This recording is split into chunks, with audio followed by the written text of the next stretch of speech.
Oh, goody. Alright, what's going on everybody? Zombies here again, and today we're back with another Mercenaries video.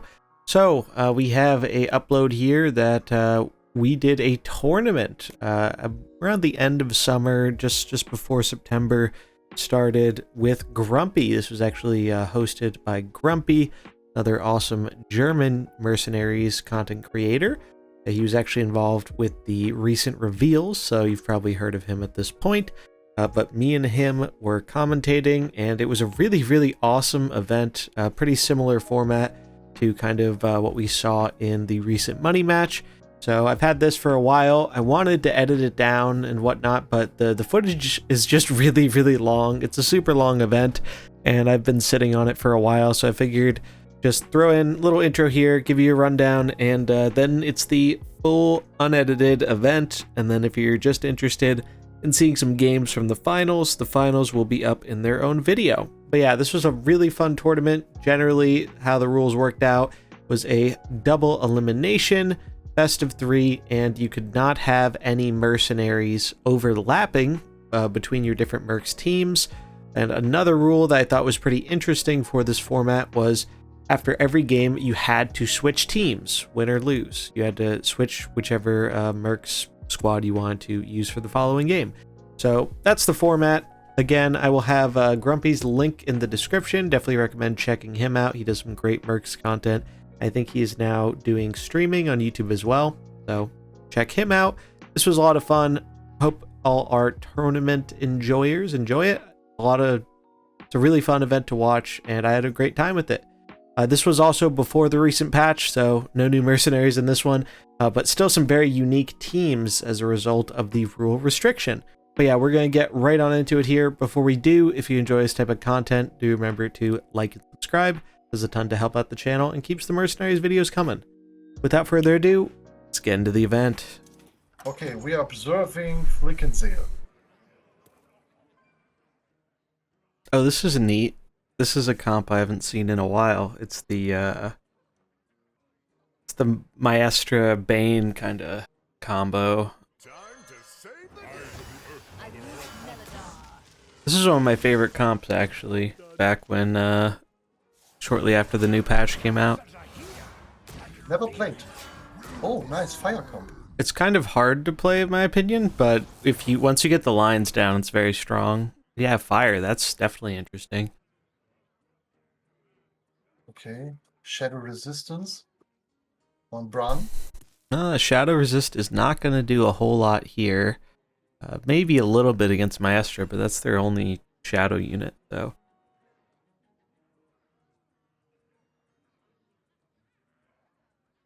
I don't know exactly if it is a good choice. If you're expecting a lot of shadow decks, it is an advantage to play Bran. I think Bran is not so good, like... Yeah, I don't know. He's fine, but he's not the greatest against Shadow for sure, I think.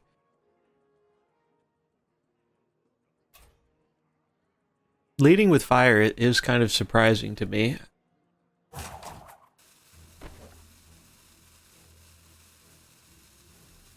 Are the deck lists open, or do No. players do Nope. not know? Okay. No, we want to have some exciting situations, so we taken the decision not to make them open, but I have to save them. If we are coming into a proof situation, I can prove it. Yeah, of course, that makes sense. So here we see standard fire stuff. Does deal a lot of damage. Yes. Maestra's gonna come out here for Bane.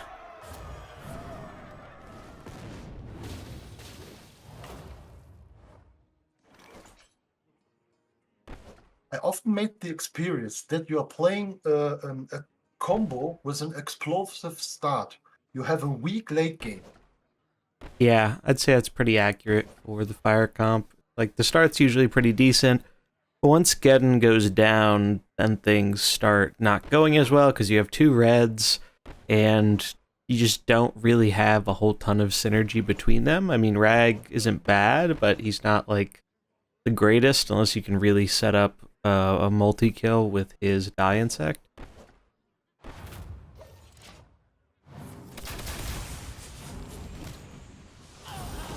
They do get a snipe off the Maestra here, which is pretty strong.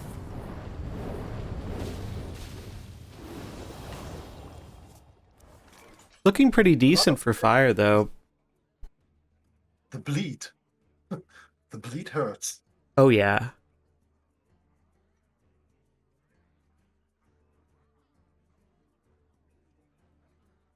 Might be Bane here, honestly.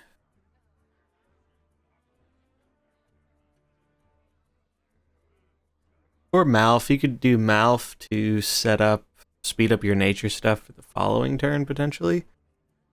I believe Malf would be good because you can heal, because the bleed will manage everything at the moment. Yeah. You can heal with Reno, with Elise, and with Malf. Yeah, it's a lot of healing. Quite a bit of healing.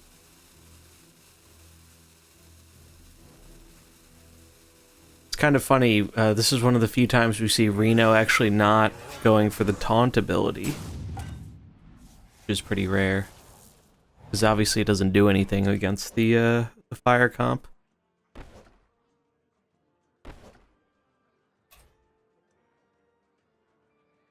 So there could have been an argument to do it last turn, because they did end up targeting. Now they're going to do it to take out the Geddon quickly, which makes a lot of sense. Heal looks pretty good here from Bane. Yes. Sometimes it is such a disadvantage in your healing turns that you're not doing damage, but the bleed now. So we'll kill Ragnaros, we'll kill Geddon, so you don't have to do damage because you don't want to kill 3 mercenaries. Yeah, you don't want to give them the full swap in. It looks like they're trying to kill both Geddon and Rag before they can act, which obviously that's always strong. Obviously, yeah, the bleed would basically kill them, but I don't think they want to let those characters get moves off if they can help it. Interesting. Looks like they're reconsidering with Bane. Okay, Bran is a 2 speed. Yes, that's correct. Yeah, so Bran does snipe Elise. Yes. Oh, wow. Look at that, the totem taking the Rag hit. Interesting. Yeah, I kind of like this line, actually, because obviously Elise was going to die. The heal still wouldn't have been bad, but obviously Bane's 3 is his best ability, so I think you do want to use that anytime you can, just so you can get it on cooldown and activate it sooner. Oh, you'd have to be pretty happy to see this, I think. The 2 red nature units into Belinda and Sinestra seems pretty good. Especially because Reno can protect against that water elemental.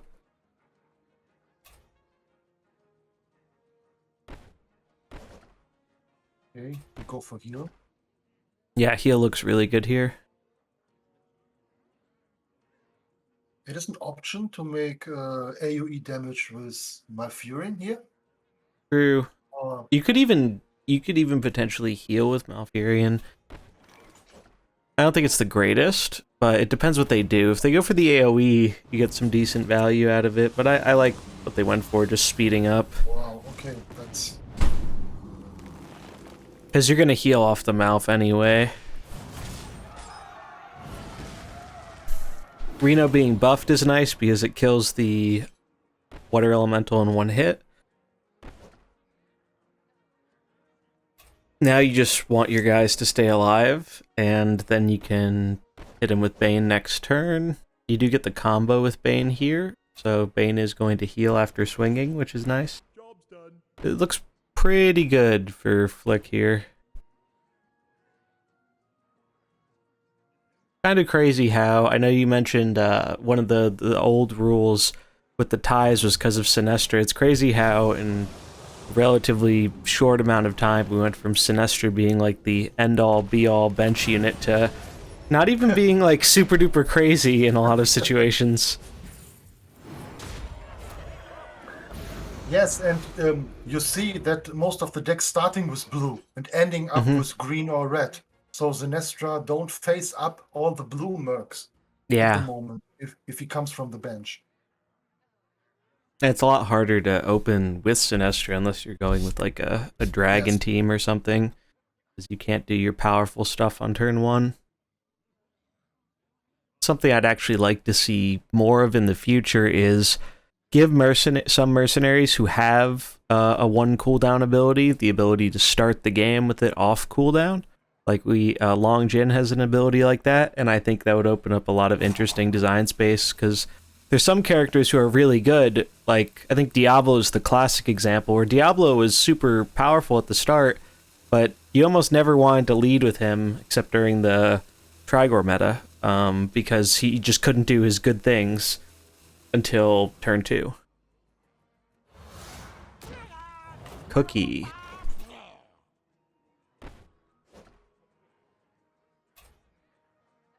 So it looks like they're going to prioritize the healing here. Job's done. It seems a little bit of an advantage of Flickensel, but if he can't stop now Sinestro for doing AoE damage, Yeah, maybe. I think he can just out-heal it, frankly. I think Sinestro just doesn't have enough damage. Between Malf and Bane, you can scale up your healing power.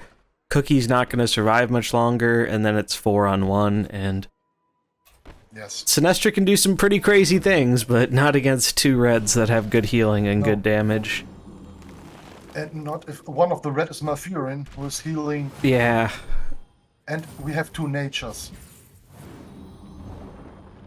Okay, here comes big damage. Oh, and that's actually pretty big too, because that shuts off Sinestro's other abilities. Okay, yes. Bane is such a crazy character. I really like Bane. I think he's a really, really cool character. This comp's very strong, though. Definitely a very strong comp. I remember if Bane was new, everybody say, okay, heal characters are not good in that mode. So at the first weeks, nobody played Bane, and after several weeks, I believe in a tier list, Bane is every week moving forward to being if you're making a tier list ranking, it is S or A tier on Yeah. World. Yeah, I think I have him like A+ or something. Like, he's real up yeah. there. He was broken on release. He was one of the more bugged mercenaries, if I recall correctly. I don't remember what specifically. I know there was some stuff with his ability 3 not working correctly. They fixed it relatively quickly, though. Yeah. I want to say something to all participants. Both players now have to change their decks. There is a bug fix in the Hearthstone software. You have to move out the challenging mode and start challenging again your opponent, because there's a bug that I think they doesn't. fixed that, actually, in the last patch. They I could be fixed it. wrong. I think they did fix it, yeah. Oh, that would be good, that you don't get your last deck choice. Yeah, because I remember we had to deal with that in one of the past tournaments, but I'm pretty sure they fixed that last patch. Okay, cool. So it should be working okay. Yeah, I know. Nice to hear. That was so annoying. It was really annoying, yeah, especially for trying to do events.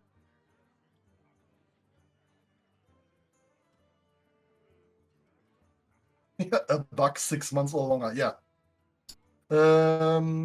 We observe again you.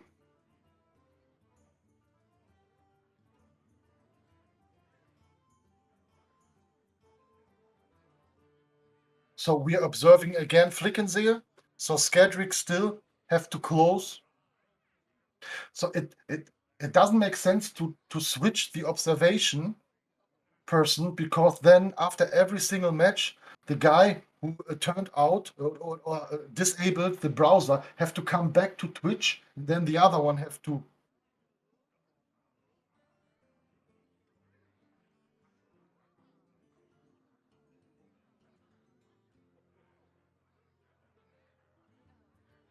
Okay, now let's take a look.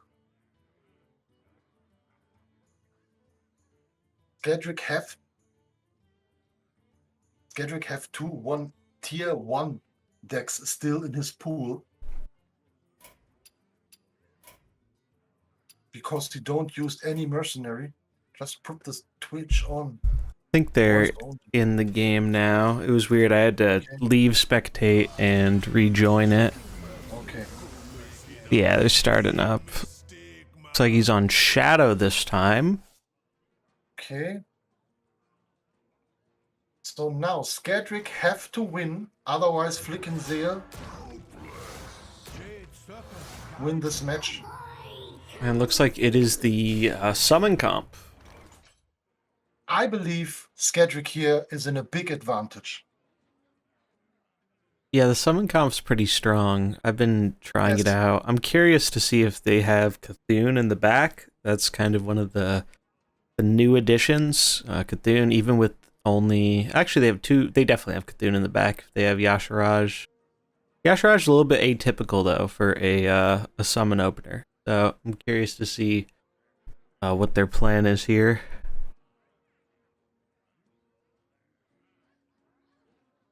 Well, I'm checking the items, but everything looks normal. The Kind of- items during the games can be changed. Interesting.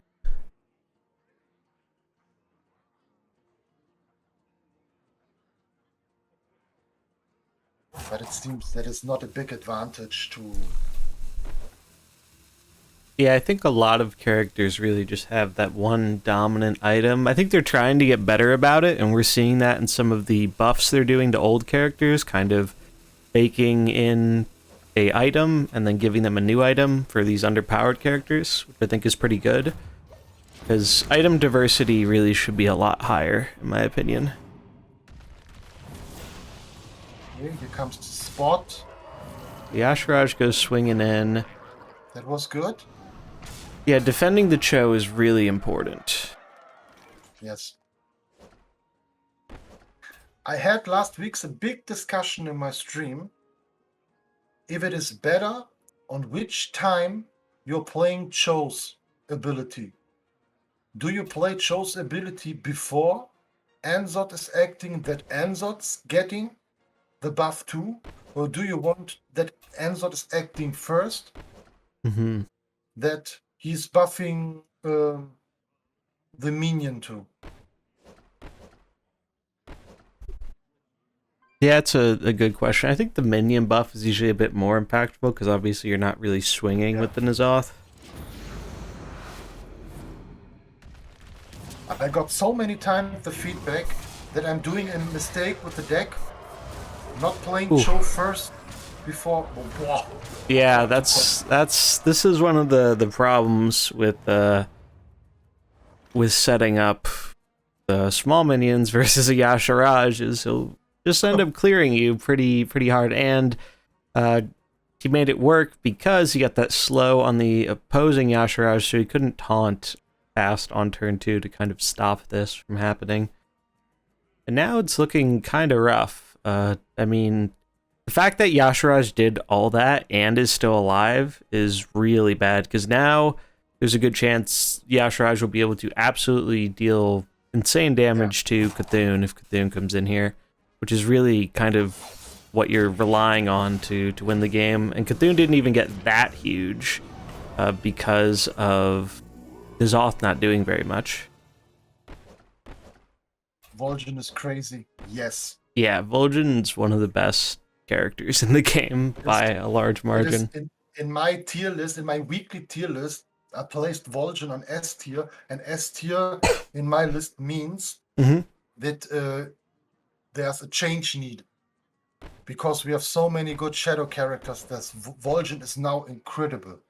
Yeah, I mean, he was always good from the start, but now he just enables some really powerful characters who are strong without him and even crazier with him. So I personally think that they need to take an axe to most of these speed up characters. Just either give it to everybody or give it to nobody, because giving it to like 2 or 3 tribes just is pushing them way too hard. Yes. We also need more abilities that pay off going slow. That's something I think the game really could do a much better job on, is there's a lot of incentive to be fast in this game, and there's almost no incentive to be slow.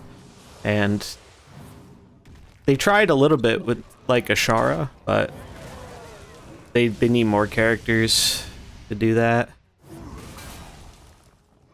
Alright, so pretty important here that they were able to kill off that Yasharaj at 2 speed.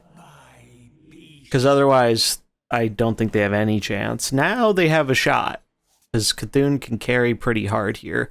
But still, it's 3v5, and they don't really have a way to heal. I mean, I guess they could use Yogg for some healing, but it doesn't feel that great.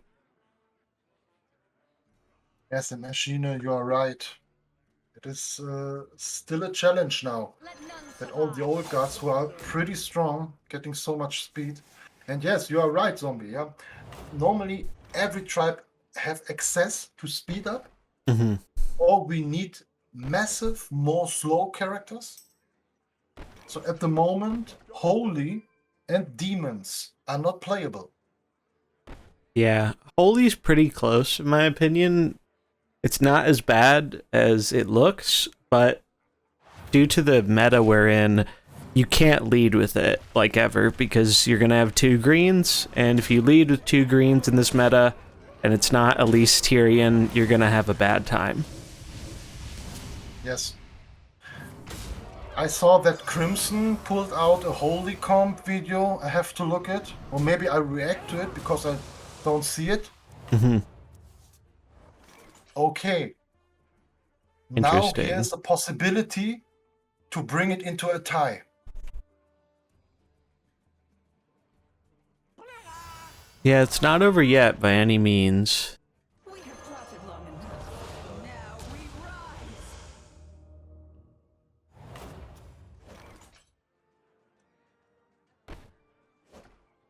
Deck tracker doesn't track correctly old guard.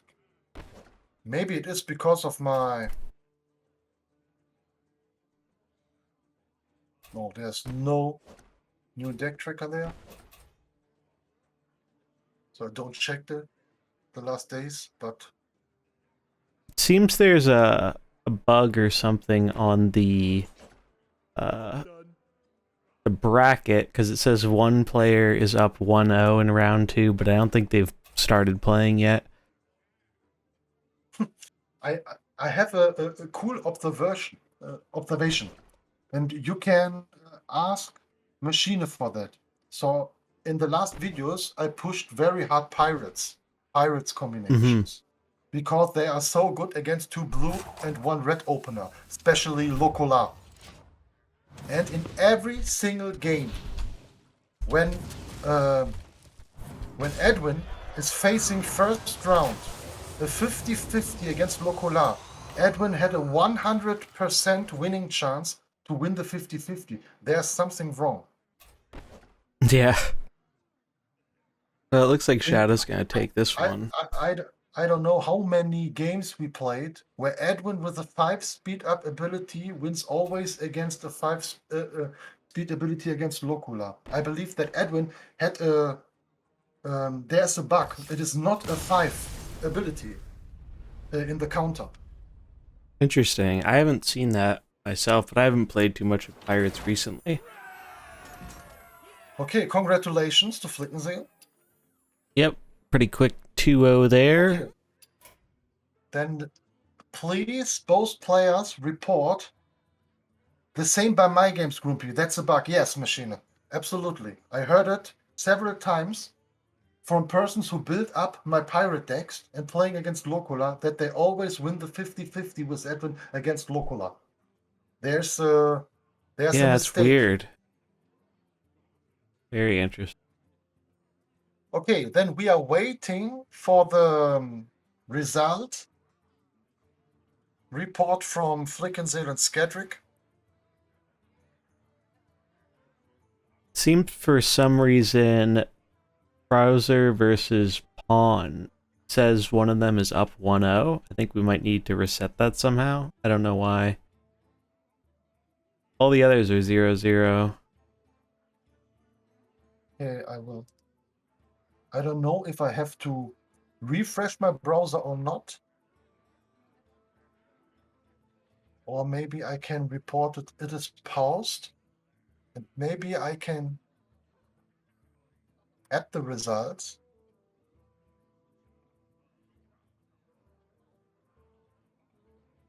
I never use it. Go to game.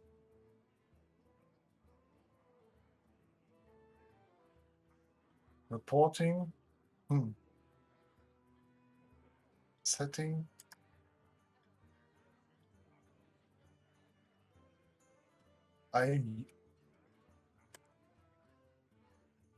Ich bin nicht sicher, wie ich Ergebnis eintrage. Okay. Let's take a look how you can report the game. Maybe I can do it for you.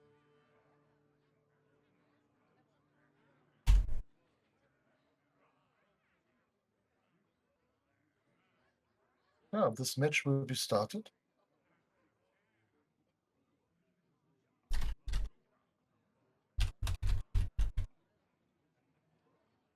I don't know if you have to click something,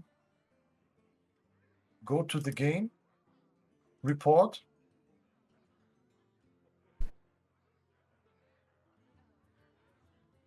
Normally, I have the option to report the game.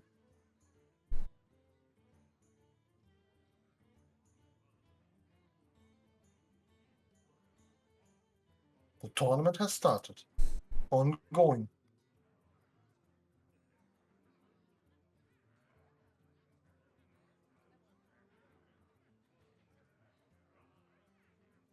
Oh, I think now it says it's paused. Maybe you have to press the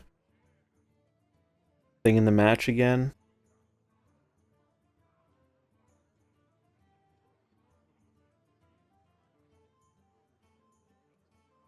This match will be started. Yes.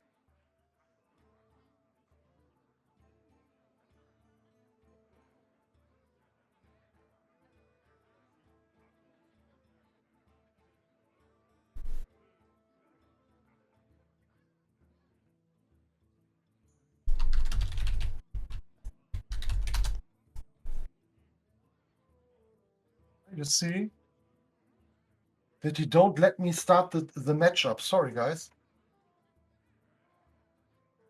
I don't know if the players by themselves have to start it, but I can't.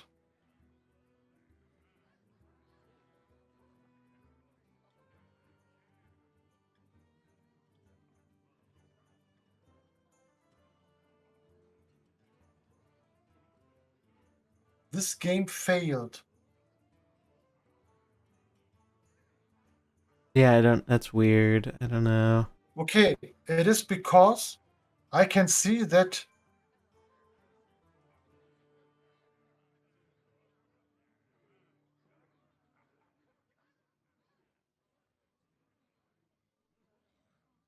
why only Honig is staying here in the matchup.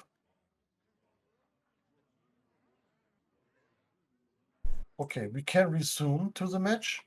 Maybe. Now he's creating the game. Oh, there it goes. Okay.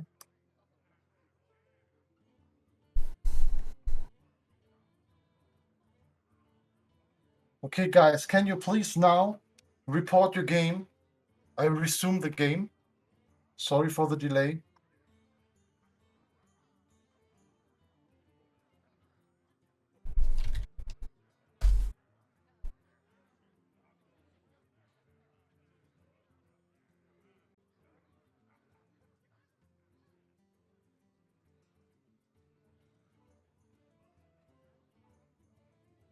So normally now you have to be able to report that match.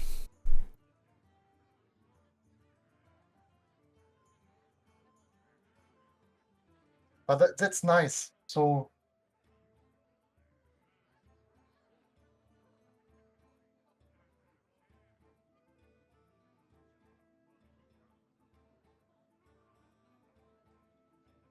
okay, guys, it is possible to report.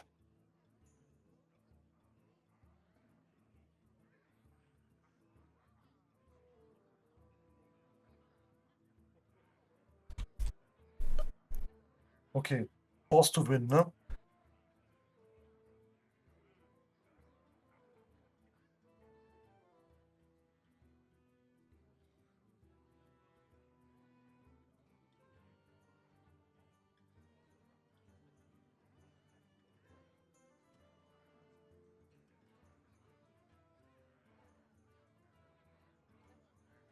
I will do it for you guys. Now I understand.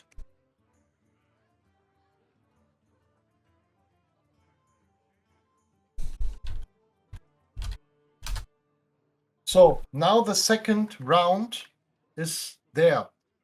So start all matches.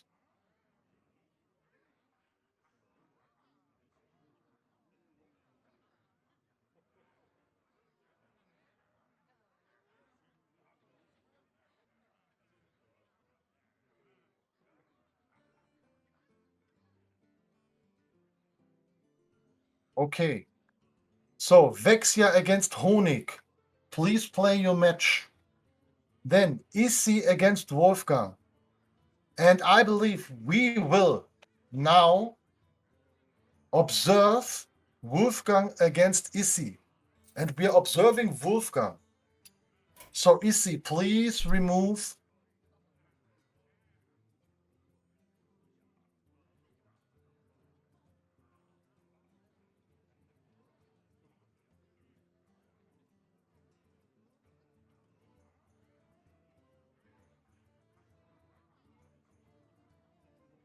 And now the whole round is open. I don't know exactly why Krauser and Pipon have a result of 1-0, so hopefully it is correct. Yeah, I think that's Otherwise, a bug or something. One of them messaged me and said they didn't start. They're not sure why it says 1-0. I can discard it, but let's take a look Yeah, how the game goes. We can after that we can just change update it. It will Yeah, be as needed. it's not correct. Okay, then yeah, we can discard it.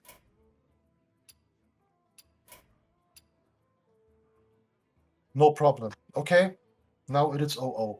So every players now start her games. We observe Wolfgang against Izzy. Skadrick is waiting in the loser bracket.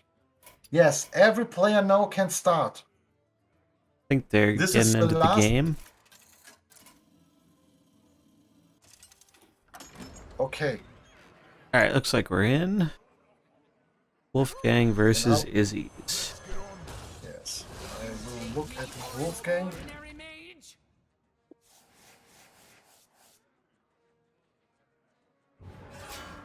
Ooh, we have a Drekthar here. I think this is the build you were playing, right, Grumpi?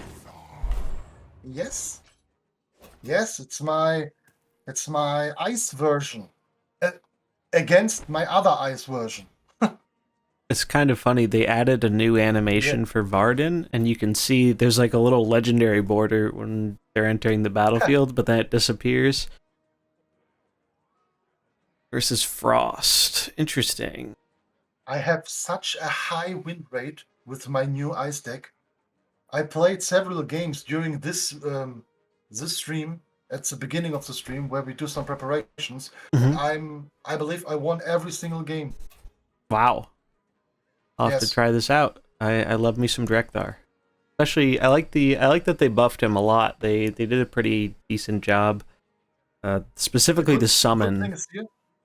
Yes, so now the Warden gets, if you played in the correct order, so Warden have to react at the end. And now Okay. you get a +3 from the Elemental and a +3 from the Drekthar. Oh, that's pretty sweet. So he is pulling out, I believe, 14 bullets, and then he can second turn snap, and then Locola is Yeah, it seems pretty good. pushing the step.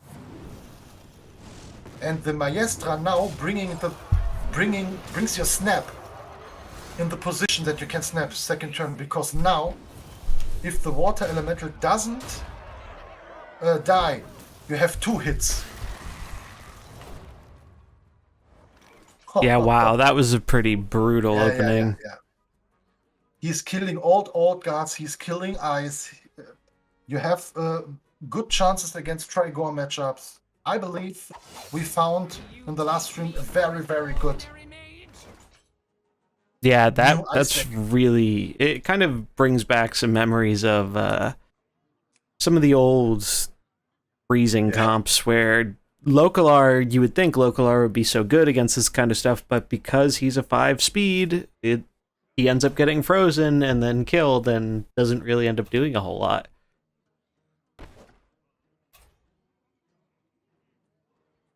And now, I mean, yeah, the Izzy's can snipe down the elemental, which is fine, but it's still looking pretty good for Wolfgang here. Though worth noting, because of the current positioning, if Maestra swings, she's actually gonna get frozen by that water elemental.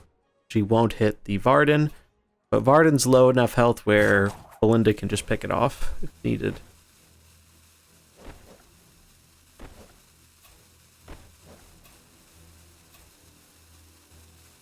You could even consider Snap here, because you're going to assume the Elemental's going to swing in. Okay, nice. Wow. Very good freeze there. Freezing the character that already acted. Wow. Nice move. Yeah, I mean, it's looking pretty good for Wolfgang here. Very explosive start. Okay, he was a little bit lucky to hit 2 times Locola. That it's not always this. You have RNG in that deck. You have Draktar and Warden. That is, and here was everything was perfectly. Sometimes your water elemental don't alive after Maestra comes on board. So Maestra don't hit 2 targets. So it depends if you have 4 characters on board, and everything works. Yeah, it's pretty fine for Wolfgang. Yeah, it's pretty interesting. I don't think we've ever had a character like Maestra that makes positioning matter nearly as much as it does for her. Like it really, positioning can turn her from being a not very good merc to an insanely powerful mercenary.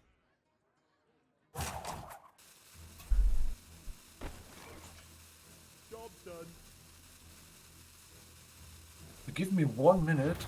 I want to eat a sandwich. All good. Dana's gonna get popped here. Sinestra starts setting up. Belinda does get the AoE off. Finally gets a kill here. Varden and Belinda are kind of weak, but Localar seems like a pretty great swap in right now. How much, let's see, how much frost, they have 2, they have 9 frost damage. Yeah, this Localar is gonna hit like a truck. You could even put more frost weakness on the Sinestra to help get through the barrier.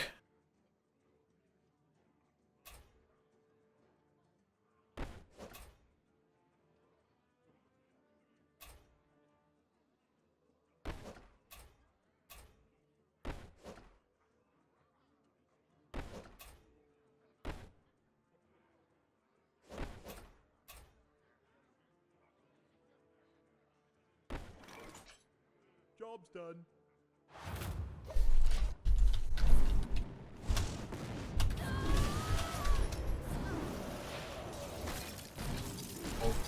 Whoa, whoa, whoa, whoa. That will be hard. Yeah, look at that. Localar just absolutely decimated everything. That's what I was talking about. They just, anytime you have that much, and that'll be the game, anytime you have that much frost damage with the Localar, it's really, really hard to stop.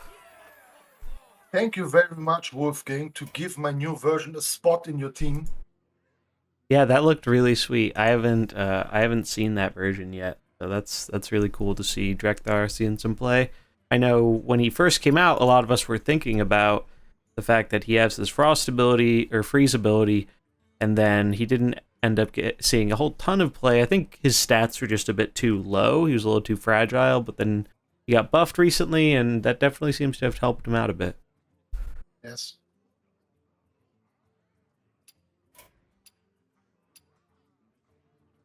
Let's take a look if I had.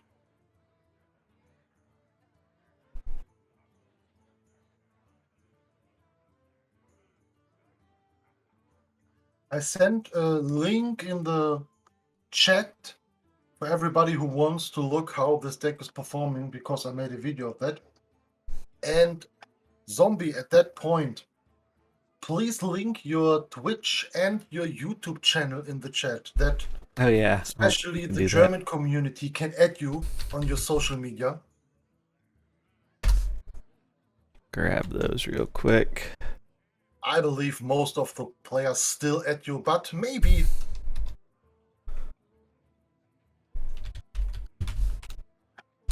Yeah, I'm trying to get back more into streaming. Took a little break last 2 weeks or so, but started back up this weekend. It's been fun. Been having a good time.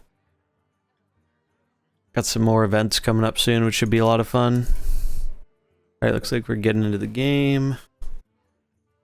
Especially on the German community. So please add Zombie on his social media. He posted the links on YouTube and Twitch. Ooh, all right, we got a big snake. Mercenary YouTube channel. Second biggest PvP. Okay, Old Guardian had the biggest one. Yeah, Old Guardian's definitely the biggest of the community. But for PvP, I believe only you, Crimson, and me are creating PvP content. Yeah, I think there are a few others who do it once in a blue moon, but it's definitely use more creators to the mode. Honestly, that's something I was thinking about doing a video on, is talking about the lack of people doing Mercenaries content and kind of why that's the case. As I think a lot of people might not know why that is the case. I mean, they might have some ideas, but I'd like to think, having done this for like 10 months, I have some ideas about why not everyone else is doing it. But hey, it works out for us, I suppose. I hope that during this year, the big announced the patch comes for Mercenaries, so that we are going into the next commercial phase of Blizzard. Yeah, because it definitely feels like we've been in more of a beta, and I think next patch, there's a lot of potential for next patch, but I think the real big thing is going to be when we get that PvE endgame, which I think personally will probably be around early February of next year, given what they've said previously. But the fact that we're getting an extra coin, some kind of extra coin exchange this year, definitely seems very promising, assuming they don't mess it up somehow.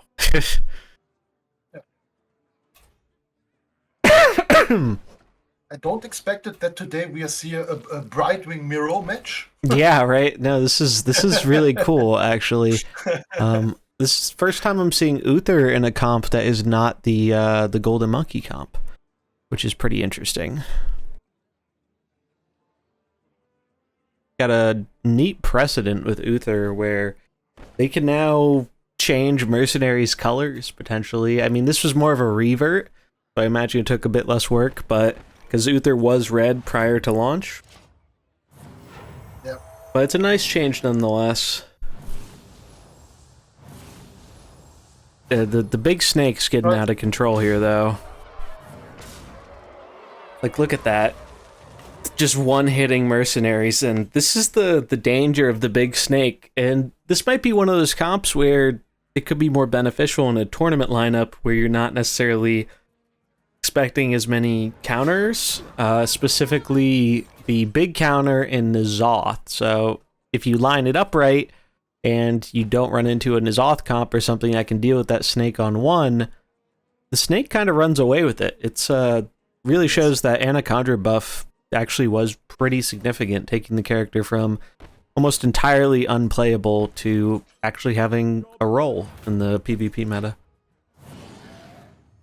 Yes, the problem, especially on Izzy side, is that he can't manage Yulong. Yeah. You don't have he's Mhm. like a control deck, and you don't have enough pressure on Yulong, and then Yeah, yes, it's just there's not really much you can do against the snake if you don't have the counters. And yeah, a big part of that is, like you said, Yulon. Just you scale up so much HP, and the snake gets so big that it just starts one-shotting mercenaries. And if you don't have a way to deal with it, it just runs away with the whole game. oh, thank you very much. But And GG's. Izzy, thank you. You are in the loser bracket. Thank you very much for joining the tournament. I know that you not have all the mercenaries maxed or in the pool, but wanted to join the tournament. So, okay, we will resume because I don't know why this match. Yeah, it's strange that it pauses. Yeah, but okay, I can make it manually. I'm gonna go refill my water real fast in between games. Okay. Be right back.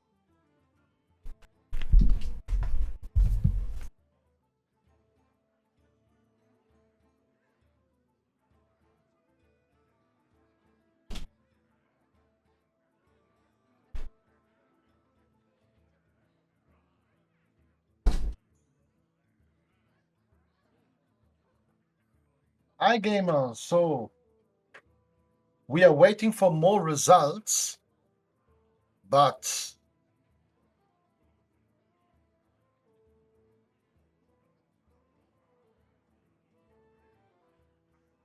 we are jumping.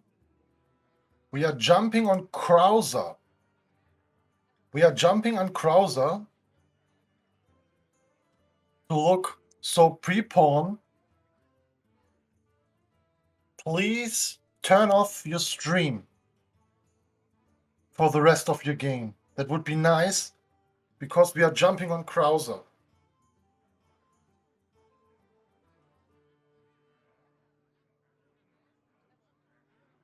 And guys, you can type in your results in the chat. I can do it manually for you in the software. It will be no problem. You don't have to manage to put in your results by yourself. I see there's a challenge between paused and started games, so you can put in the result in the chat. I will do it for you.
Sorry, guys, that I'm eating something, but I'm so hungry. Okay, looks interesting. Maybe P-Pawn gets a chance to manage it into a tie.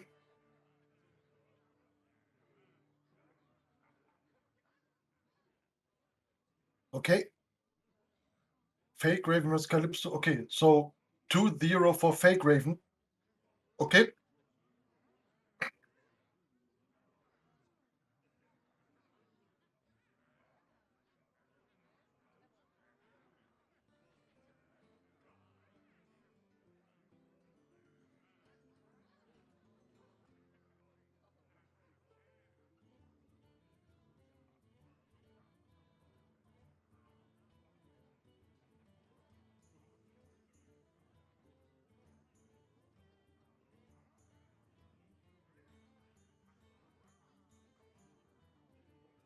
Ui.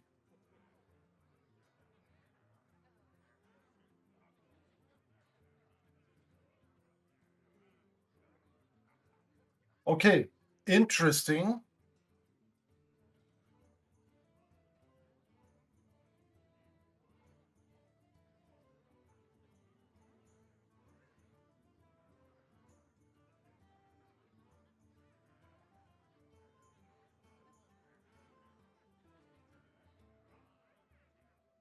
Yeah, looks like machine. Yep.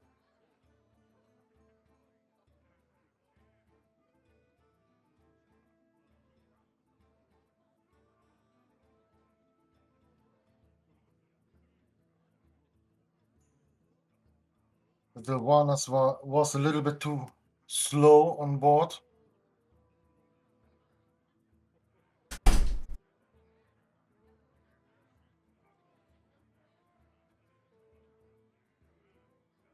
Yes.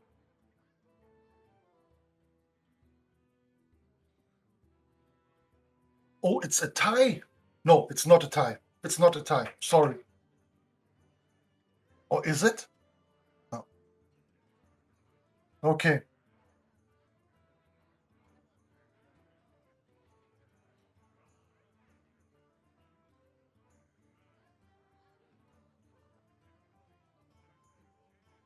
Nice. Okay. We had a next result. So Fake Raven. Fake Raven wants 2-0. Okay, resume.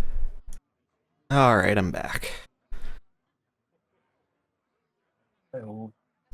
Okay, Fake Raven wants 2-0.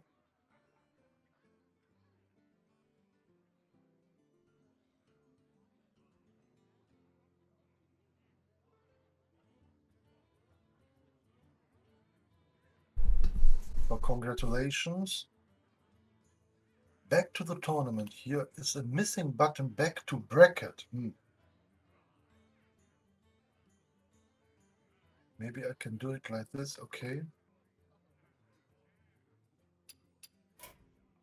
Okay, it seems that Krauser wants 2. So we are only waiting for Honig against Vexia.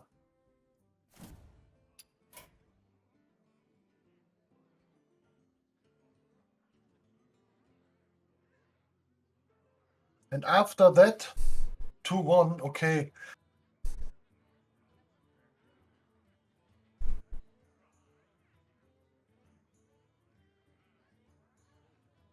Let's take a look.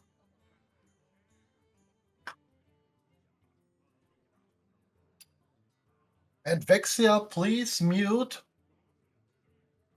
So we will jump on Flickensale again. Oh!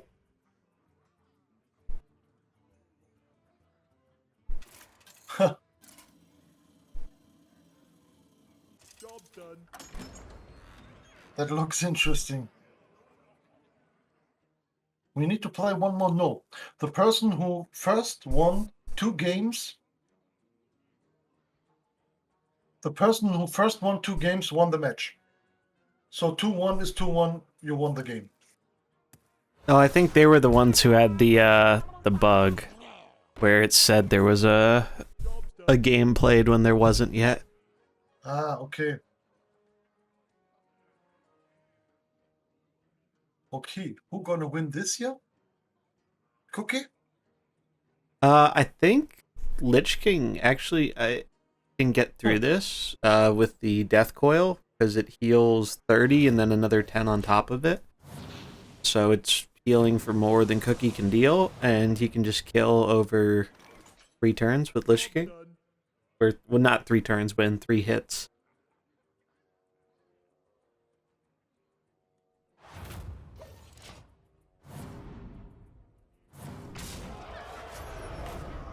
Problem that you have to kill your own fishes with your bleed, but the bleed is doing nothing against his heal. Yep. Yeah, the Lich King just too big here. Even with the Cookie snipe on the fish, still dies this turn. Yeah, we will stream the loser bracket, Skedrick.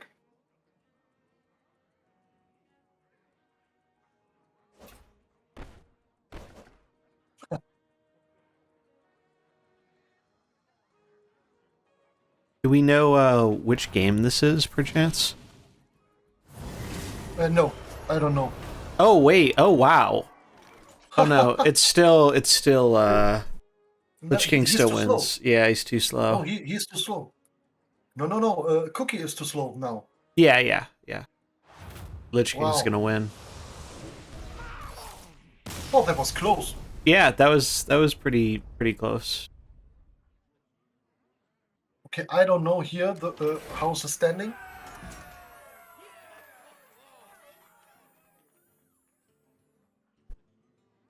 Ask what game that was. Okay. Fish were fit. But we will now stream Skedrick against Calypso. So Skedrick can start against Calypso, and we will observe Skedrick. So Calypso, please turn off your browser. Yeah, so it looks like that was 2-0 for Vessia. Yeah. And we will observe Calypso. The others, please wait. Now we are playing every game after every game. So otherwise we are finished with the tournament in 1 hour. That is not what we want. Okay. So Calypso against Skedrick. And Skedrick, please type in the chat if you are ready.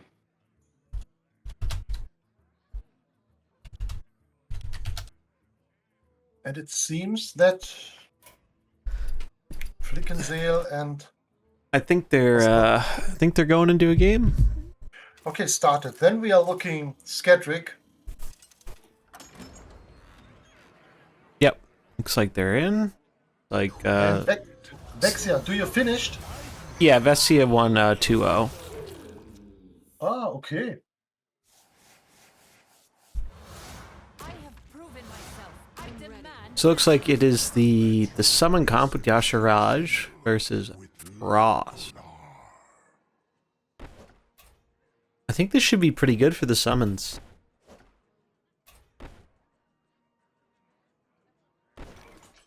I'm still not entirely sold on Yasharaj as a lead in the summon comp, though. I do think you do have better options, particularly Yulon, but this could be a result of the 1 merc per roster thing, where they can't run Yasharaj, or they can't run Yulon in multiple builds, so they decide to hold it for a different build. Because Yasharaj is a pretty good taunter wall to kind of protect your stuff.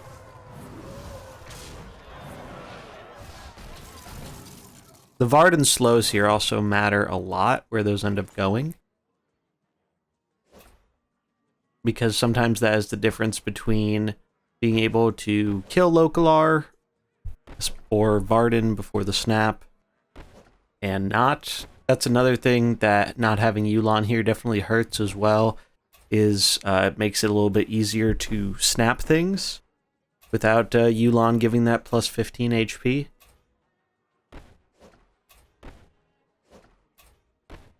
It looks like one of the summons got slowed, which is pretty bad.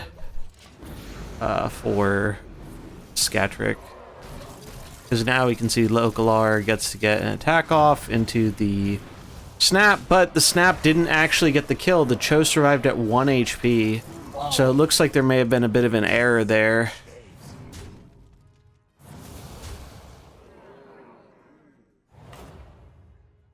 And that is really consequential, because now they can't snap this turn. It would be much better if Yasharash had killed Warden because he had the death rattle item. Yeah, yeah. And now Because you can just pick look it how off this many- turn. Yeah. Yeah, they do have some frost damage, so it is a pretty big death rattle. 20 damage will be enough to, even after the Cho resistance, kill all of these summons. Except for the will the Raider die? They have 10 spell resist. Yeah, it will still die because they only have 18 damage protection there, and Varden will deal 20 with that death rattle.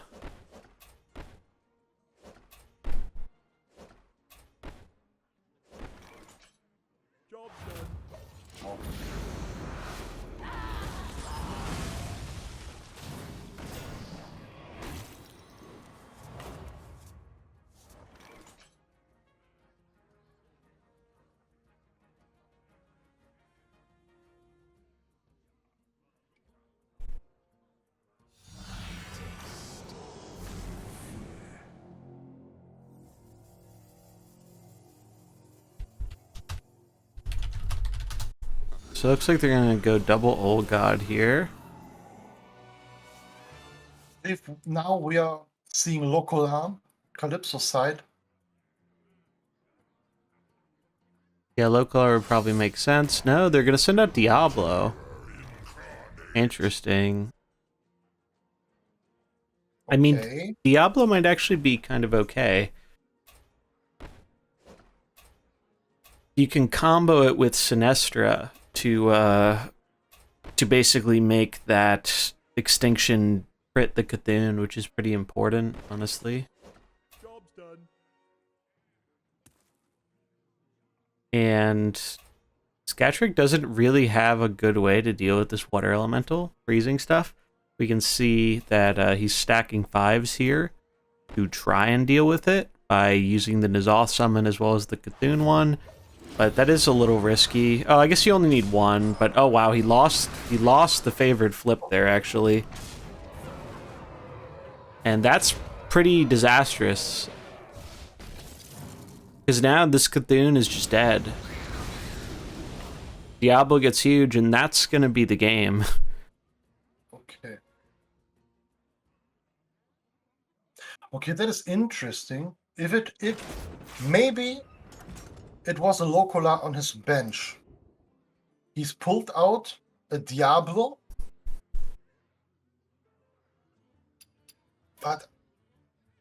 and starts attacking the green one. But it would be much better if you want to focusing the green one to pushing Locola out.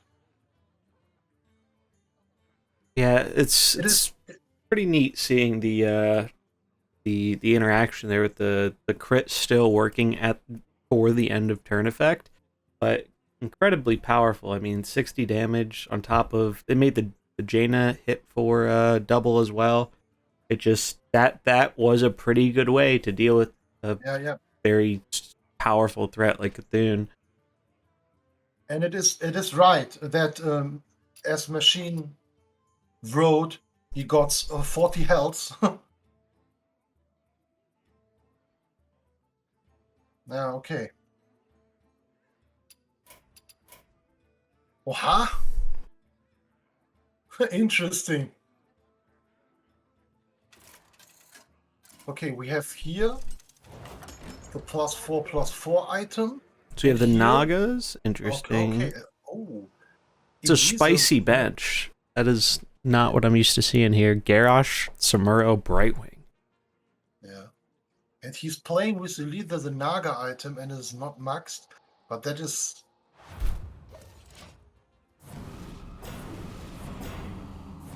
Okay. Alright, so they both buff up. In terms of opening comps here, I do think that Scatric, it does have a bit of an advantage here. The Tyrion is pretty good against the double blues. But the real power of the Naga comp comes in the kind of mid to late game when it starts getting those switches in.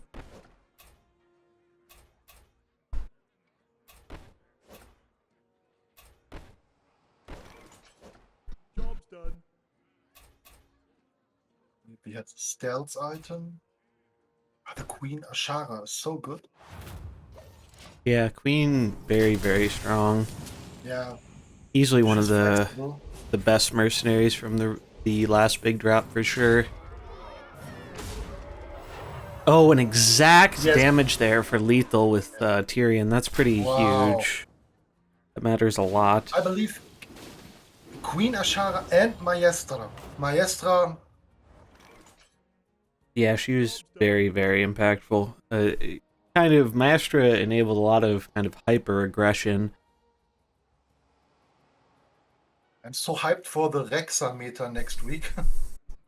Yeah, right. I'm curious to see if we see Rexar popping up. I'm most excited about the Urel changes, and like I've been using a holy bench that has been pretty good, and I do think that extra survivability on her and buffing the speed of her second ability will be pretty nice. Maybe you can do some stuff with Cornelius now.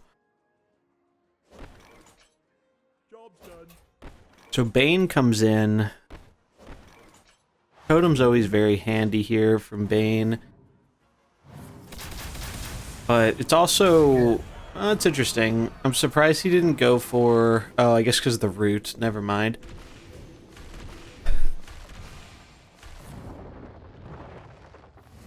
Wow. Yeah, that's pretty good.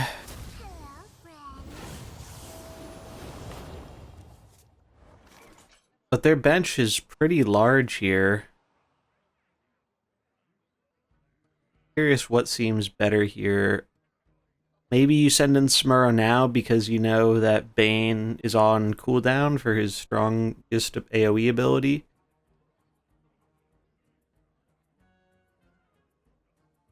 Because I think the play here is you've really got to kill that Bane, and you don't want these Nagas to be coming in at the same time.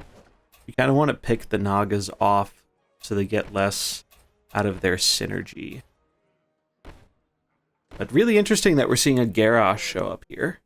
That is a character who did get a small buff recently, but really hasn't seen too much play overall.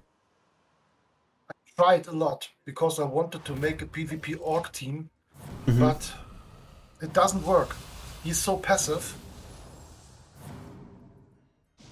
My blade seeks vengeance. Okay, that's hard. Nice.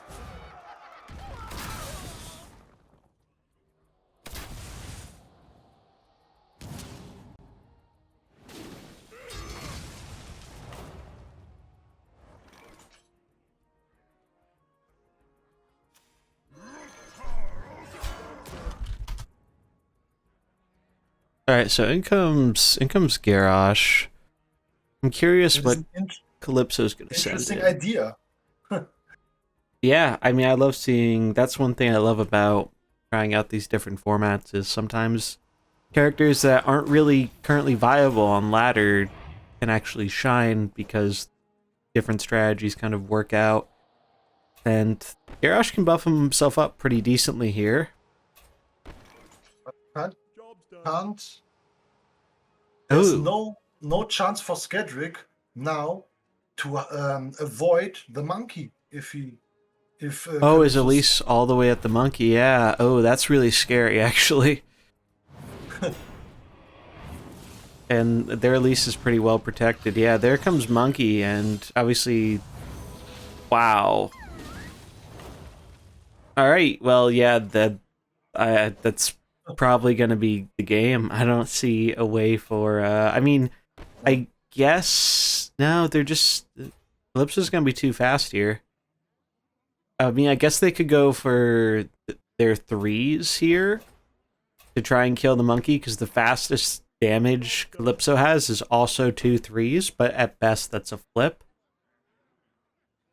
But I think it's pretty much the line you have to go for. Yeah, it looks like they are in agreement with that, but they don't win both flips. Actually, oh, it's interesting. They didn't go for AoE with Queen, but it looks like they didn't need it. It was still 2-3s versus 2-3s. Congratulations to Calypso and Skadrick. Thank you very much for playing the tournament. Yeah, Naga's really... It's kind of interesting. That's what's cool about the comp is it's hard for you to deal with all the threats, because if you start focusing the Nagas or like Bane and stuff and you leave Elise alone, then she gets the monkey out and then you get absolutely just run over. Yeah. Okay, then that's a little bit complicated here with the. It looks from a view very, very nice, this tool, but maybe I doing something wrong here because it's the first time. But okay, let's make a small summary. We have in the semifinals Vexia against Wolfgang, but here we are waiting. So, and we have a second game in the upper finals, Krauser against Fake Raven. Now we are still looking for the loser bracket. And in the loser bracket now, Honig is playing against Izzy. And now we are observing Izzy. After that game, Calypso and Peephorn spielen. Yes, you're still waiting. Now we are playing first the lower one, and then the winner one. Okay, so Honig against Izzy. And yes, Honig leaves the stream. Both players have to click to start. Okay, thank you. And yes, after that game, Honig against Izzy, Peephorn and Calypso can prepare her games.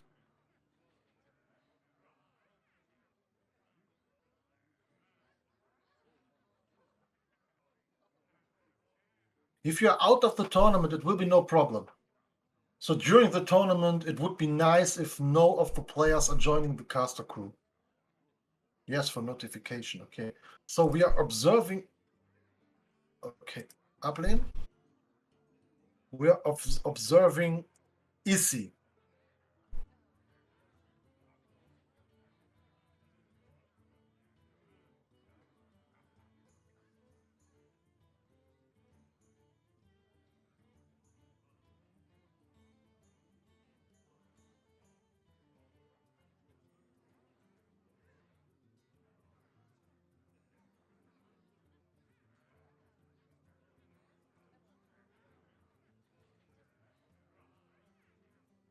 Okay.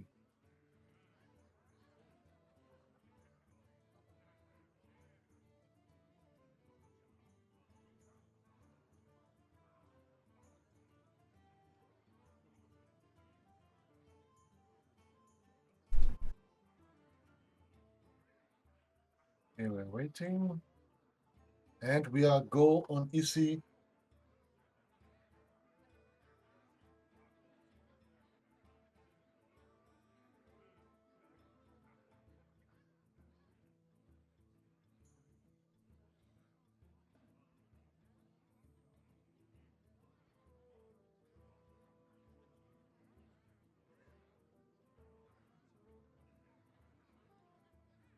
Now we saw 4 games, and it looks like, actually, I would say that Frost performing pretty well. Yeah, I think overall, Frost has definitely been pretty decent. It's kind of funny. I think the traditional Frost variants haven't actually been doing quite as well. I really liked that the Drekthar version though. That was really cool to see. And it looks like we have Arcane versus Shadow. So this is more of a typical ladder comp, or both ladder comps here, right? I think probably two of the best comps in the game right now.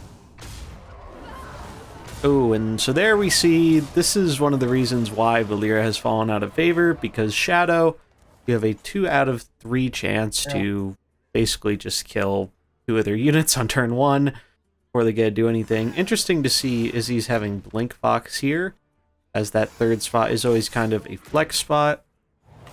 But the fact that they're so much faster and you can actually just use... Oh, but look, what did... Oh, interesting. So it looks like Blink Fox stole Shadow Shock, which is pretty important here, because otherwise that Yasharaj would basically kill Tyrande for free. Job's done.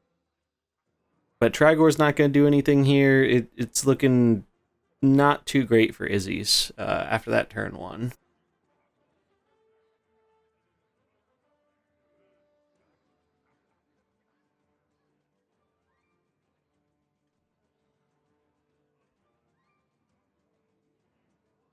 I don't know if actually in the statistic the deck Flickenseele is playing have the highest win rates on House Replay. I don't know, but I believe so, yeah. At least when I looked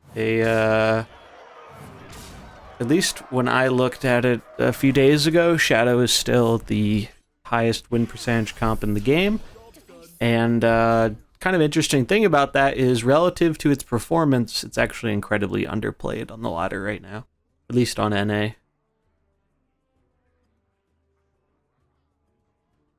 I don't know. Personally, I think that's because people are just a little tired of it.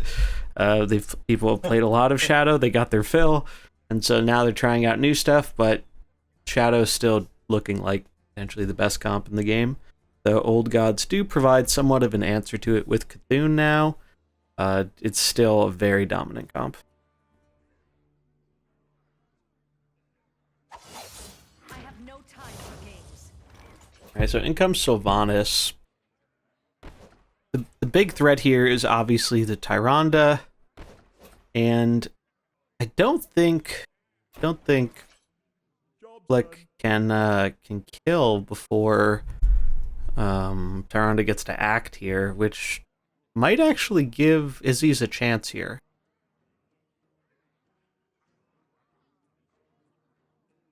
Especially if he gets that Blink Fox ability off.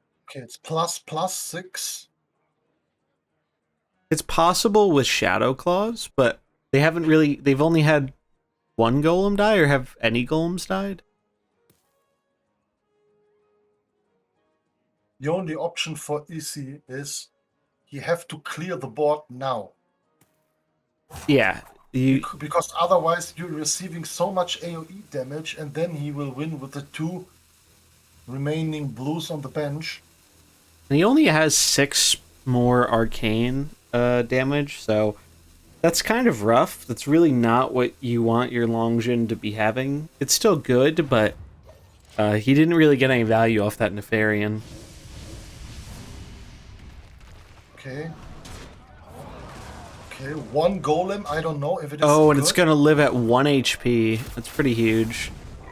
Oh, kind of unfortunate there for Izzy's, though. It's not really the way he wanted that to roll.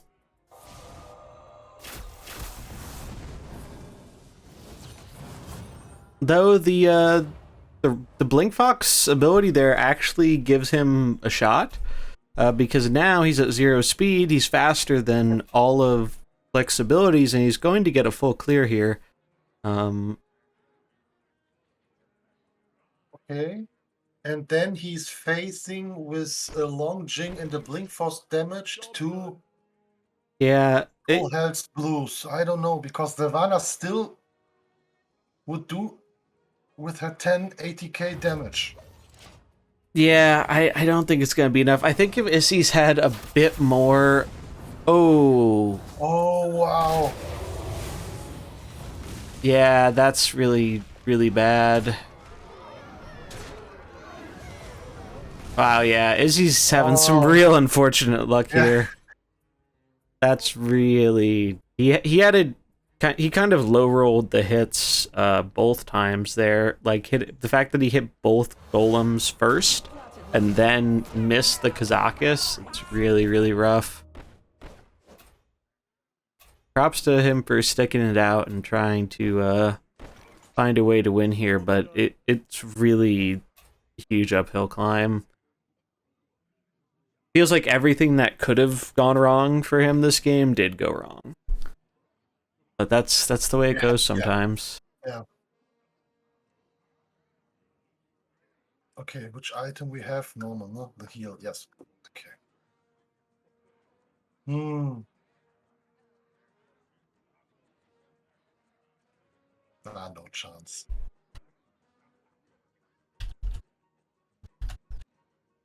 You can't. You cannot avoid it that he is summoning more golems.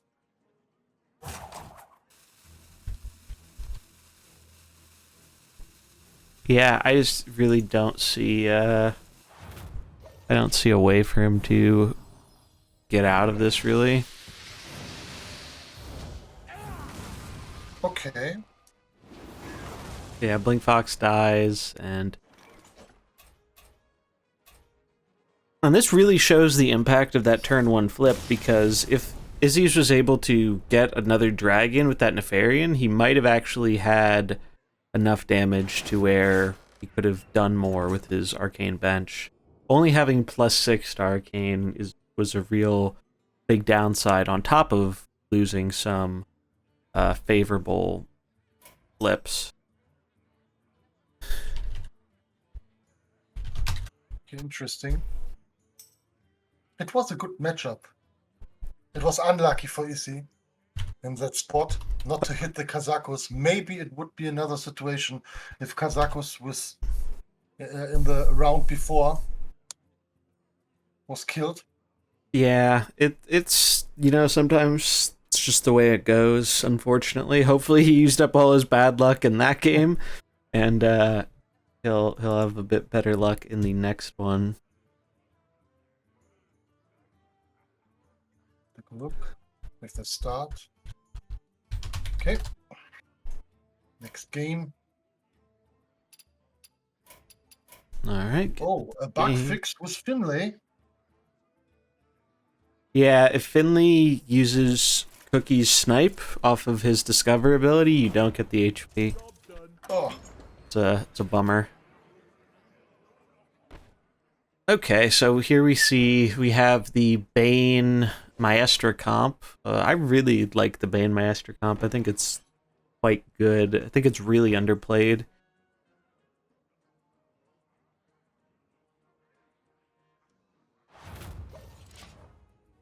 So turn 1, Elise buffs. Wow. That's pretty wild. The totem taking 2 hits there is pretty huge. So many new faces.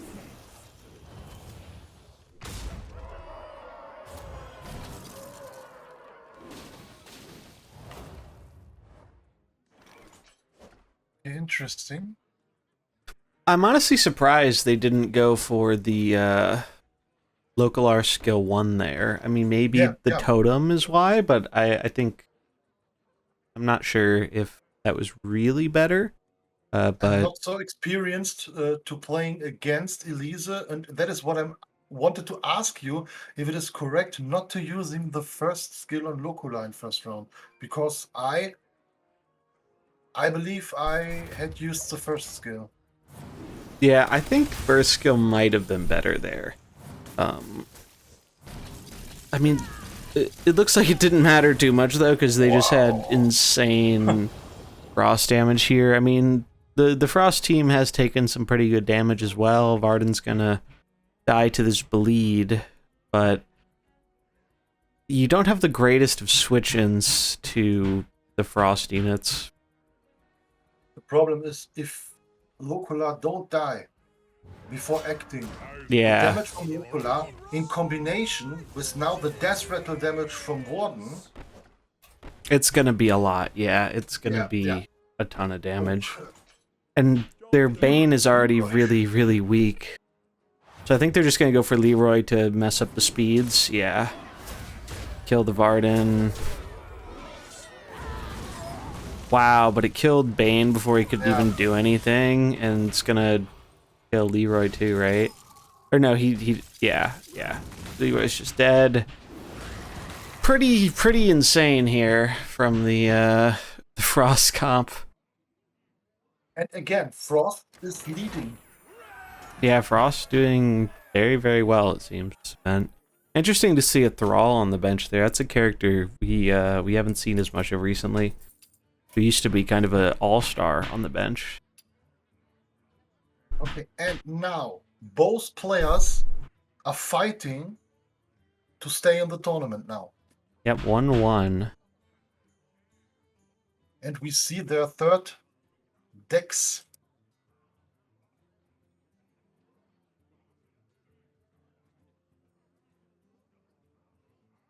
I believe it is our first match we casting with the third game. Yeah, I think you're right. I think pretty much all the other games have been kind of one-sided. I mean, some have been closer than others, but we haven't had any 3-game series on stream yet. Okay, on Flickenseel's side, it looks very solid. Yeah, this is a neat version of the arcane build using Onyxia. This is one I've tried out quite a bit, and it's pretty decent. I'm very curious about this comp from Izzy's. It's like the big humans, but a little bit different. It looks like he's trying to use Brightwing to make the humans even bigger, but I am surprised to see something like Uther in place of somebody like Elise. However, there's potentially, we do have to factor in that Izzy's is not usually playing on EU server, so it's possible he doesn't have Elise all leveled up and whatnot. Yes, that's what he said for the tournament. He wants to play, but he don't have all the mercenaries leveled up. And it's definitely understandable given, I mean, the game is hard enough to get everything done on one server, so doing it on 2 is Yeah. quite a tall order. I thought about to create only an account for doing starter guides for YouTube. Mm-hmm. So show all the new players how they can manage the first bounties with the standard mercenaries. Yeah, I've thought about that as well. Even I do have an EU account that I've played a little bit. One other big reason is for the events. NA is actually the server that gets the events last because it happens during quest reset time. So even if you do it as soon as possible, you're still going to be a couple hours behind EU and APAC in terms of if you want to do guides for it. But it's a lot of work. Yeah, it is a disadvantage for content creator in NA. Yeah, it's tricky. It's definitely kind of weird how they do that because they've been changing the release cycle too. Like last event, it started during the patch time or something. It was really strange. They're kind of. But I can tell you, you will be never faster like Old Guardian. Oh yeah, I know. He's ready with the videos before the patch is coming. Oh yeah, he does a lot Hi, of testing. Nice to see you. Hey, what's up, Crimson Panda? So it's looking pretty good for Blick right here. I do think it's interesting to see the Karen coming off the bench, but kind of makes sense if this is an arcane bench, which I imagine it is. Izzy's not getting the buff on his human here from Tyrion is pretty rough.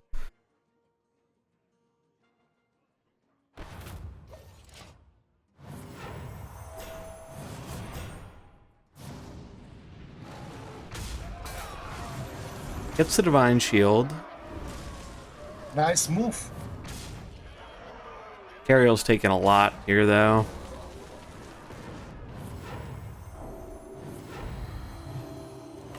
Let's get her healed up, but...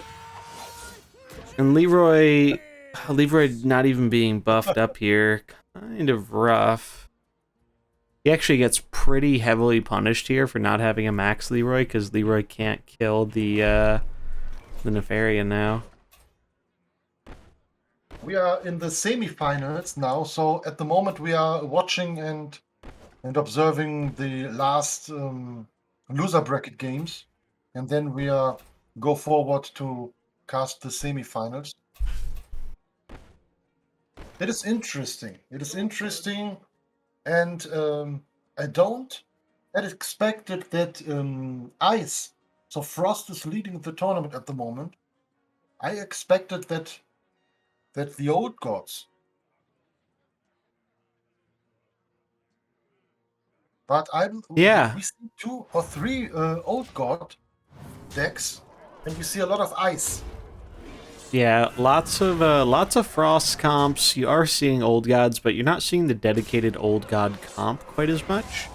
It's more shadow, which I think that's people just saying shadow and old gods have overlap. If I'm picking one over the other, I'm just going to pick standard shadow. And I don't think there's a way for Izzy to turn this around. He doesn't either, and that is going to be game number 3. Izzy, thank you very much for joining our tournament. Nice performance. I know that you don't have all the mercenaries maxed or leveled up. And let's take a look at the loser bracket. Resume. And I hope it is okay that I'm typing in 2-0 for Honig. It doesn't have an impact if we are showing a 2-1. Yeah, not having a lease definitely makes it harder for the humans, but appreciate you participating. Shout out to everyone participating, because the only way we can do these kind of events is if we have people in the community to participate in it. So it doesn't Okay, doesn't happen without them. then we have the first person in the loser bracket who is waiting for the participants from the semifinals, and now P-Pawn is playing against Calypso, and we are observing Calypso. I don't know if I have Calypso still added.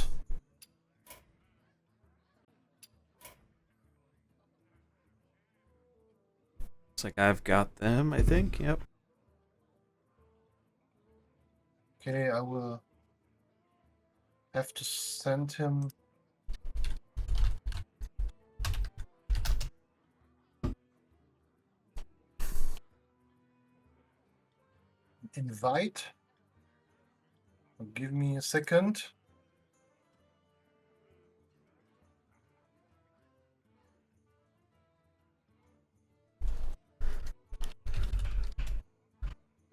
I have to manage 722 friend requests tomorrow. Yeah, it's so silly. Oh boy. Okay. Okay, Calypso is still there.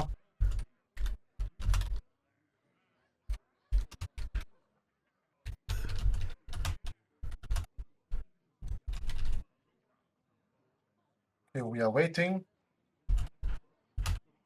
So please be sportsman and turn off your stream if you are a moment. Who's the opponent of him? It was P-Pawn. So please turn off your stream. And good luck to you.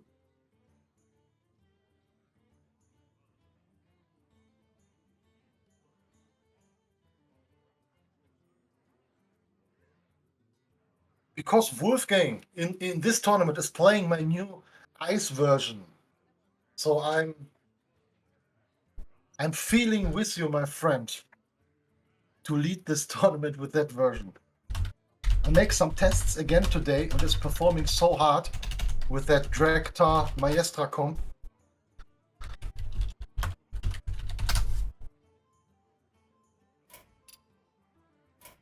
Ah, oha. And again, Frost.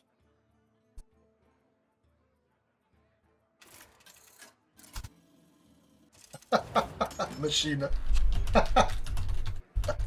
Mit dem Holz-WLAN. Ja, viel Spaß. Alright, so wow, we have a Mutanus here. This is not a drill. Look at that. That's surprising. And it's really interesting to see Frost be so prominent here.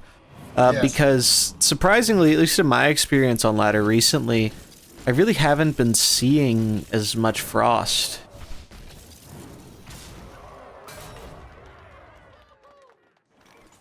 It is so hard if you're playing 3 green and you see, okay, it is nice to spot 2 blue, and then you see, okay, but I have to manage first the red one.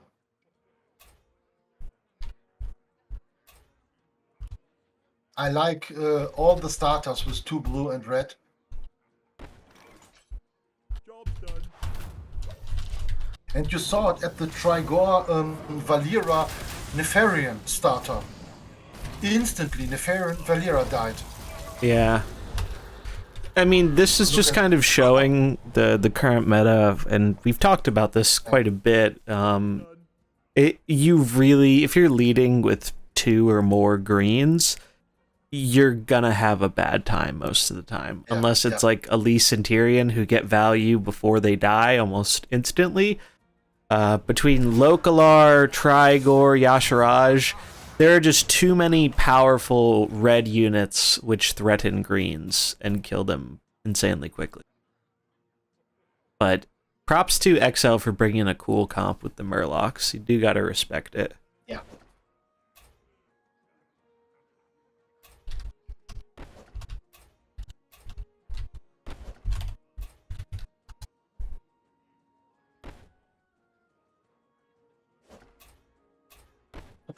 "109, 105, 119." Yeah, there's some pretty big Murlocs, and honestly, Yeah, I've been impressed with not this particular version, but I have seen some versions of the Murloc comp, and it's kind of getting there. I've seen a lot of success from Merc in draft, and I've even done pretty well with him on ladder. I do think if we ever see a top tier Murloc comp, he is going to 100% be the backbone of it. He's actually an insanely strong character who hasn't gotten really his full time to shine just because the other Murlocs didn't have great synergy with him. But now that we have Finley, Finley's probably like the best new character to have synergy with him, and that's a really huge flip there. The Varden getting the freeze on the Merc is very, very big, because that could have been a killed Varden or a popped Jaina. Vini, thank you very much for the 5 gifted subs, and nice to see you back here. So congratulations to Wolfgang, Vexia, Magriams, Hey, I got one. Thanks, Finny. Browser.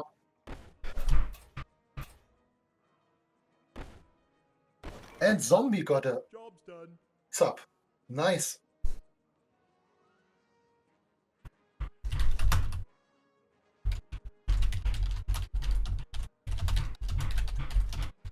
Fini.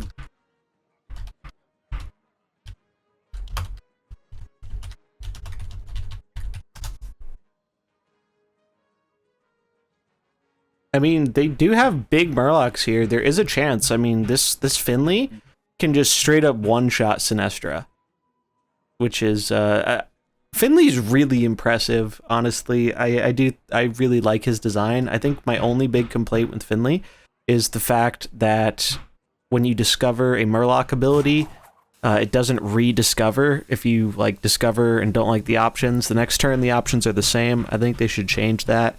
But other than that, I've been very impressed with Finley as a character. It's interesting that in a Murloc deck we don't spot any Murky.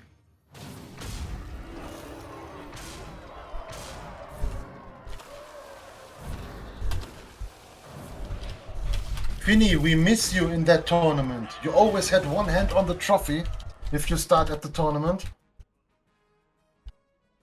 You have to level up some mercs after your wedding is over. Now you have to set up other priorities.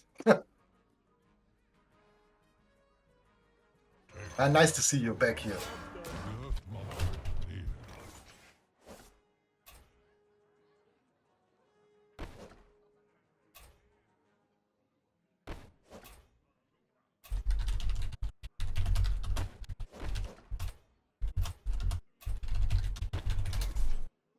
Job's done. Interesting. So, looks like they're gonna go for the slow here. You really got to. I mean, it might be this might be a unadvantageous position for Calypso. The Murlocs, they have good damage right now. They have pretty good sustain. You do have to be a little scared of that Varden because their frost damage is stacking up. They have +9 frost damage right now, and that Jaina, I don't think that Jaina has been popped yet.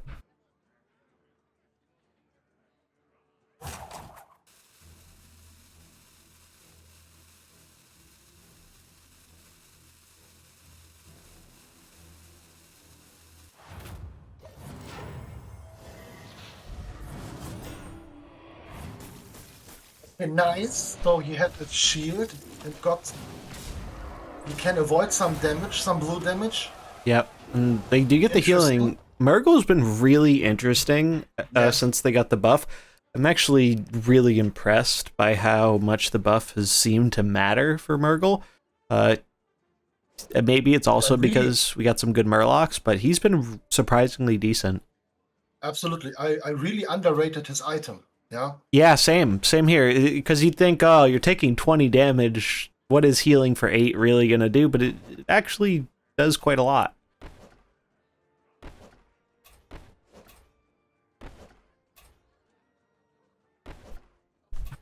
Problem is here again the death rattle item on Warden. Job's done. Did he had ice block? Still open?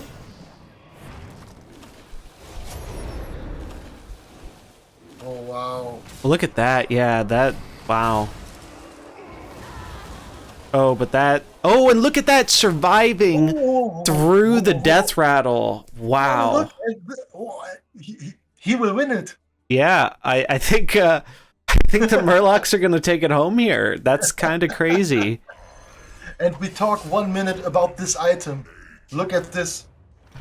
And now everything on the Murloc side, okay, not the blue one, but he is faster.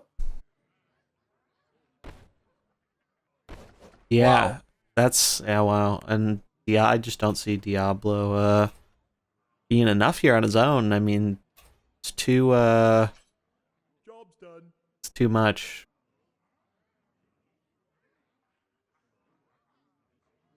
Yeah, I mean, showing the power of the Murlocs, he got absolutely his whole starting lineup cleared out. Interesting. Whoa, whoa, whoa, whoa, whoa, whoa, whoa.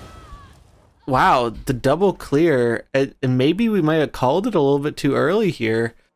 It's kind of interesting Now, Diablo will do it. because the Fire Stomp is just low damage enough to where Murgle doesn't get healing in because of it. And yeah, wow, Diablo was enough there. Yes. Wow. Close. Okay, that was 2-0, or it was finished.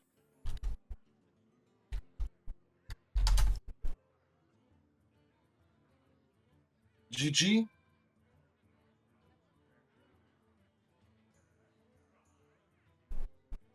And congratulations for Calypso. Not finished. It was 1-0.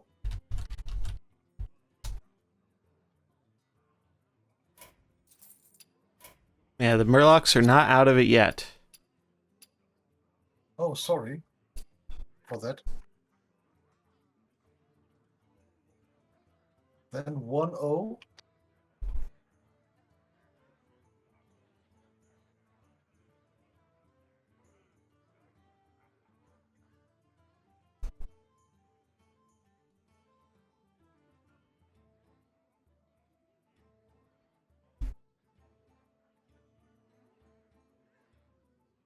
Okay, next game. No, Frankie's not in. It looks like Frankie is quitting. So normally he said to me, okay, he was ill and told me that he only can tell me on the day where the tournament is and give me a feedback if he join maybe he can't take the decision only at the day of the tournament, he told me. But today, I can't get him.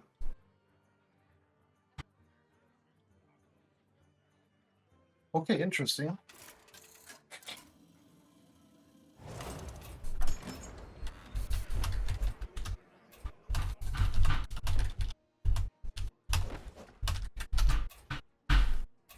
Alright, so it looks like we have the Arcane Dragons again versus the...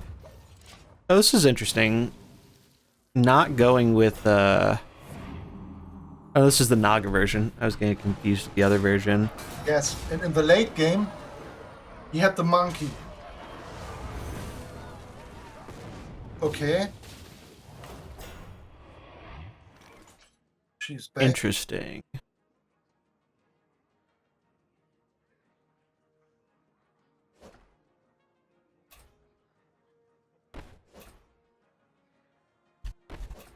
After another dragon has died. Job Okay. done. It is normal that Onyxia in the starter with that starts with that item.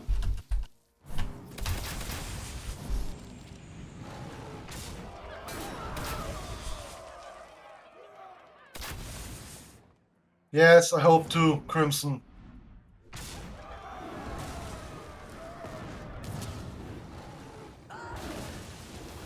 Interesting. So both sides here getting most of their boards cleared off. And I mean, it feels good for both sides here. However, looking at the benches, having the double arcane bench come in compared to the double red or the Nagas, I think we're going to see an advantage from the arcane side.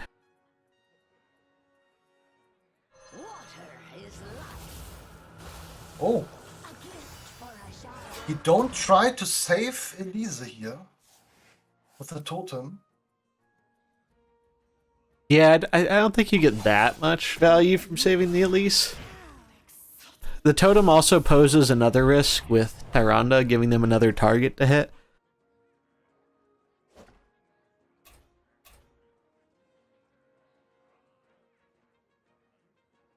At that point, I can't say who is favored here.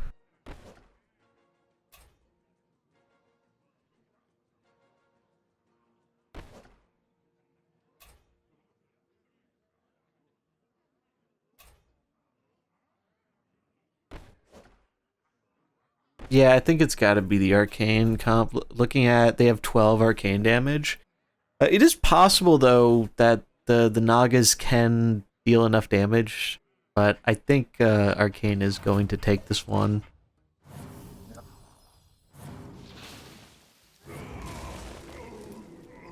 They do get the heal up, but oof, yep, you can't be happy to see that as Calypso. No.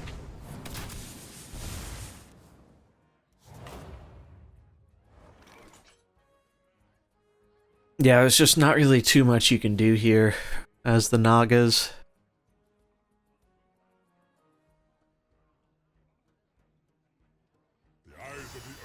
And I did try and get an answer about the recent change we got to Long Jin, but I haven't heard anything yet on if it is intentional or not that the retaliation now goes off on their skill 2 when they die, as it didn't used to work that way. And it seems kind of inconsistent with the change they just made to Trigor, so I don't know if it's a new bug or if it was always bugged and they fixed it, but I think that was kind of a surprisingly decent buff to Long Jin, who's already one of the best characters in the game. It is the same like with Jane and the ice block.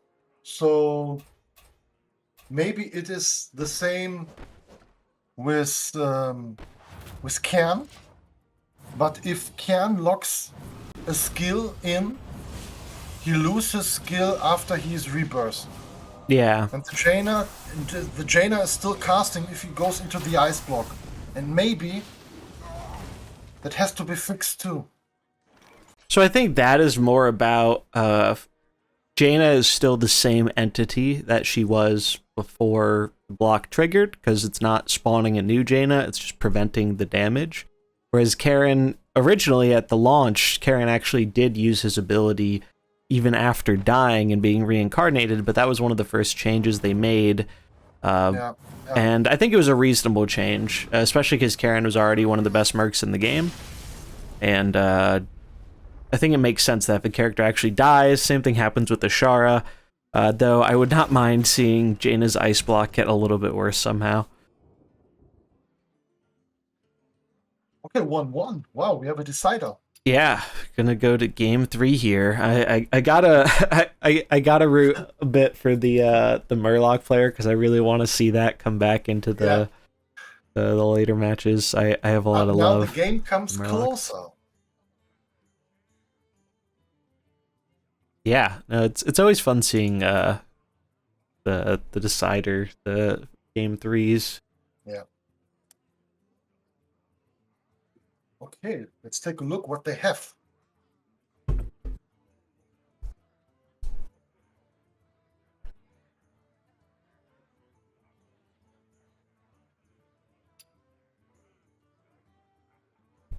Interesting to see what he has on the bench. But yeah, oh, it's a mirror. Ooh, interesting. It's a mirror with different benches.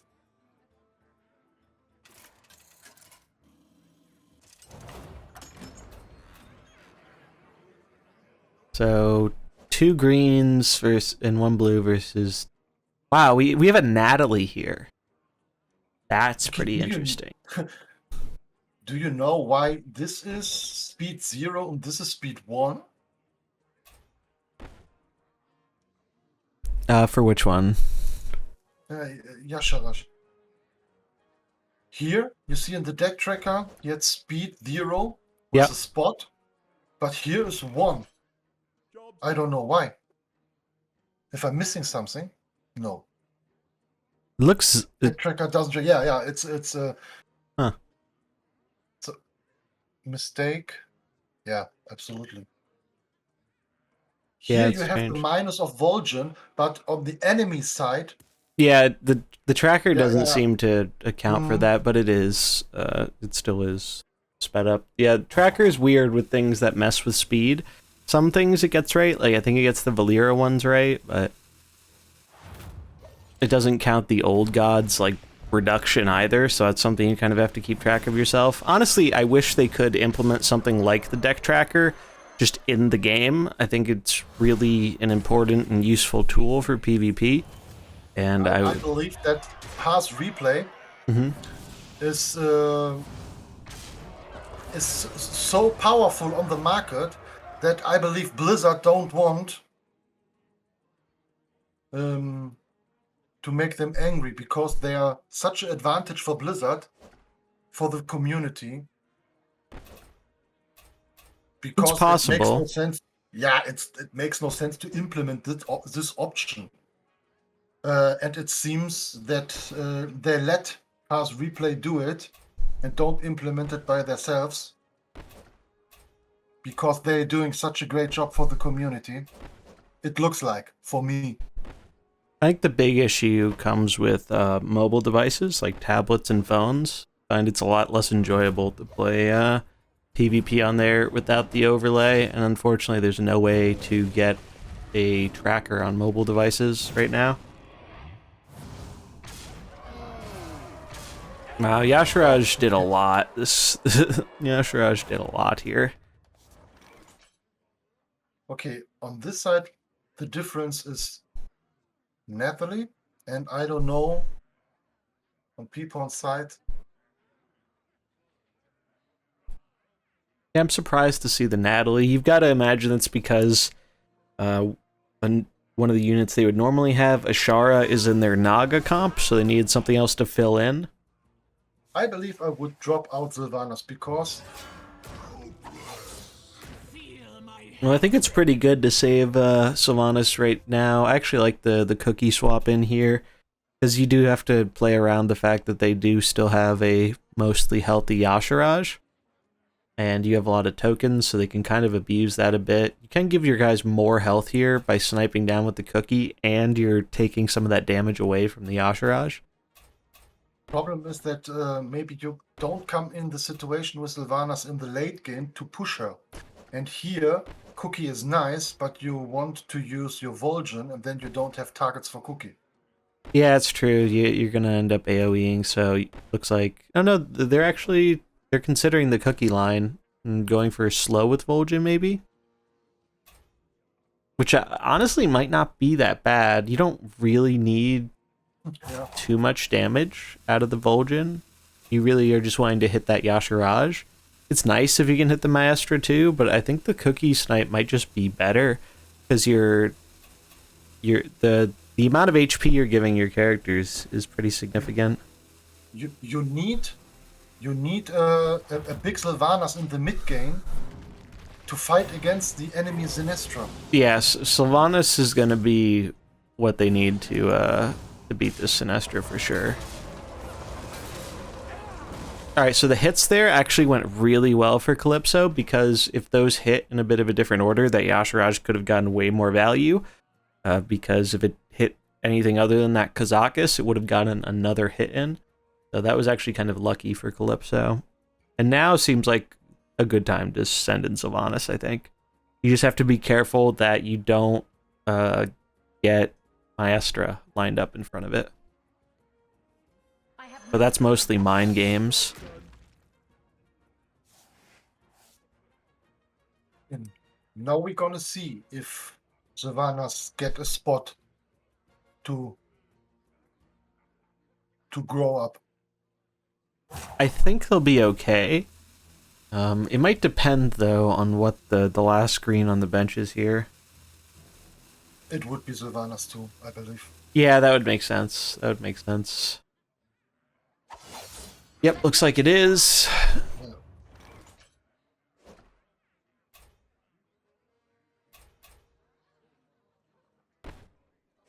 So we do get another cookie snipe here. Also worth noting that the Sylvanas on Calypso's side is faster because of the Vol'jin. Now, Sinestra is going to get an AoE off this turn. Okay, that's right. You definitely come in the situation to grow her up because of Vol'jin. Okay, you're right. Yeah, this is looking... I think it's looking pretty decent for Calypso. The Sylvanas on the opponent's side might make this a little tricky, though, because you might not be able to deal with Sylvanas and their Sinestra before your own Sylvanas dies. And Maestra actually is going to get a double hit in now, which is actually pretty problematic. Though the Sinestra AoE is actually going to be just shy of killing both Vol'jin and Cookie, which is pretty bad for... Cookie can eat XL. Maestra. That's nice.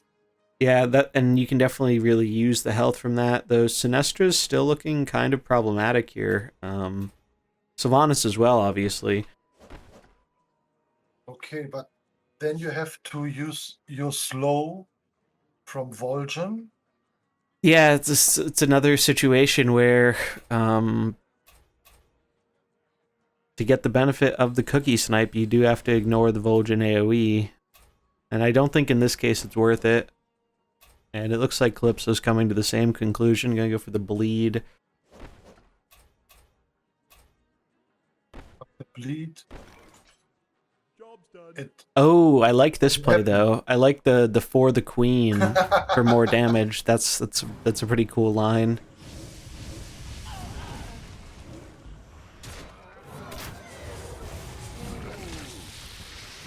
Wow.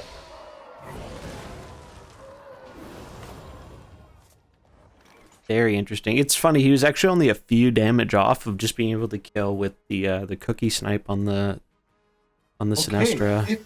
If it is a tie, no. I think I Calypso don't, might lose now this one.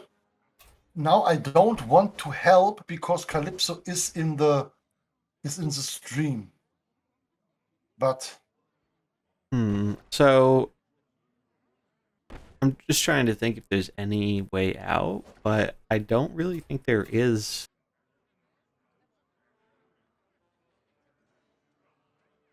Because if you killed their Sylvanas, all your stuff but your Sylvanas dies. And your Sylvanas... I guess the only chance is if you get to fatigue somehow, but I don't know how many turns in we are. Job's done.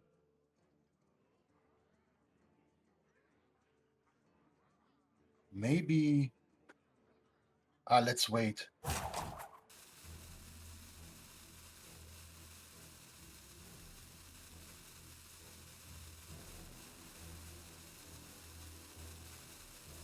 It's GG, yeah. I thought about the option. Now I can say to kill your own Sylvanas. Yeah. Honestly, killing their own Sylvanas wouldn't necessarily be that bad here. Yes. It dies to the bleed, though, so... And look at that, and Sinestro lives at 1 HP. That's insane. Wow. It's normally a Frankie move. Yeah, wow. Wow. That was, I mean, you can't get closer than that. Pretty nuts. Okay, congratulations. Yeah, well played. That was a good series. Congratulations to Peepon to switch it from a 1-0. And thank you very much for Calypso to play in our tournament. Very, very nice.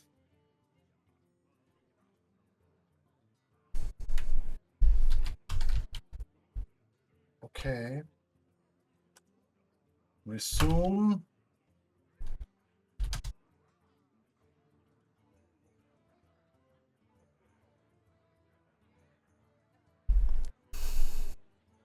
Wow. Yeah, that was a really good one. Yes.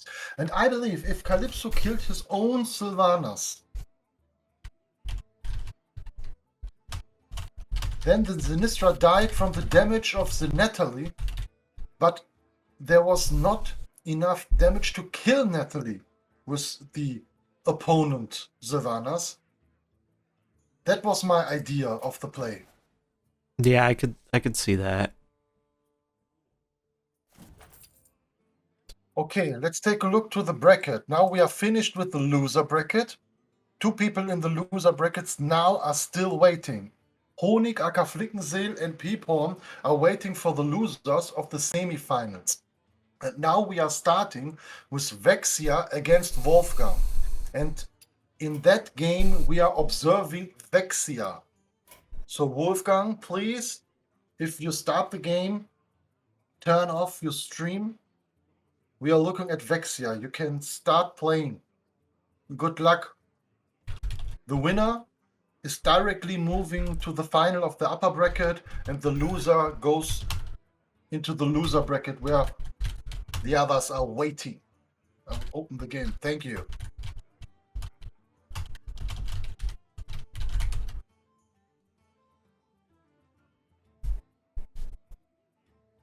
And Calypso is the player of my heart in that tournament. Yeah.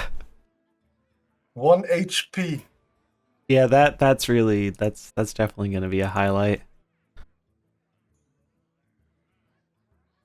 Okay, we are looking for Vexia.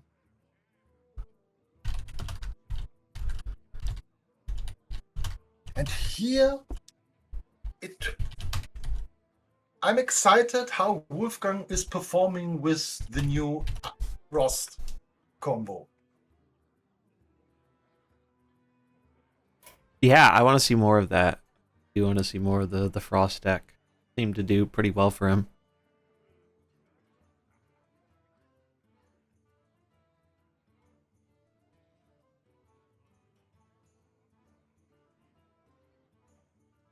But that is still the problem of that mode. Dofini is the best example for that. He was a very tough, hard player, so I like to observe all the matches against Frankie, etc. Then he makes a small break,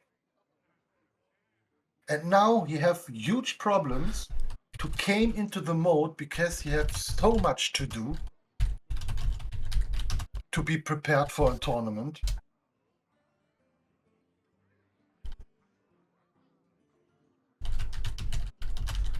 Okay, I can't see. Vexia.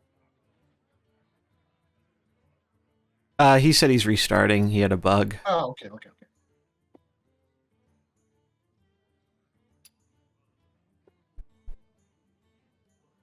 Okay, no problem.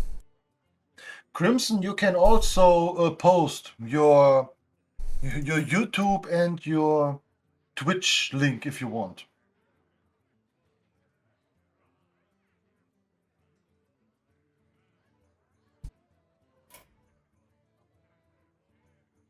No problem. I fully believe in that the content creators have to do more network against each other because it is for everybody an advantage that we are networking. That is why I'm starting at the moment or trying to do some reaction videos. I tried with the old Guardian video and from Crimson a video. Oh, I think they're in game. Yes. Okay, good luck, guys. Looks like Vessi is on the Nagas. Very fitting, as he is the one who popularized the Naga comp.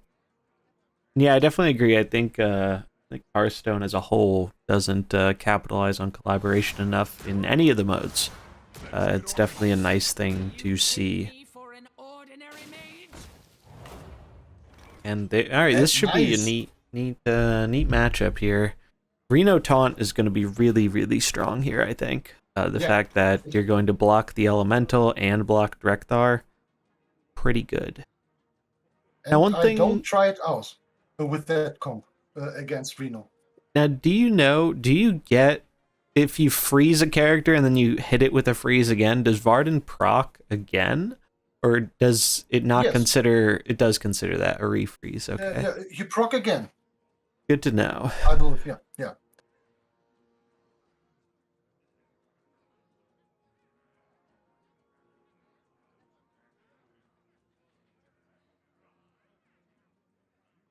Yeah, I'm really not sure who's favored here. Yeah, perfect, Crimson. No, okay,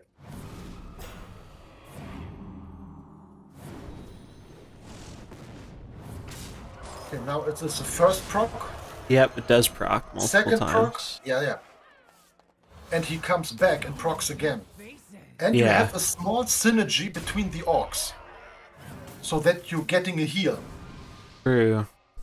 I always forget Master's an orc too. Job's done.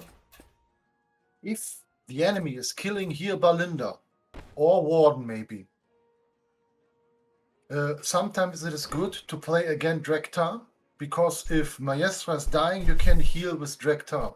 If they kill Maestra, you let Drektar on the bench and play Locolar to clear the whole board. Yeah, if you get Localar in with that damage Yes. boost, it just destroys everything. Damage boost It is very here- powerful. Always here you have to decide. You can make a lot of mistakes to not come in the situation to snap, because here you need to snap. Yeah. No snap. Oh, no snap. Yeah, I think that is definitely going to hurt Wolfgang here. Job's done. Yeah, I and think that you was really a need that mistake. snap.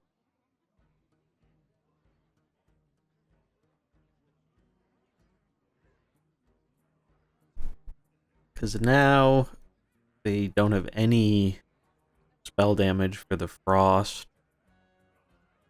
Yeah.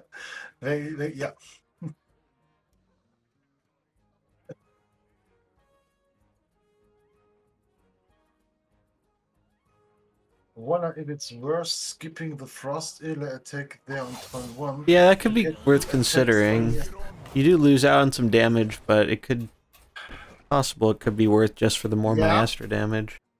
You are right, but you want to stack up a warden. Yeah. Okay, maybe we have to try it out. I can't say it now which is better. Job's done. You are right, sometimes it is good to have 2 attacks with Maestra. Especially if you are forcing the same colors in that position. It's looking very favored for Vessia here.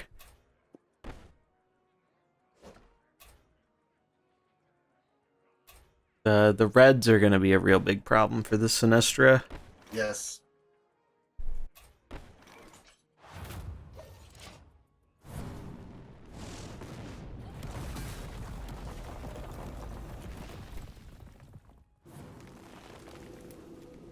Oh, wow.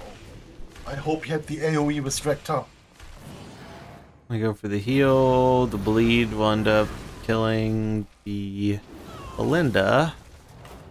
Yeah, I don't think there's a way the Nagas can really lose from here. But okay, the Sinestra. Let your essence congeal with Nicola. Well, that's a lot of summons. Look at that.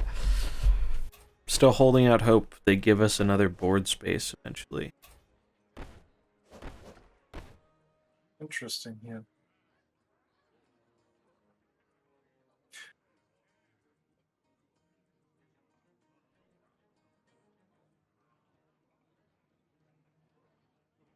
Guys, I will post in the chat exclamation mark giveaway after the tournament or in the end.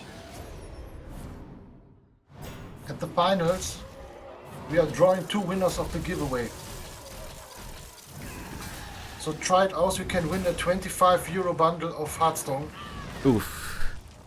Yeah, that's gonna be Okay. the game right there. Yes. Yeah. That was huge.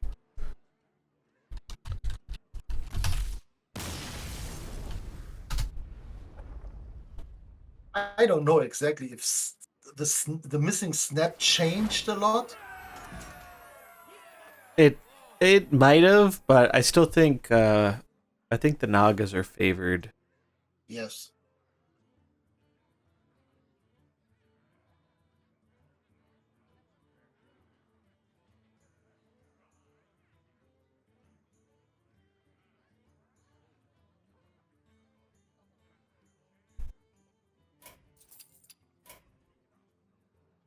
Okay.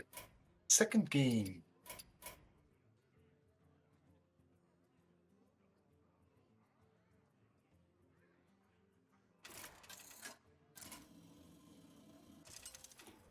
Job's done.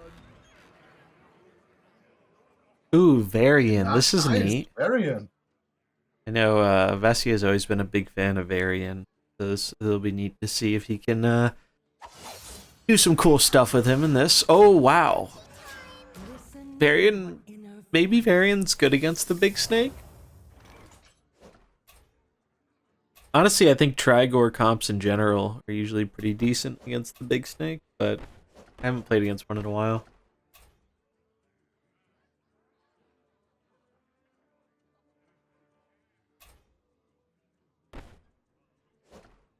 Interesting.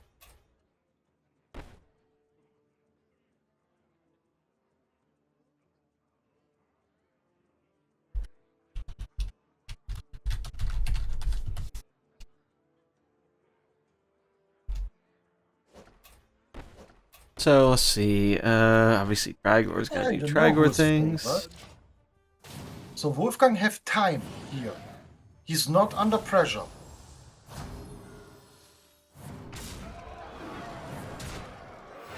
Alright, that's pretty huge, actually. Them losing Snake on one, even though it dealt a lot of damage, and Vessia getting the Divine Shield is pretty impactful. Oh, that was perfect start. Job's done. Yeah, I think you played that definitely correctly. It feels bad, of course, to slam your dude into a 45 attack thing, but it's preventing you getting hit by like a 60 attack thing next turn, so I think it is worth it in the long run. But now he's kind of protected from a lot of the damage this turn. Yulan's really never doing any damage because they're using him for sustain. And you don't have any AoE to clear all the divine shields in one turn. Yep, that's another good point.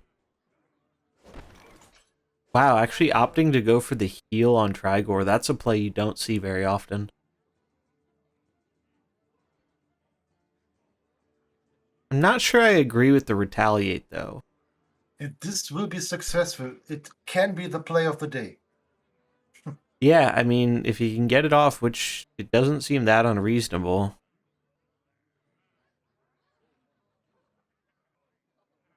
but given that the only thing that can attack is the Viper, I'm not 100% sold on retaliation being the best move this turn.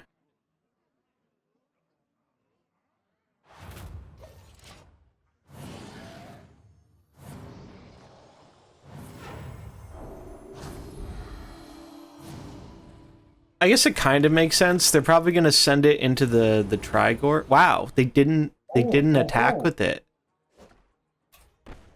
All right, so now retaliation was 100% the wrong thing to do there because they didn't attack, which is very interesting. I'm honestly surprised they did not attack into the Trigor. Well, that's what I mean. So Wolfgang is not under pressure. Yeah, he can kind of he's the control deck, right? Like he isn't under any pressure. He has characters who all have over 150 HP. Now, Trigor does get the full heal up. I mean, maybe the Trigor is presenting pressure. It's just more long-term pressure. Yes.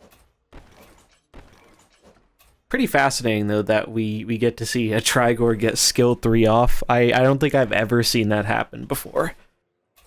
It is possible to maybe push spot with Yulong one turn. Yeah, I do think push.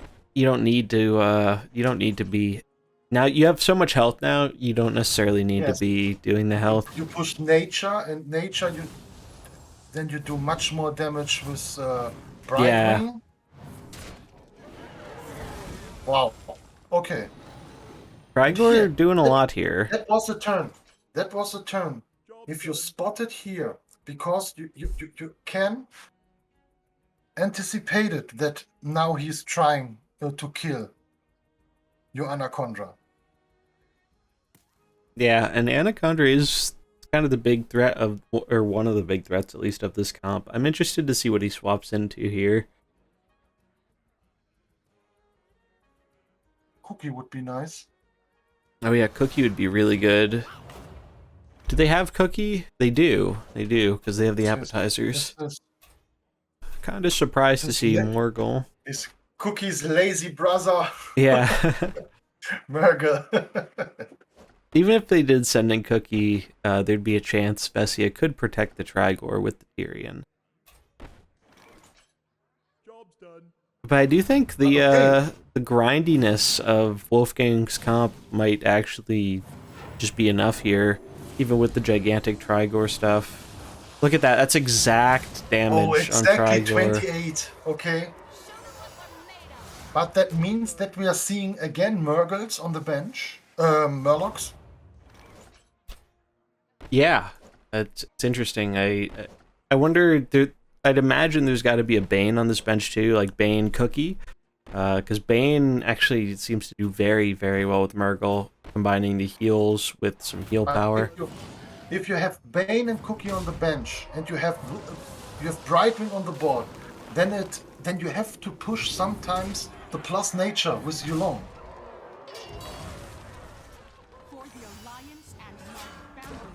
Also, it's pretty significant that Vesia hasn't gotten his Tyrion killed off yet, and it's not good. It's pretty bad that Tyrion's still alive here. Actually, you really want those stats. Tyrion is the only guy you never should max out. Job's done. Yeah, right. There is an argument to that. You have your Tyrion die quicker. Okay, plus many damage. Wow. I'm honestly surprised they went out of their way to kill the Tyrion. Also, that is a 220 HP Brightwing. This feels like it's going to fatigue, which might actually benefit Vesia more than Wolfgang. I don't know if it'll be enough. It looks so hard what Vexia had on board, but Wolfgang still had two mercenaries on the bench, yeah, and have on the board like what, 450, 500 HP. Yeah, it's pretty insane. It kind of shows how nuts Yu'lon is after the buffs. Wow, here. It's a big Leroy, though. And again, fatigue could matter a lot with these big numbers. Yeah. Especially Leroy dealing ×4 instead of ×2. Huh? He is instantly losing his Merfurian against the Sky Admiral. Yep. Job's done. What is speeding up the Sky Admiral here?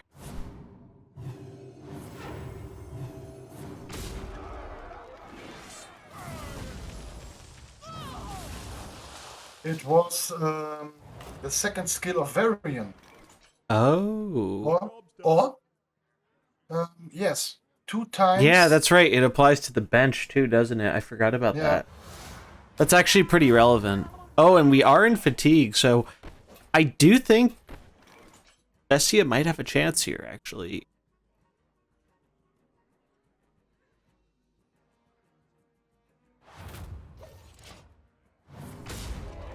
Look at how much damage that is. That Leroy just dealt like 350 damage. And just like that, Vessia just completely flipped the game.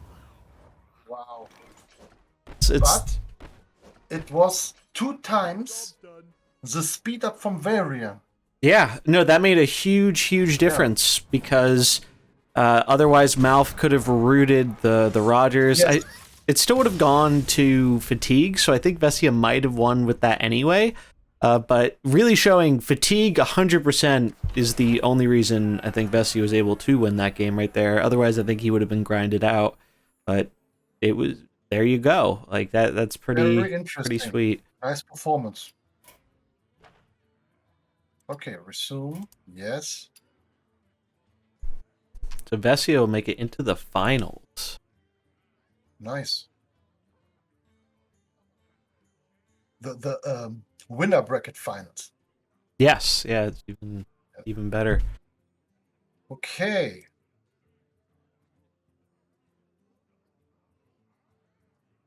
And back to the bracket. And then. So, congratulations for Vessia. Oh no. Yeah, the upper final. And Wolfgang, but not yet. Sorry. Krauser is facing Fake Raven. And we are watching Krauser in that game. We're observing Krauser. So, Fake Raven, please mute your stream. And now we are looking which opponent Vexia is facing in the upper final.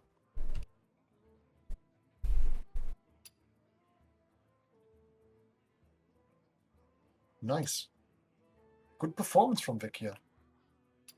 Yeah, no, I think he played that very well. Yeah.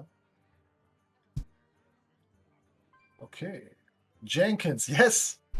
It was good.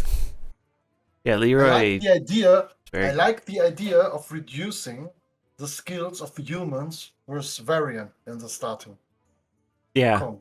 that ended up making a big difference. And that was, I believe, maybe a situation where Wolfgang don't think about as he pulled out Merfurian. I think even if he saved Malfurion, it was kind of like a lose-lose situation. But I agree. I don't think he was thinking about the reduction. I know I wasn't thinking about it. I didn't even understand why it was reduced at first. Yes, but Wolfgang, you get a second chance in the loser bracket. So we are able to see our new Frost version again. Okay, and we will wait for Krauser. I believe Krauser is starting new.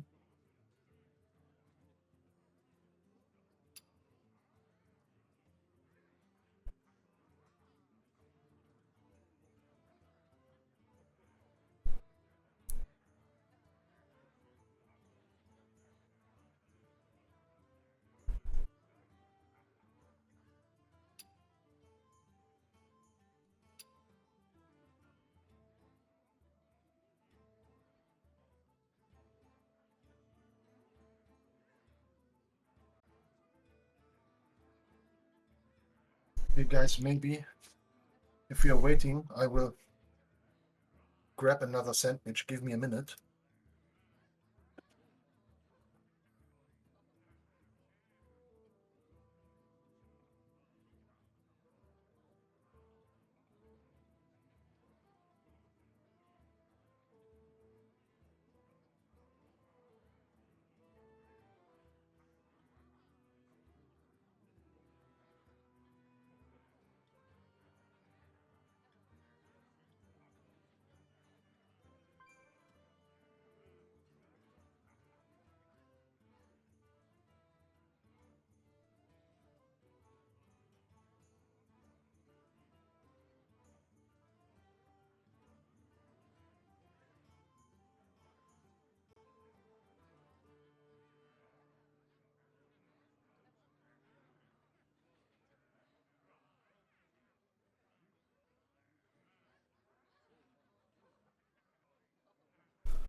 Okay.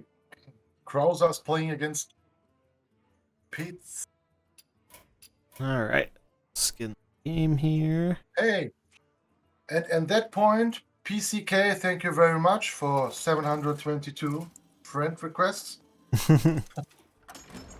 That's gotta be some kind of bug. Like,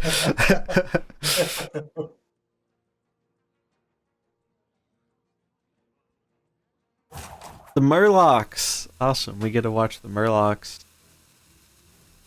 This is exciting. I love me some Murglin.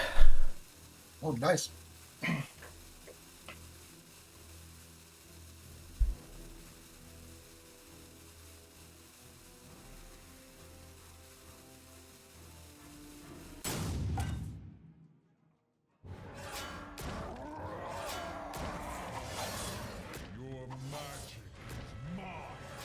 Okay. I saw both players not with that versions, both decks. We don't have in our Interesting. stream today. Guess we get the Murlocs versus what is probably an arcane comp using Mukla here, the additional beast. The positioning's always been kind of tricky with Mukla and Nefarian, because when you have Mukla on that side of Trigor, you do obviously get the benefit of the taunt dealing the damage when it gets hit, but you don't get the Nefarian Dragon to get the extra damage. Also kind of interesting that they're using the equipment for the Draconid having more attack and Divine Shield. That seems a little bit atypical from what you normally see. think you you will have the Taunt from the first round next to your Trigor for all the melees who are quicker than your Nefarian. Yeah, I guess that is that's a good point to consider. The extra attack on the Draconid actually being a bit of a downside here, because that did give Murgle some more free healing.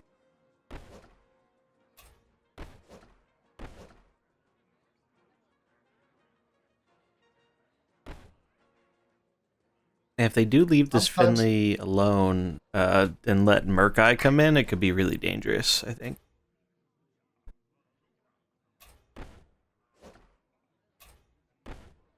Looks like they're going to try and protect. Sometimes the Draconid can be a disadvantage in damage if the enemy is playing Maestro. Yeah, that's true as well.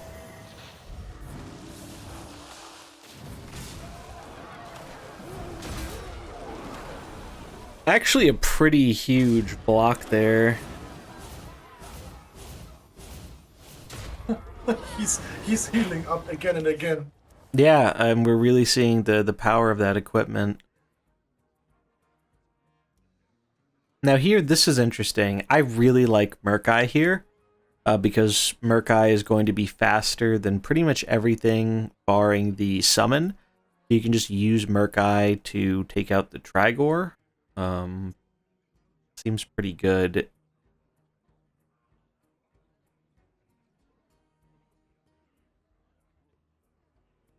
You could opt to go more defensive with Murky too and use the Bubble Bobble, because you have a way to combo it with Murgle. Murgle is the fastest thing on the field right now in terms of attack speed. Looks like they're going with Cookie, so I imagine they're going to double up on the Trigor to just get it gone.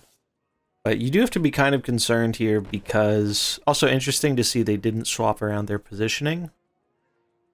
Nefarian probably should be on the other side. I believe that the Trigor don't push one.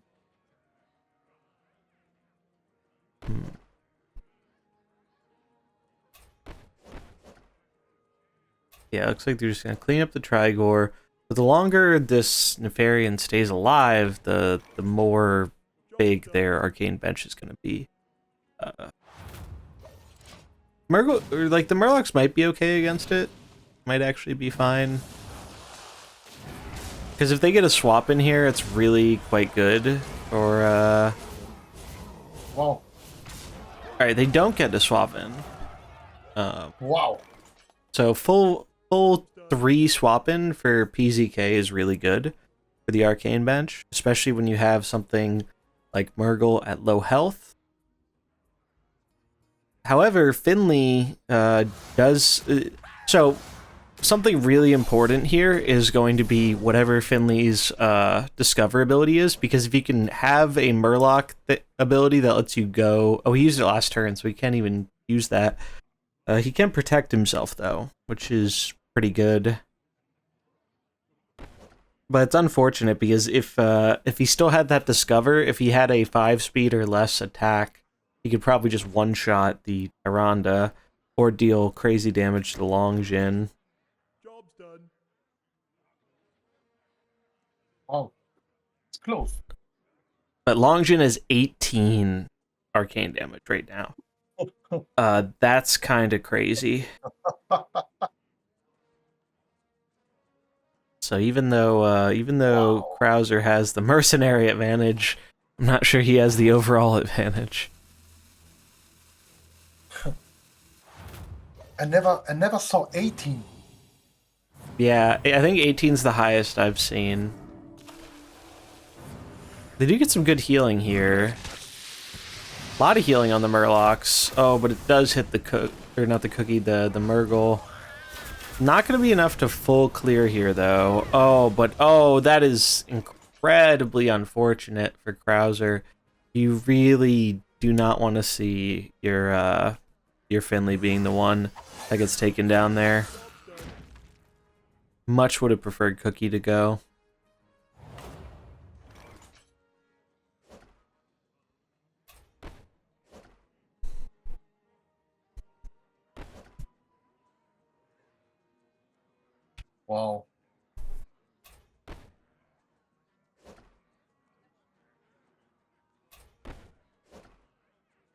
And yeah, I'm kind of struggling to see how Krauser can turn it around here.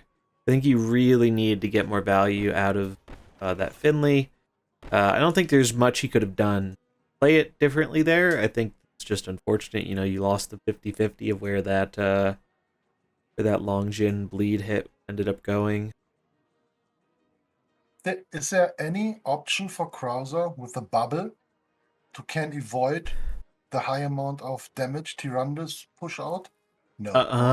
I think you would have had to also position it differently too to get max bubble value. I think you wanted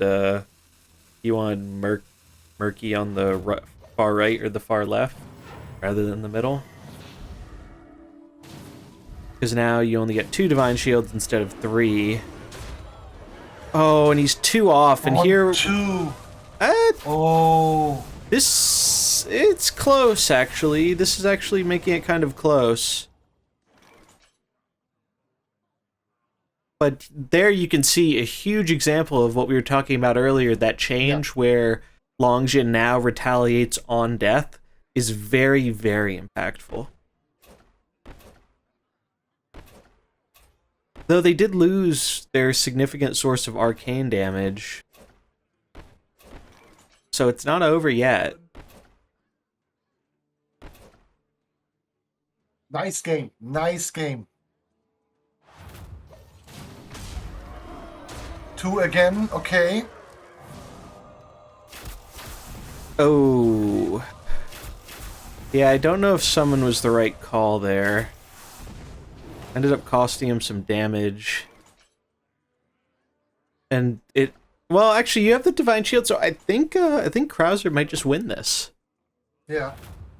I don't think PZK has the damage. Or no, it's a flip.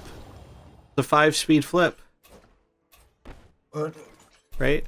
Job's done. Can you summon? No. No, it's a flip. No, it's not a flip. It's a flip. It's a flip. Yeah. Oh. Look at that exact damage. Well, props to Krauser for really... I do think he actually navigated that pretty well. I think... Actually, that thing we talked about where if he positioned Murky slightly differently and got an extra Divine Shield, I think he would have been guaranteed to win that game. But here... I don't know, but here maybe you can discuss why the turn is not goes to the end and the bleed kills Tyrande. So it's Yeah, that's a good question too. It is directly over, but the bleed had killed Tyrande too. So then it would be a tie. Interesting. So I believe, yeah, he had a 10 damage bleed on her with 5 HP. Yeah, that is interesting. I guess the game can the game resolves before the end of turn effect. I'm surprised that the end of turn effect even goes off, but that's it's interesting. Usually don't see that come up. It's really surprising how close that was, though. It was really close. And I think that's one of those games that comes down to people just aren't really used to playing with Murlocs. Merc didn't get hit before he made his own Divide Shield for attacking. Have to push. Oh yeah, then it probably wouldn't have mattered, right? Because he would have gotten rid of the Divine Shield anyway. Yeah, so I guess it didn't matter in this instance. It would have mattered if he did get hit, but he did not. Yeah, but it's maybe a good discussion about the end of the turn if you have a bleed. Yeah, I'm curious to like I guess it makes sense because I think seeing the end of the turn effect, like I don't even think it should happen, like because the game is just over. Like you shouldn't even get to the end of the turn because like the whole thing resolved. But it's interesting to see that interaction. I was really surprised how close that ended up being, though. And that is a prime example of that Longjin change basically changed that whole game. How many damage did Tyrande 16? It was exact, yeah, it was 16. 16, okay. So it makes no sense to summon the Murloc because the Murloc has 15 HP. Oh, Yeah, I think summoning the Murloc was a mistake because yeah. it gave them more damage on the Merc because it got an extra proc off. So that is unfortunate.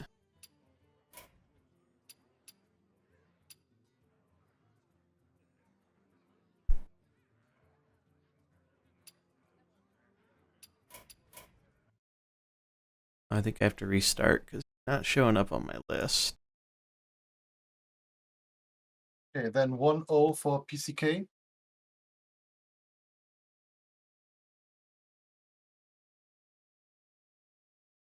Welcome to the end,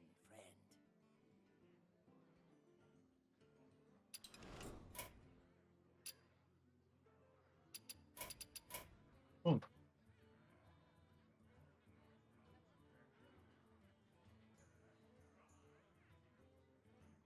Have a visual mistake, a visual problem. Job's done. At the red arrow. Oh yeah, that's a weird one. Okay, it's fixed. All right, so the Dragon Arcane versus what is probably a big humans comp. It looks like.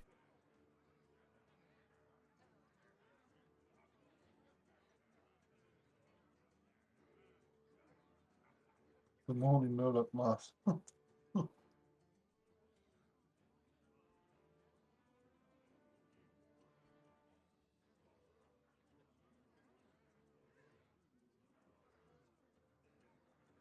So they lost Reno on turn 1, which is pretty standard for something like this.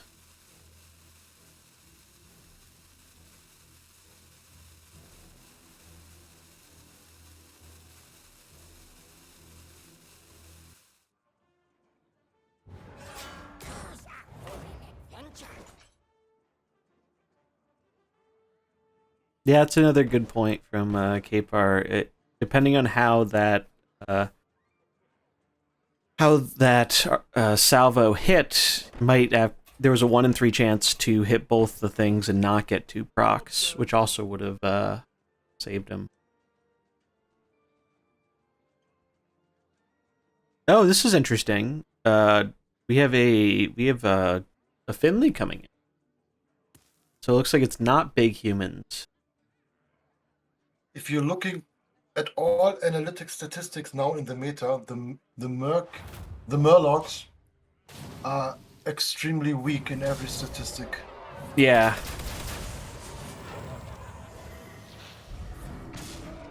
Yeah, they're definitely a tribe that needs more help, honestly. And we waited 1 year for a red Murloc. I know. And they're still getting more support than demons. Poor demons. Demons is like the abandoned tribe. Demons don't even get buffs, like. My little conspiracy theory about demons is that they're saving demon changes for a more demon-focused release, but who knows? They're gonna make Jiraxis good eventually. It's just gonna take time, I think. There's no way they keep him unplayable for forever.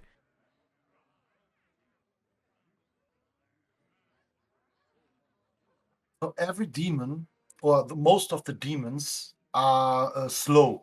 Yes. Yep. So I believe the tribe abilities, so Fell for example, have to be switched not to making plus damage. So give you some more sustain. That would be nice. So they have to. Yeah. They need more options. Yes. So Fell makes no sense. Only to make plus damage. It's kind of like, for anyone who was around in the earlier days of Hearthstone, aggro for a long time was very, very powerful in early Hearthstone because aggro got a lot more powerful cards overall, and though there were some control decks, I think it took a while before we started seeing more of them. And I think it's been kind of similar in Mercenaries. The power level's been bumped up, and these aggressive strategies have gotten a lot more powerful tools than these slower strategies or these control strategies. We've seen a little bit to help out the slower decks, but I think in general, to make the game better, I think we need more viable strategies, and I think one way to do that is giving characters a very strong benefit for going slow to make up for the fact that it's a very risky thing to do right now. There's not enough payoff for it.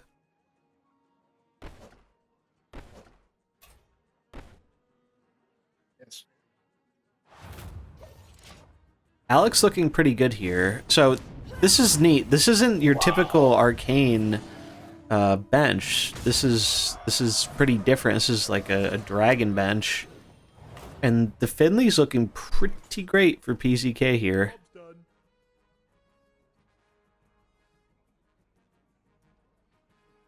done. Only the time for demons will come at the next patch.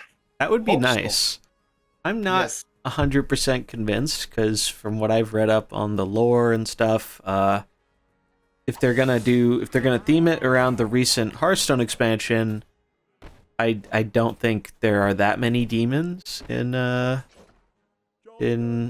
Nathria, or however you say it. Merc. So this is a Murloc bench, and Merc is actually kind of disgusting here with Finley.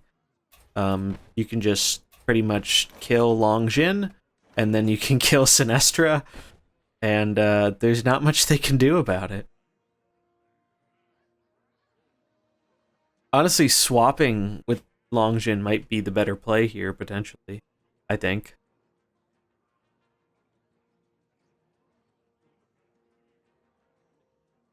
But you gotta imagine they're gonna try and use Alex to snipe down the Finley next turn, so you need your Finley to get his value this turn, which he should.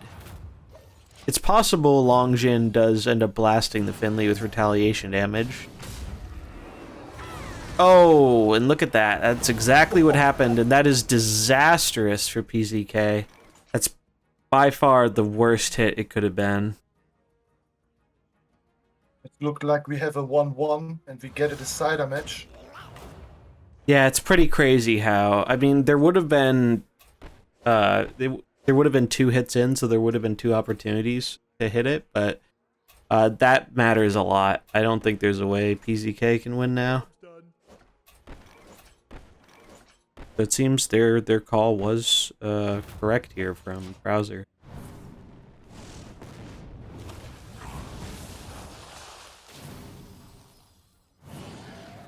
Oh, okay.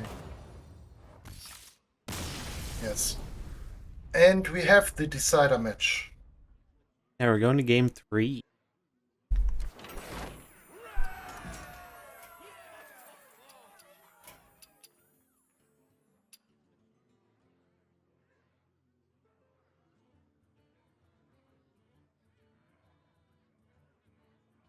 Interesting, no?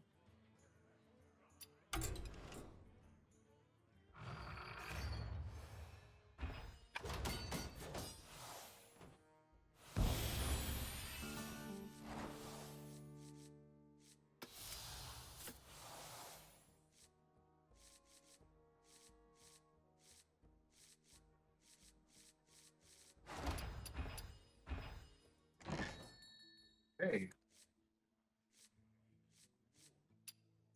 I don't know if we saw every 3 decks from Krauser and from PCK. Old gods, no, we don't saw this.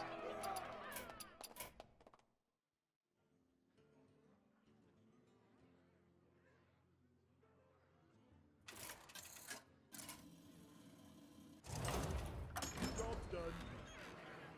The Old Gods versus Shadow. Now, typically, from what I've been told, Old Gods, I think, does do better versus Shadow. Yes? But it's not a, I don't think it's a hard favored matchup. It depends how they play it, though, for sure. The one big thing is the fact that Yasharaj on the Shadow side can actually get to its ult before the Old Gods team, potentially. because the old god's abilities reduce all the abilities of all old gods. Yeah. And maybe it depends if Krauser's Yasharas is running into a Divine Shield Golem. Yeah, it's also something to consider. It seems Krauser knows here he really doesn't want to use the refresh on Yasharaj because of that. He doesn't want to give them that free 20 attack Yasharaj ult for free. Look at the items. Oh,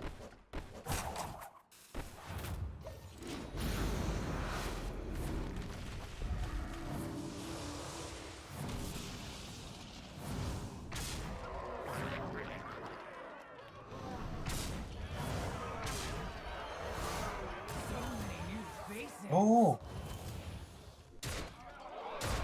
That is good for him.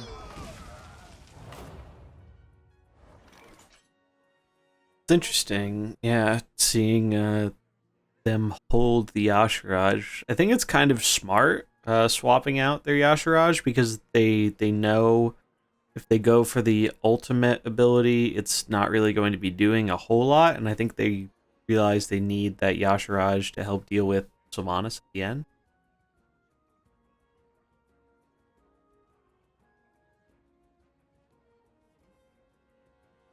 Maybe it comes to a point in the late game where the speed up of Krauser, when he pulls out Vol'jin, will be the big advantage. Yeah, that's definitely possible. Vol'jin speed is very powerful.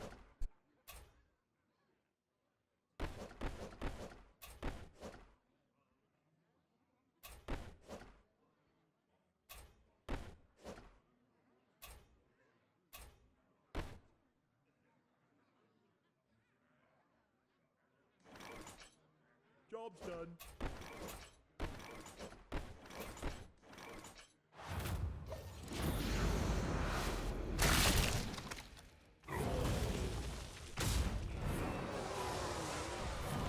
Okay.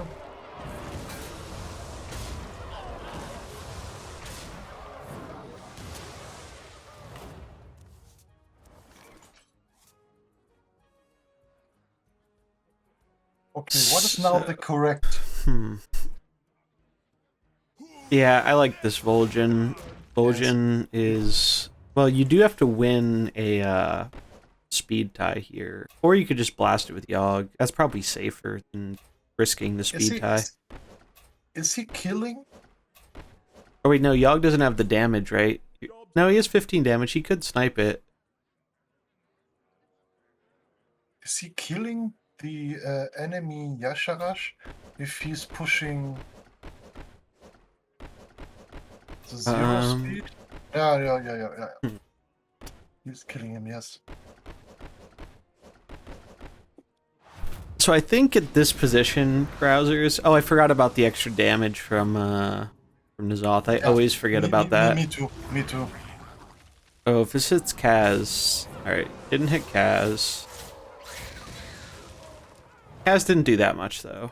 Not too many golems have died. Job's done. That was unlucky for PCK not to kill N'Zoth. Yeah, true. Looks like they both had some bad luck there. N'Zoth surviving and Kazak is surviving. Yeah.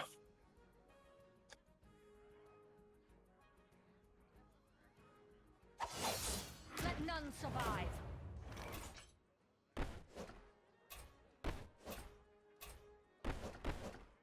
Very interesting.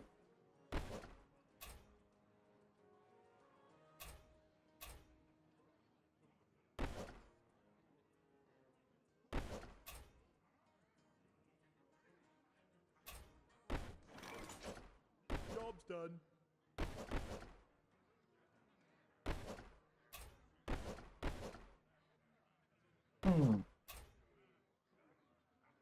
I'm surprised they're thinking about healing the Yogg.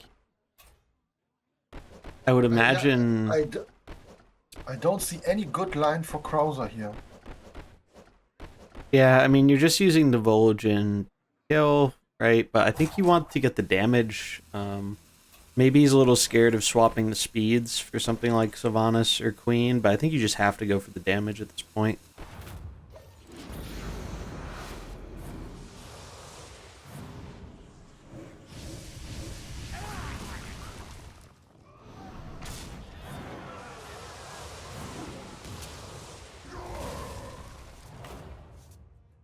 All right, I think Big Cthulhu just wins this game. Yes.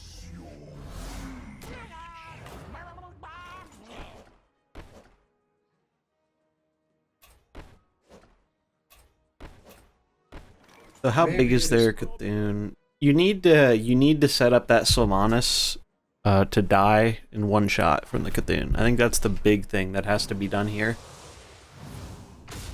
Or you just kill it with Yasharaj and Vol'jin. Now, that was a really good play. Actually, that was pretty much perfect, I would say. Now you have a 45, 155 Cthulhu, and Shadow just can't deal with that. Wow. Yeah, Cthulhu has been a lot better than I thought he was going to be.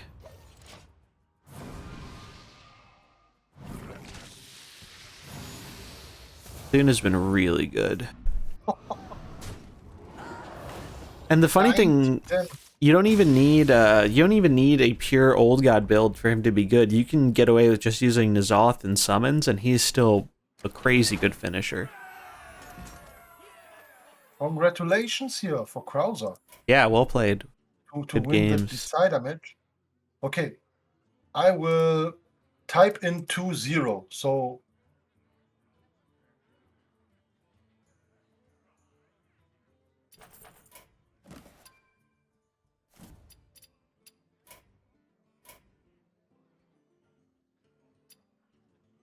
hey, then we are looking back to the schedule. We have a final in the winner bracket. So Vexia and Krauser. But first we want to play the lower quarterfinals. And then we are looking to Wolfgang against Pipon. And we are looking to Wolfgang. So Wolfgang, Pipon, please start your game.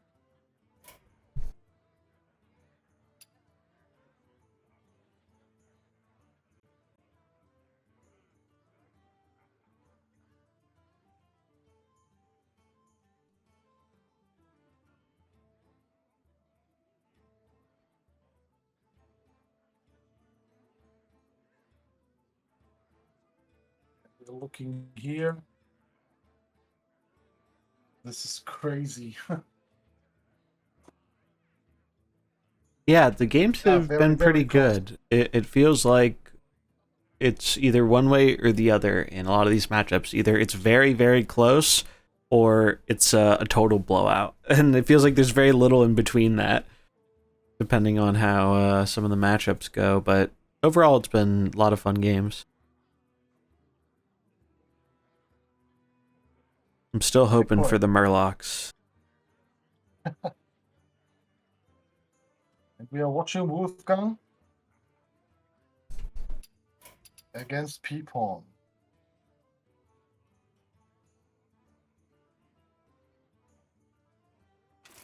And now we see a different opener from Wolfgang. All of the games he starts with Frost, and now he starts with Shadow.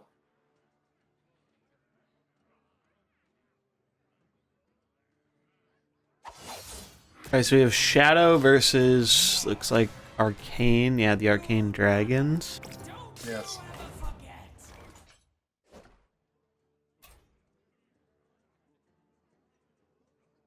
The big thing about the Arcane comp is you really want to mess up their swap-ins. You don't want to give them that double swap-in, especially if they've Yes. gotten good value off of their Yes, dragons. it is so hard to manage it that you It kill is. one by one by one. Yeah, there are a few decks in Mercenaries where that is actually very, very important.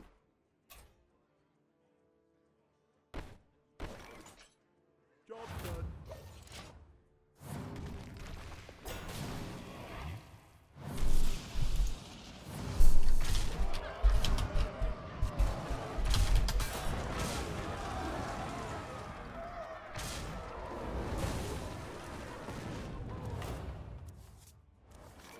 Yashiraj down. It's pretty interesting to see Tamsin here.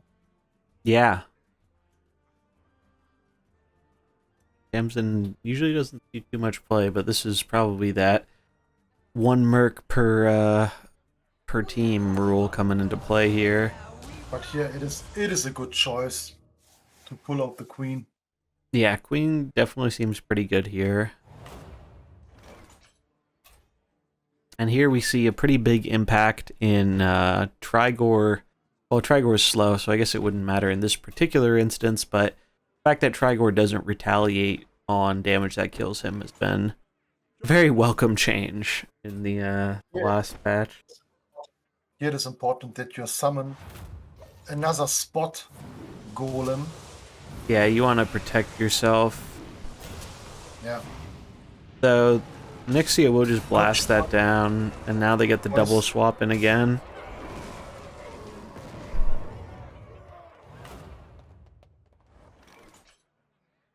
Job's done.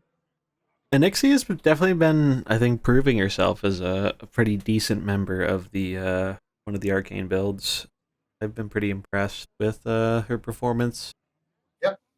So Ice and Arcane are definitely the winner Yeah, from up to here.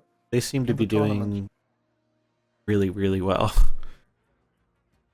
I'm honestly surprised how well Frost has been doing, but I guess it kind of makes sense when you consider that if you're going full Frost on one comp, those are characters you don't really have to worry about running as like a bench in another comp, except maybe local are sometimes, but overall, I think that's definitely a big reason why they're so popular. A good one for Wolfgang is that the Frost comp he's playing sometimes struggling with the RNG against Trigor matchups. And Trigor now is out. Yeah, it's true. Oh, okay. We have still the Sylvanas on the bench. That's interesting to see Reno on the bench with the death rattle. Yeah. Usually I've been seeing the equipment that turns his skill 2 into an AoE to combo with the Long Jin when you have bench Reno, but this kind of makes sense if they want to be more flexible and lead with Reno sometimes instead of Onyxia, potentially. Yes. So people were so afraid for against 3 blue ones with Sylvanas. So I don't know exactly why you don't pull out the Sylvanas.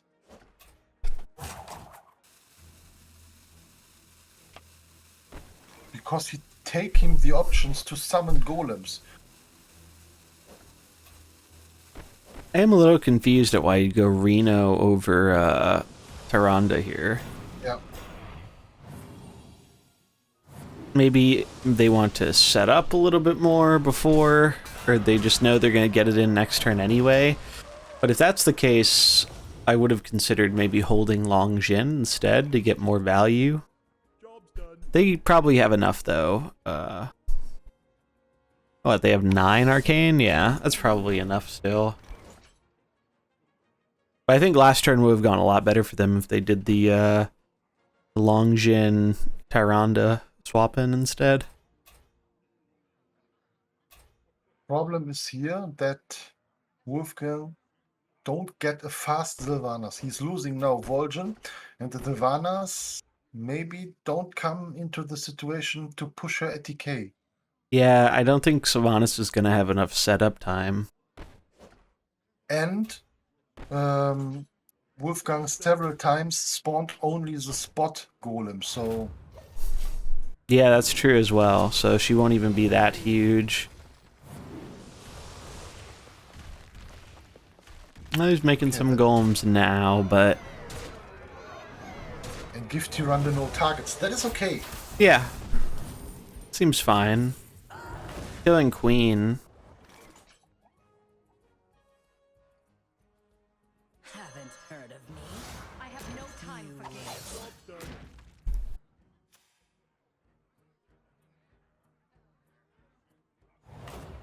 Yeah, I definitely feel like Wolfgang is not favored here. No.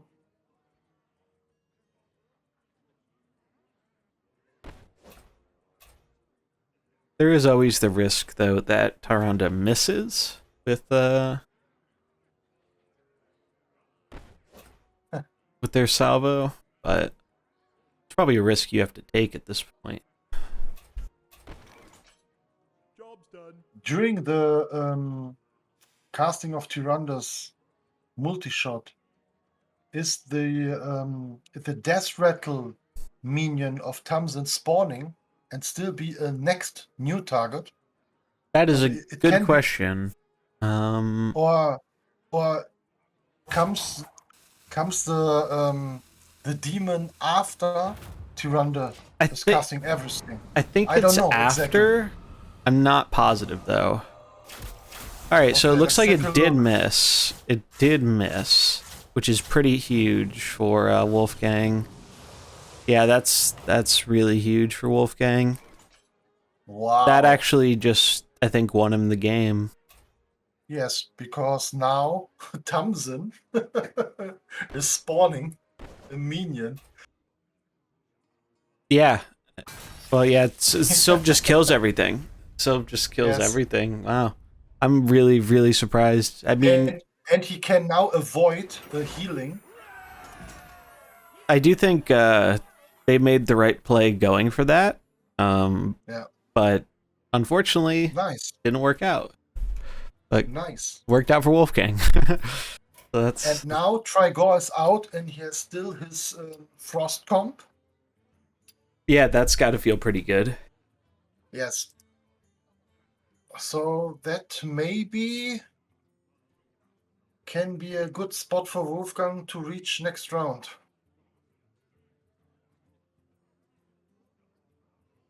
It is always good to have a 1-0 for next round. Okay, let's take a look.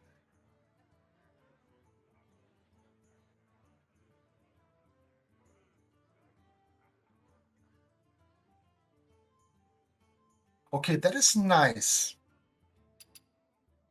Oh.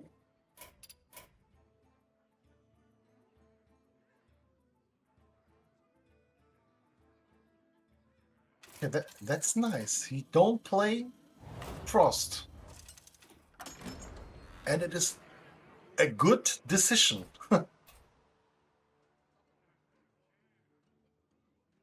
All right, so we have the big snake into the murloc. And I Both have wonder Mercs. I wonder Both if have Mercs.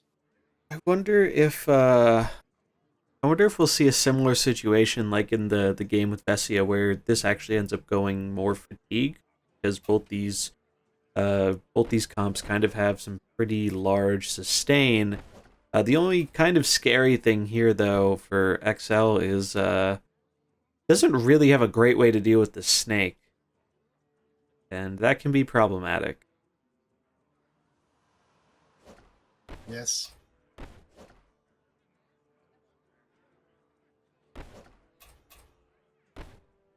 It's a very good environment for that snake because there's no pressure from P-Pawn. Yeah, we've seen a lack of pressure. What, did he just not swing with the snake? That seems like a mistake to me. Maybe it's not, though, because they want to preserve the snake. So maybe it is reasonable. Let's take a look. If P-Pawn comes into situation to play a late game monkey. Yeah, that's got to be what you're aiming for, right? Like, Yeah. but you can't protect the Elise very easily. Well, that's so strong. But okay. Yeah, The heal. the snake is getting out of control now. You do get the double swap in with Murlocs. Maybe that'll be enough to help out. They are buffed now. I can see Finley Murgle or Finley Murkai being pretty good here. But Merc gets absolutely destroyed by Yulon. Yulon attacks it. Okay. Here it is interesting to see if Wolfgang comes in a situation where he sometimes get a spot of pressing plus nature, because it's a full nature comp he's playing. He has only nature on the bench.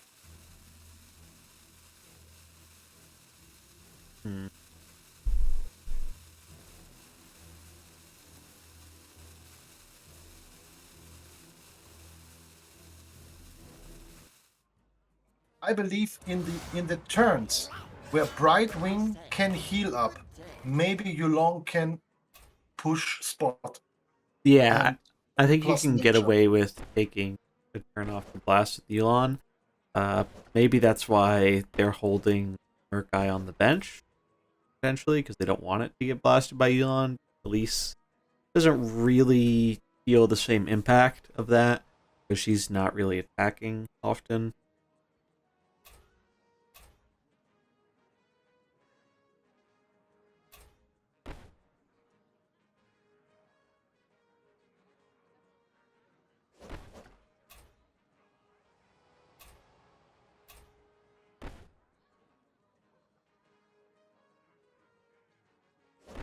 Do you know it is possible with the pirate lady to change the Viper's color? That's a good question. I don't think so. I think the changing color only works on mercenaries, not summons, but I'm not positive. The root here is really good for Melise. I think, like we said kind of at the start, the way for XL to win this is by getting a monkey. I Yes. think that's kind of their out here in terms of playing the attrition game. Wolfgang's comp can do attrition a lot better, but doesn't necessarily have too much big damage outside of their snake. And here is a perfect spot. Heal with Anaconda, heal with Brightwing, and pushing nature plus. Yeah, it's a lot of healing. That Can't snake has a kill any. lot. That snake has 120 additional HP on it. So its total max right now is 135. And it'll be 15 bigger because of Anaconda, so it'll be 130 at max. Which kills killing any now of the Elisa. things here.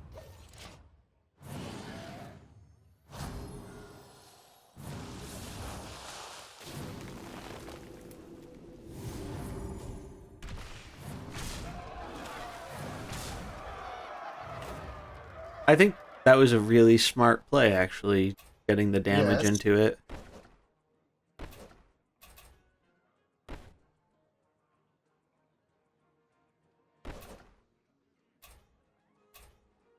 Oh, wow. Oh, I thought they were going to go for the taunt there.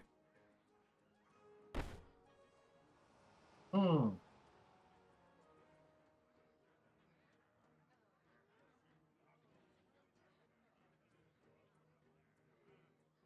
If he spotted last turn, so Yulong catched the damage of Finlay.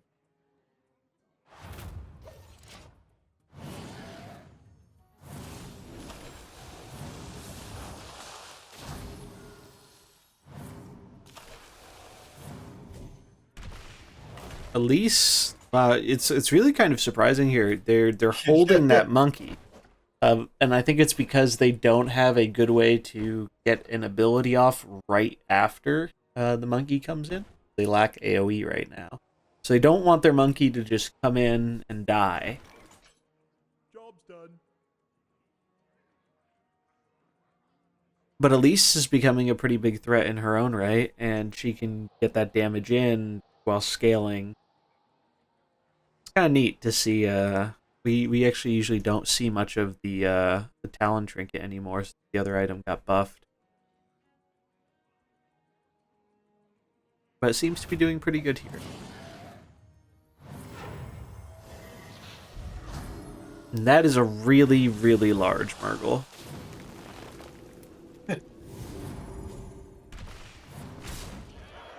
Oh, and the snake is gone, and now I think that's gonna be pretty good for XL. Chat, I don't know what you say, but in my opinion, there's the only way to beat the Elise deck to pushing plus nature. Job's done. Yeah, it looks like You he- they're trying to go for the damage on Elise now. yes, They realize they can't beat Elise up because Elise is just gonna keep scaling.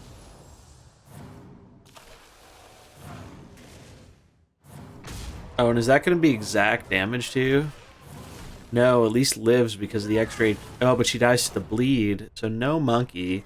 However, now okay, old Merc comes in, and you have two giant Murlocs that both get to swing in whenever he swings in. but you have a full bench. It's true. It might not be enough. It could be, though, especially because we're nearing fatigue. And fatigue with damage numbers this high, it really could change things. I mean, you basically are going to one-shot even these almost 200 HP mercs.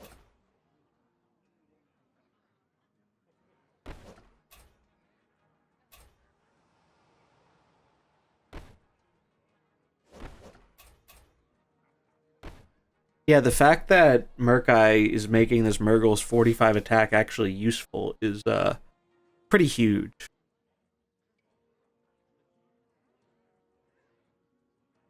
It's a lot of attack. I stand 50. by, if Murlocs ever become a high tier deck, it's going to be because of old Merkai. He's an incredibly strong character. And Finley is like exactly the type of thing you need to go along with him. Like, look at that. Whoa, That's insane. Like, they both played the scaling game, and the board state kind of stalled out a little bit with Wolfgang pushing an advantage by, like, picking off their mercs, but they kind of ended up in this scenario where now they have all these big, healthy Murlocs, and I think XL made a really smart decision holding this Merc to the end of the game. I don't think they'd be able to have a chance and without it. now Peepon is in a modus that every turn he can kill a mercenary. Yeah, and Wolfgang just doesn't It's really over. have damage to get through it. Like, his characters were really good at sustaining, but his snake is gone. He doesn't have the time to take off and summon a new snake and ramp it up, especially now that Yulon is gone.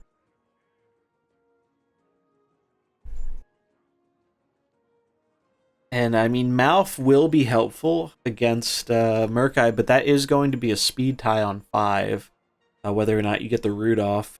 And that's only going to be for one turn. Yeah.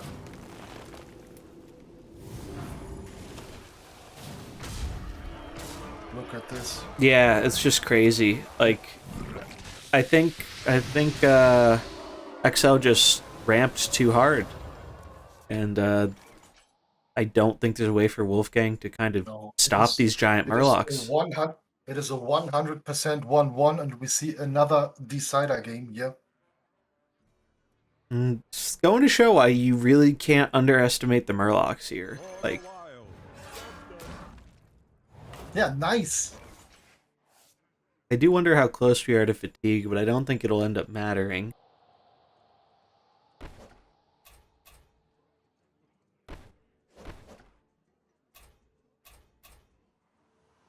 And the sustain from Murgle has been really, really powerful here. Every turn, Peepon is healing more than the damage Wolfgang did. Sorry. Job's done. So he's doing 20. He's healing 8. That's 12. That was another 12. He healed more. Yep.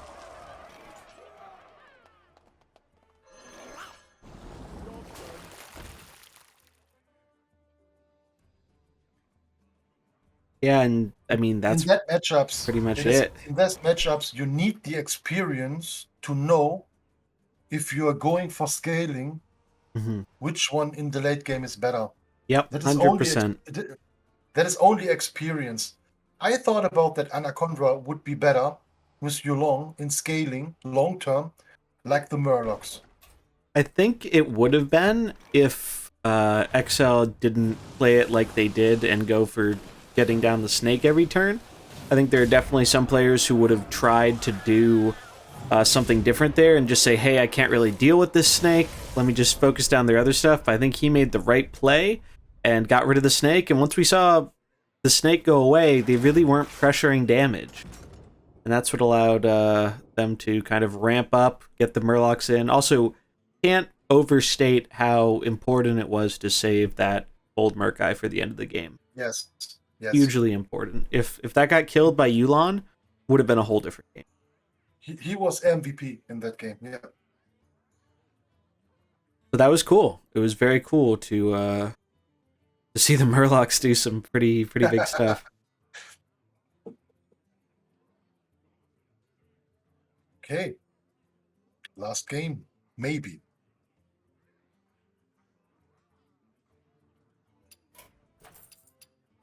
So we all know that Wolfgang have still Frost, but I don't know what Peepon had on the other side.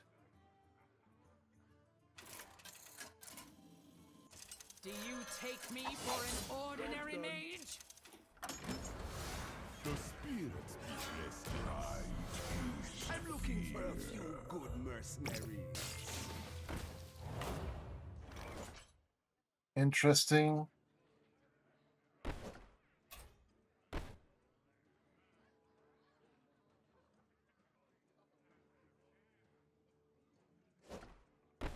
So Shadow versus the Krauser. Crossbow. Nein. It is not beer, it is Pepsi.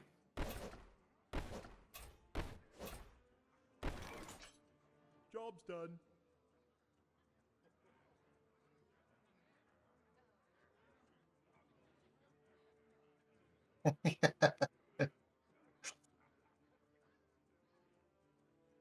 La piva ili Pepsi. So what do you think about this matchup, Grumpy, since you're more familiar with the Shadow deck? wins. Shadow wins? Shadow wins because of the speed. Yeah, I could see the speed being an issue.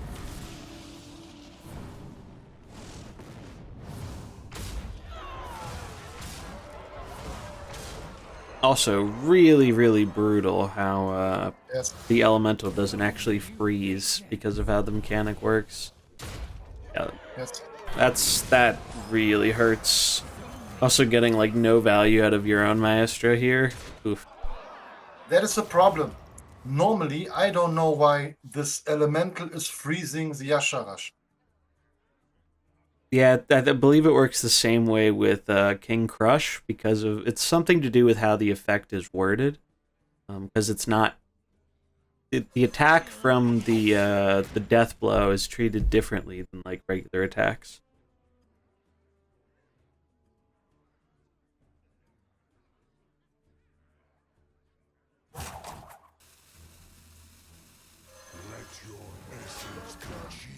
Here, maybe it can be good to play Drektar because Drektar had a synergy with Maestro. If an orc dies, you have the options to push healing.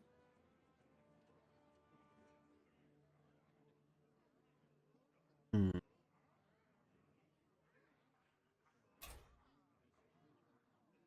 Yeah, I mean, it definitely feels really difficult here for Yeah, Wolfgang. it is. You beating all the old gods, the old ice comps, Hmm. and Trigor, but the shadow version is crushing you. Yeah, it's kind of the tricky thing right now. It is because with the Balinda in the opening hand, he had always the option to kill directly Balinda. Hmm. Yeah, it really shows just the weakness of opening with greens right now. Yeah.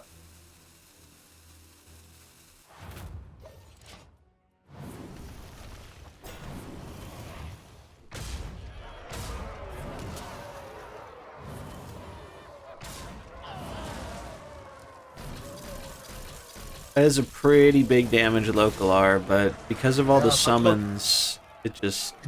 you don't hit one times the Maestra, Yeah, it's unfortunate. but It probably didn't matter it either doesn't way, make though. sense. Yeah. Yes. Yeah.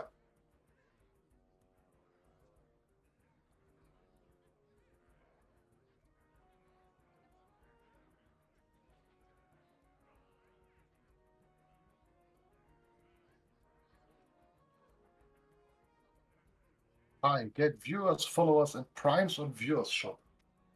I don't know why it makes sense to buy primes.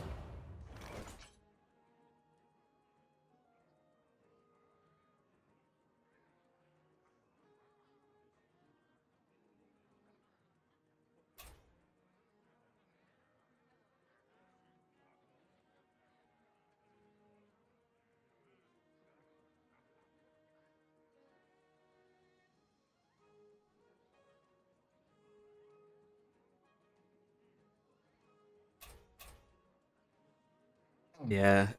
I mean, Wolfgang's thinking about it, but there's really not Yeah. It not is much he over. can do here, unfortunately.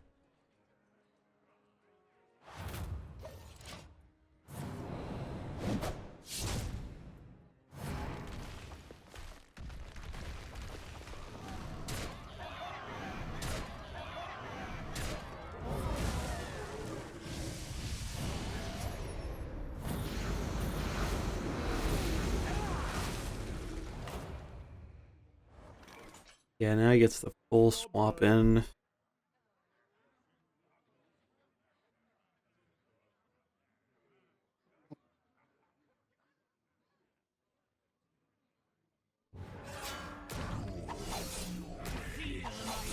Let none survive.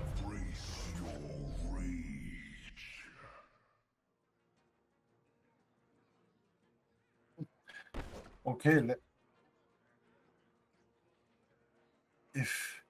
if people make the mistake not to shoot now with the Sylvanas, maybe there's no way. Yeah. Freeze, he can freeze somebody randomly. No, Job done. he's shooting.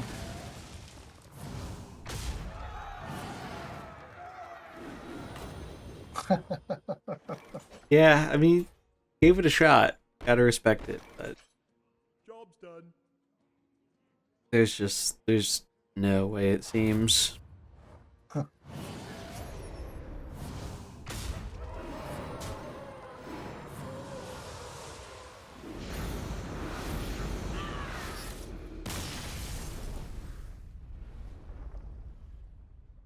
Wolfgang, nice performance. Thank you very much. Nice performance.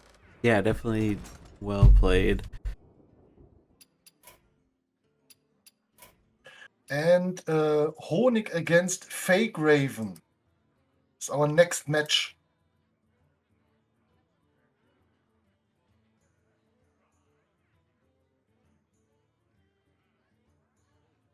Wolfgang, thank you very much for playing.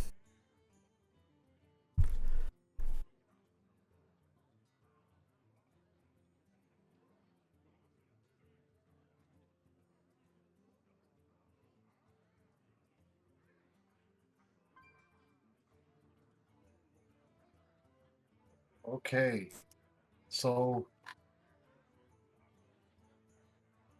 and we observing Flickenseel, aka Honig, because I added him.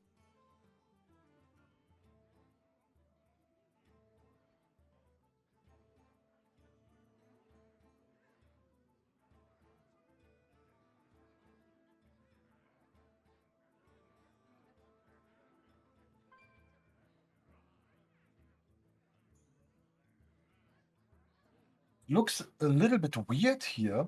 Why? Peepon? Who is Peepon moving? Do you see it? Ah, grand final here. Okay.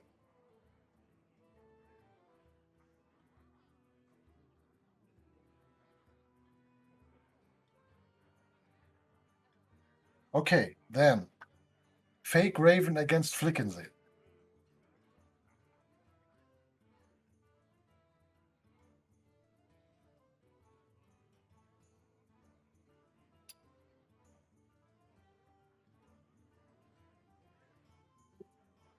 Knapp, Wolfgang, knapp. Es war wirklich, ich hab's dir gegönnt. Es war sehr nice. Oh, gute Performance, wirklich, ja. Sehr gute Performance. Und du hast die neue Eis-Variante hochgehalten, auch wenn sie jetzt gerade, du hast genau gegen das Nemesis gespielt.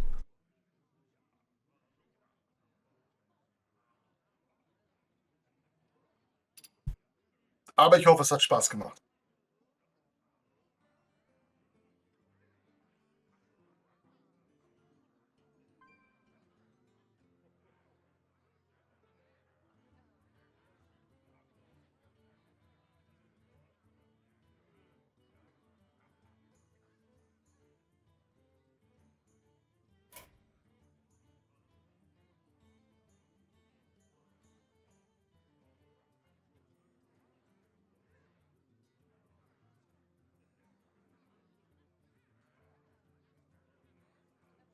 Can't see how this program is gonna manage it here in the lower bracket. So it looks a little different, the one I'm seeing on your screen versus the one I'm seeing on mine. Maybe refresh it, because it looks like Fake Raven and Hoeing are going to... The winner of them faces Pawn, and then...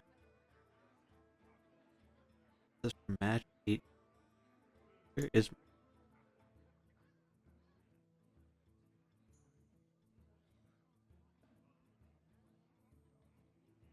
Ja, aber das macht ja dann Sinn, dass du diese Turniere spielst, Wolfgang.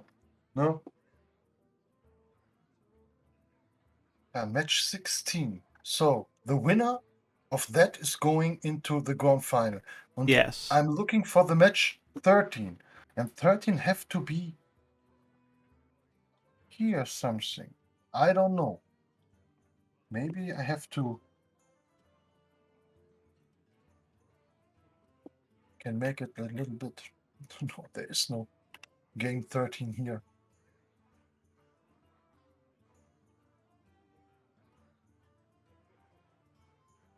Okay, maybe it will be created if they are finished. I don't know. Okay, let's take a look if they start playing. Don't think so yet. Okay.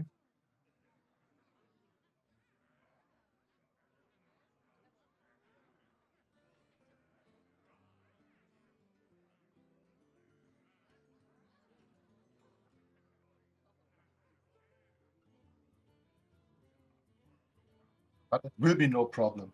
So in the end, we know which games now are coming.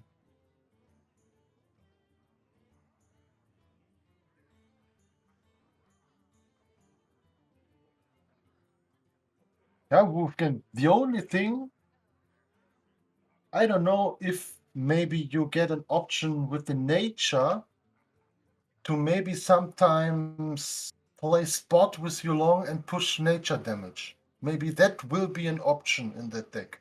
I don't know exactly because I never tested it out, but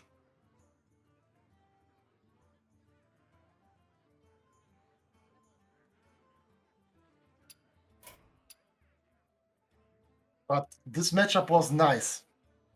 Anaconda against Murloc.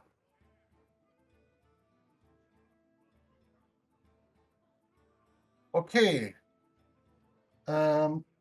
Honig is waiting. Honig is waiting for Fake Raven. So Fake Raven, are you there? Do you add Honig to your friend list that you can start?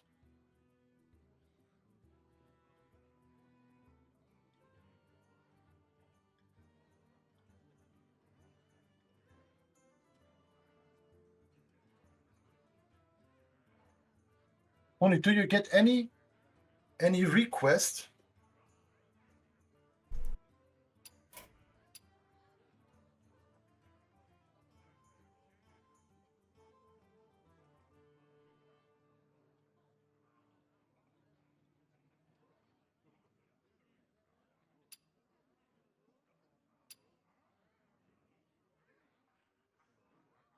Here, I'll put it in the chat. Okay.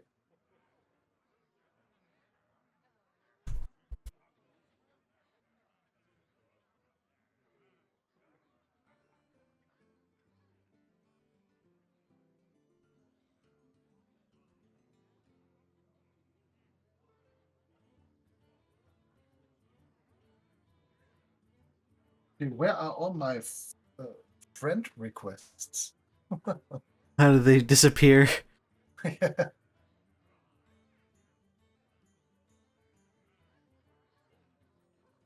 let's take a look.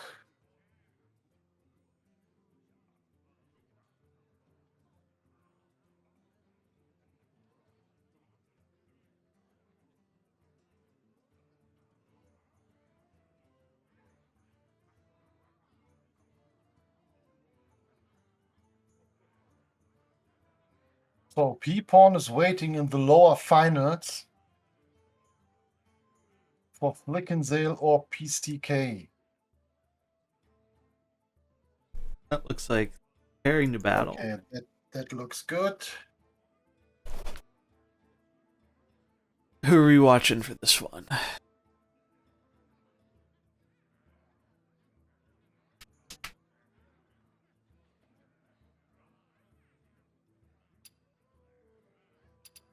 Looks like they're going in. The only thing is, I believe if I'm a player here in that tournament, I believe it is so disappointing to get a full clear of Yasha Rush in first term.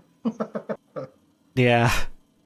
That is after 20 seconds, you know that the first game is over.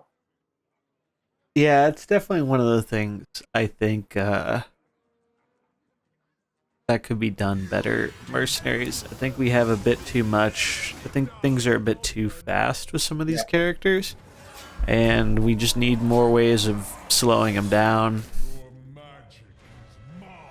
So there are some decks in the meta. If you are facing them with that combination, you're destroying them in turn one. Yeah, and then it And kind of, that's maybe that. it's not a good feeling. No, and that is what Blizzard have to think about. Yes, it is okay to have an advantage. Yeah, like look at this. But look at this. It's insane. So not only does he get crazy value on turn one, but he's going to get good value on turn two here too. Unless Blink Fox snipes like an AoE from Vol'jin or something, maybe.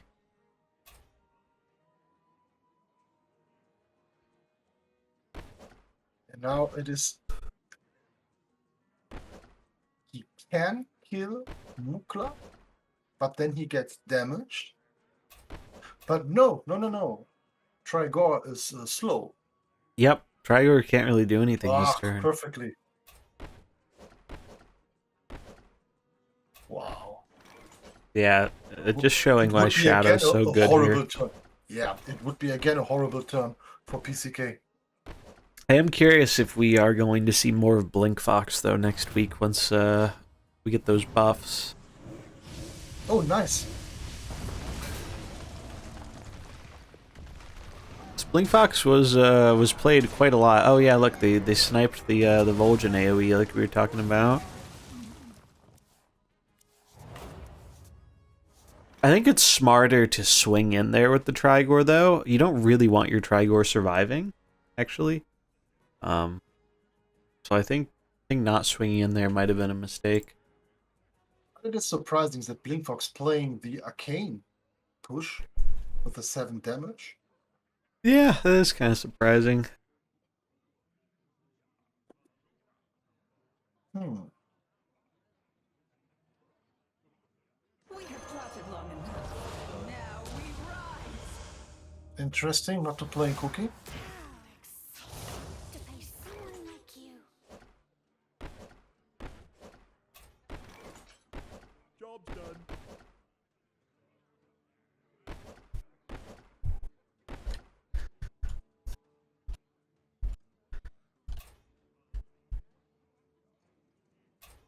Maybe it would be good to play cookie and summoning a fish.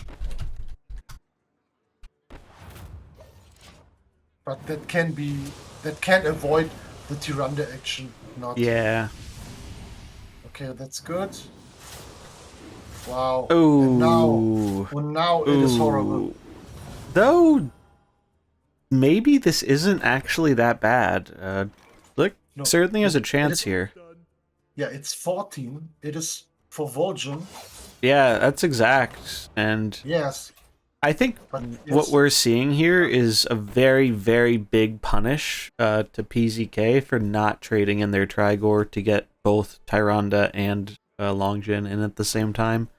Like, we Yes. talked about that before, where this is a comp where you want to, like, stifle their ability to switch in multiple, and by not getting that double switch in, now their Longjin's going to die. They still have 2 units on bench. They're not going to have that huge arcane bonus anymore, and I think Flick's going to actually take this game.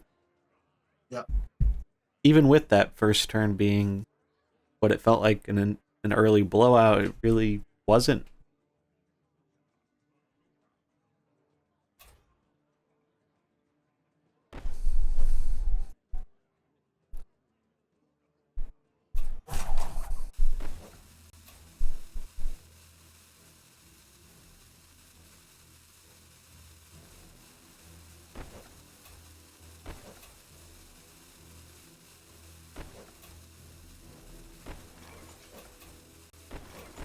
Sorry, guys.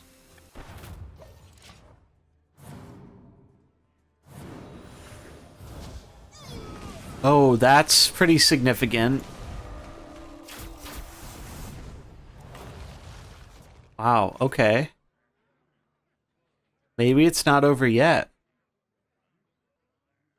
Blinkfox with the crazy steals this game. Or no, that wasn't even a steal. That was just it being faster because of mana blink. Job's done. A Wolfgang, I know, especially on that matchup, maybe it would be nice to pushing nature damage. Otherwise, it makes sense. So here it feels like you have to use Sylvanas to shoot the Longjin, I think. You do run the risk of them swapping to keep it alive, which is scary, but I think it's a risk you have to take. If you're playing for the queen against Long Jing, so your own characters are hitting him, he is making damage to you too. Yes, no? Because he's damaged.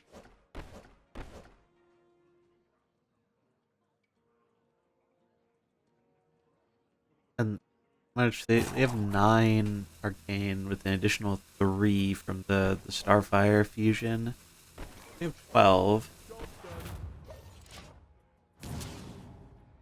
Okay. Oh wow, and they stored the shadow ability in the bank there. Wow. This is pretty crazy. Huh. And just like that, PZK was able to turn it around, and it was all because of that Blink Fox being 0 speed and Don't killing expect- Vol'jin. That's pretty Yes, shocking. Vex, yeah, I will do some summaries on the YouTube channels and make some videos about that. Not tomorrow, but Yeah, I was planning. I'm gonna try and edit it down. Get it all just in one thing too. Yeah. Hopefully, gets more people aware of the event stuff for next time, which is always good. it's the only thing to keep the community alive to waiting for patches. Pretty much, yeah. I think Yeah, yeah. the events this month are going to be the biggest things for mercenaries, at least for just passing the time till we get the next drop, which I'm very curious to see what direction they're going to go with the next drop. And Yeah, that is, I don't know why that is such a small support from Blizzard. Yeah, you can support some events on Twitter. Yeah, there are some people, if they retweeted some things, Mhm. they get such a high range that they support her own game. But it's not happened at the moment in that mode. I don't know why Blizzard don't support anything for mercenaries. Yeah, it's quite unfortunate. I know my running theory is that they don't want to. It looks like they got in the game. My running theory is they don't want to promote the game until it's in a better state because they saw the negative reaction at the start. So that's kind of my theory there. But it is still rather unfortunate. They could it's the least you could do is support the community that's trying to keep your game alive. Yes, absolutely.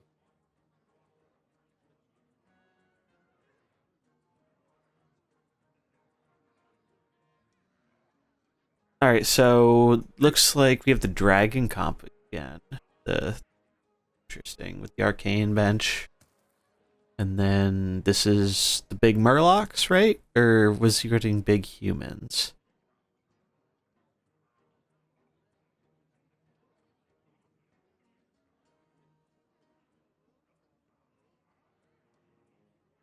Do you think that we are getting the patch on October or in the end of the year? So we're definitely going to get a patch in October for the new content. I'm very confident on that. And then I'm unsure if we'll get too much else before the end of the year. Maybe another event or two. Maybe when I think in the 25.0 patch for the next Hearthstone expansion, we'll probably get some more buffs for bad launch mercenaries.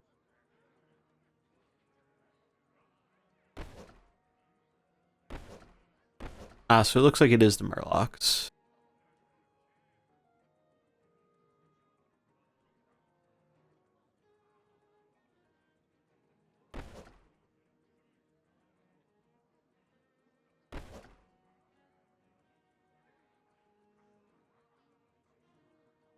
So here, I mean, Trigor feels very, very problematic for PZK.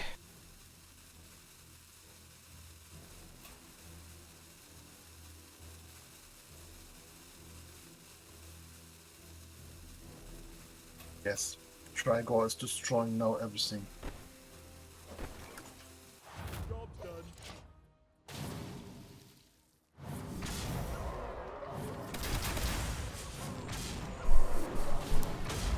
Luckily, the Tyrion shrinking him for a turn is pretty impactful.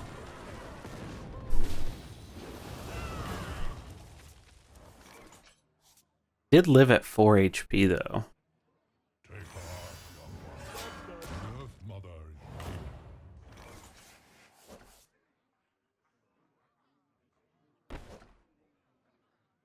Garen looks pretty good here too.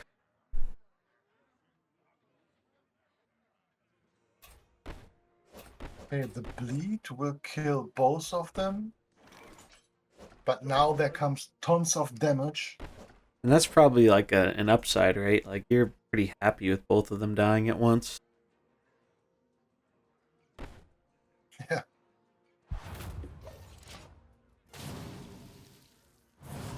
Not to mention that the Nefarian's going to kill something for free, essentially, because this gigantic Trigor. Wow, and the Trigor gets the double kill there. Oof, that really hurts. But again, now we see it on the other side, that still Arcane is leading. Yeah, it's pretty interesting. I think Blinkfox last game really changed the whole entire game, so maybe that's something we should see a bit more of, and maybe we will see more of it with the Blinkfox coming in the upcoming patch. Because Blinkfox with that speed up, stopping Vol'jin from killing Longjin last game, Made the game totally different. Yes.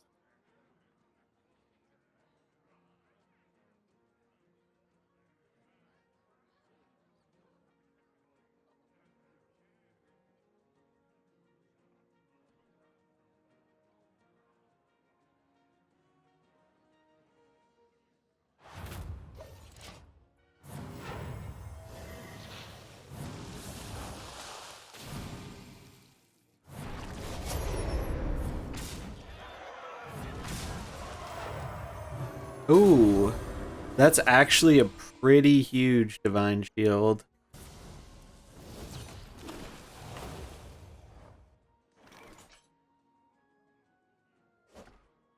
Honestly, no, they're just a bit too slow. I was gonna say, PZK might have a chance here, but that Karen slow is just disastrous.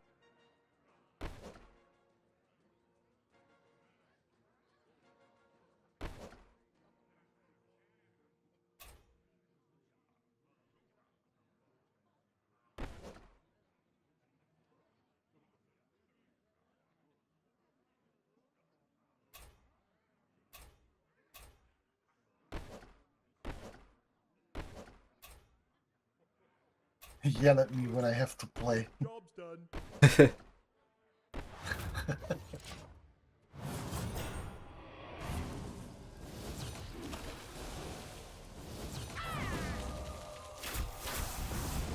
Oh, and that's exact, too. Wow.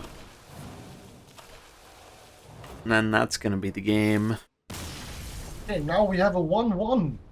Another decider match, but we have to change something in the tournament.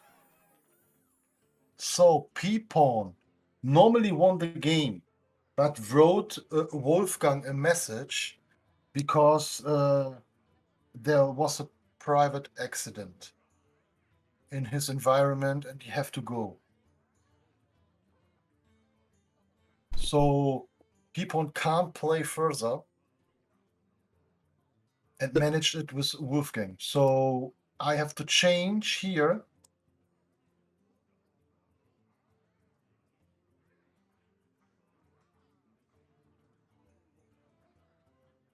I don't know if I can. Okay, if I can't change it, we know that Wolfgang is playing.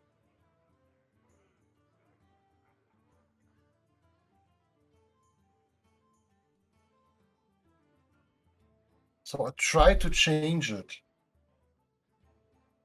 So it have to be sorry for people, and I hope there's nothing, not a heart accident.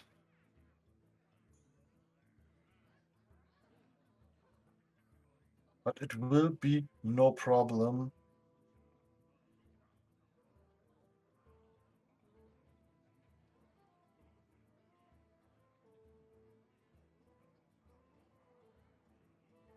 So I'm I think they're in game 3. okay. I will be back. Will be back in 1 second Done. and change the result. I'm looking for a good mercenary. To Wolfgang. So Wolfgang's gonna be replacing them then. Yeah. All right.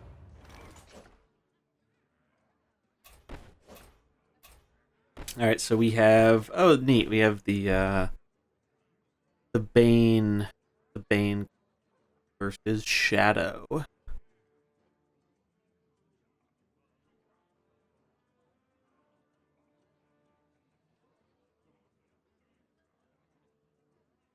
And here again, let's take a look how Shadow is performing.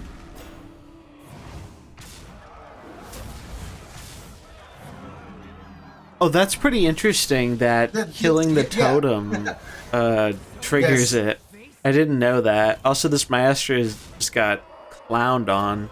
That's a result of positioning, too. But it's nice. It's nice to know that he gets a second attack. Yeah, I don't think I've ever seen that before. So the The positioning there was actually suboptimal. You should have had Reno on the left and Bane in the middle to avoid that. Yeah.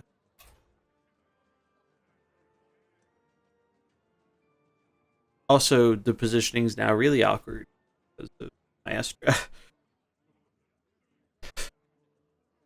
And this is just one of the things where if the positioning doesn't go right with Maestra, it's very problematic.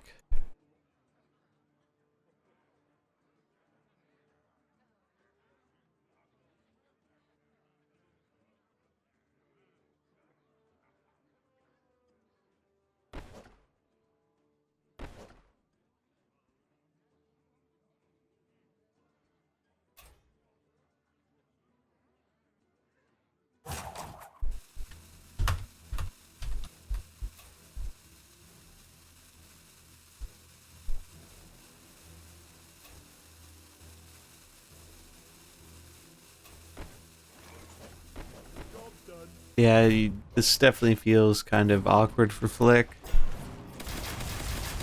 Oh, this bleed. Yeah, bleed very good here for sure. Oh, the heal. Hitting Maestra's kind of a high roll for Flick, so that's good. Your Elise stays alive.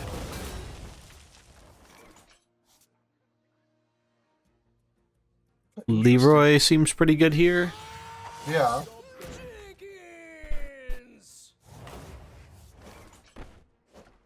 Well, this Leroy. Thank you, Wolfgang. Done.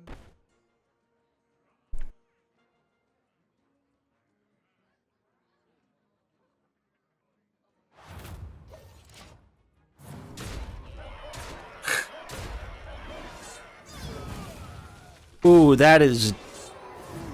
Wow, okay. So, I mean, this game changed dramatically because of where that that second Yasharaj hit went. If that killed Elise versus not killing Elise, we have a whole different game here. Because now you have Bane for healing. You can also protect Leroy with Bane in the totem. Your Elise is at very comfortable HP. I think it's got to be Bane, though. Bane helps you just kill Sylvanas, too.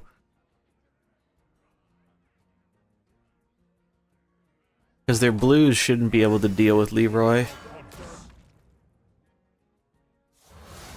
We have plotted long enough. Let none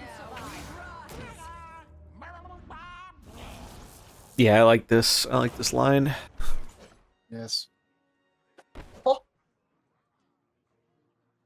I think you might just heal with Leroy to make him immune for next turn.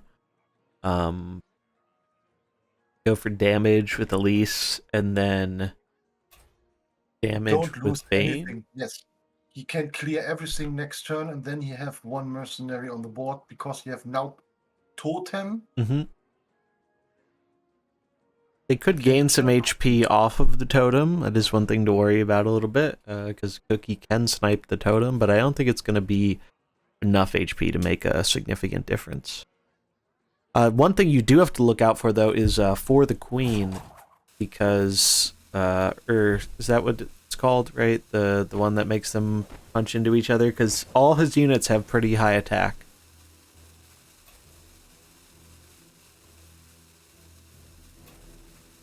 So he does need to... Oh, he's not healing with the Leroy. I think you really have to... Oh, I guess he's going to heal with Bane. Okay, that's fine, I suppose. Interesting, so you still get the Cookie HP, even if you don't directly target it.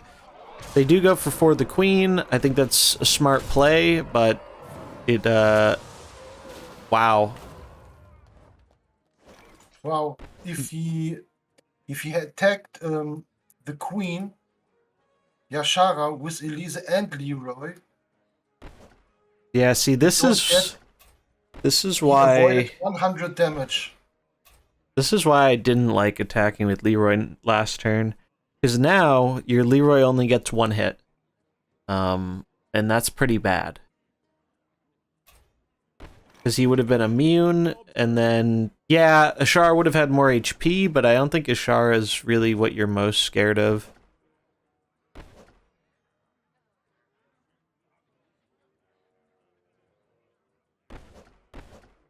The best way for this to go here would be if Leroy makes Bane and Elise go second and third, because then you can kill Sylvanas before she ramps up, and also almost kill the Ashara, and then you pretty much just win with Elise and Malfurion. But if Cookie snipes the Bane, you're gonna have a pretty bad time. But it's gonna be random because it's Leroy. I do think swinging with Leroy last turn, though, really was not great. Because now, yep, there we see. This kind of just fell apart. And now PZK is probably going to get the win here. Yeah.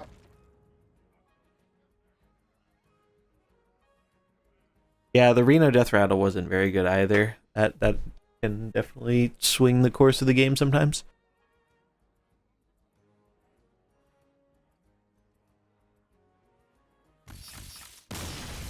Yep, and Lex sees it as well. Hey, PCK. Congratulations for the next round.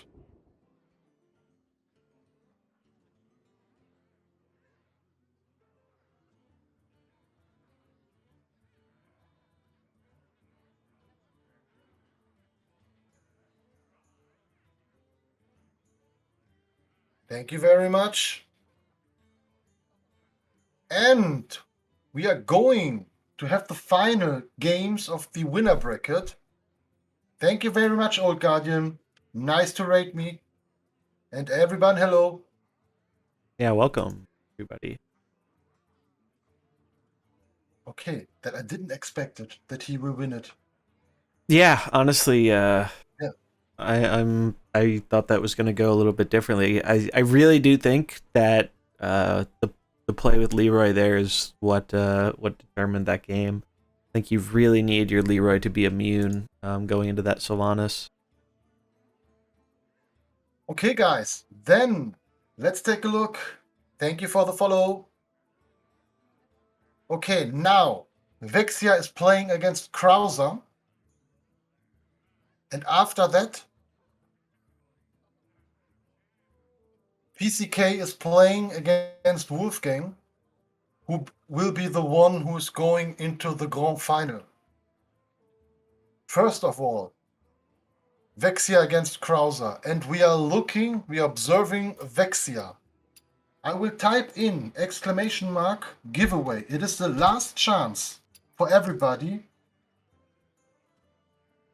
because straight to the finals, we will look who are the two people who are getting a 25 euro Hearthstone bundle. So last chance for everybody to attempt to the giveaway.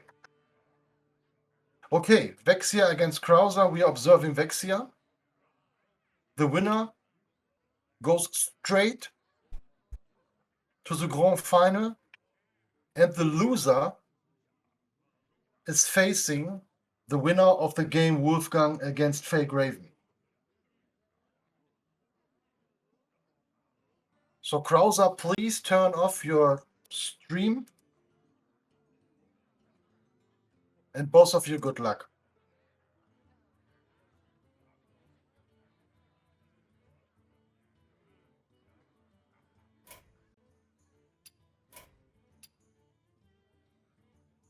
And I don't find the next games here in the tournament tree. Yeah, it's weird. Like the Yeah. way it's showing up for you is different than how it looks for me. But okay, we know what's happened. The winner of that this one is going to the grand final, and the loser is playing against the winner of the match, Wolfgang against PCK. Yeah, we're in the home stretch. Yes. Okay, you're ready. Both of you, good luck.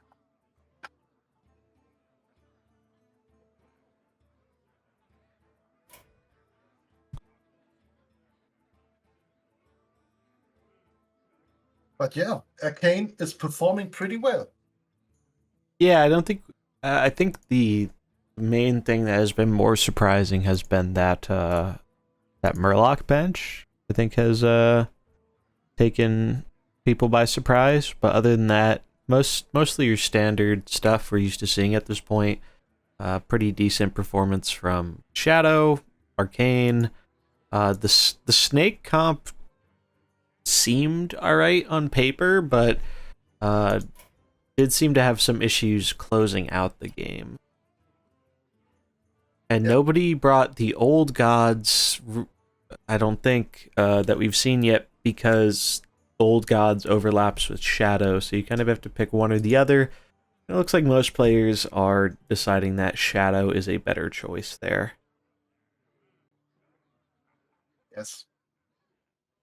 And everybody who is here from the German community, please add Old Guardian on YouTube and on Twitch.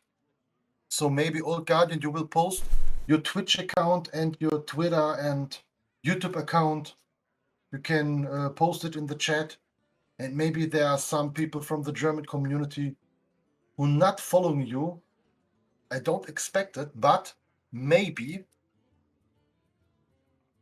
Then here's the chance. So thank you very much for the raid.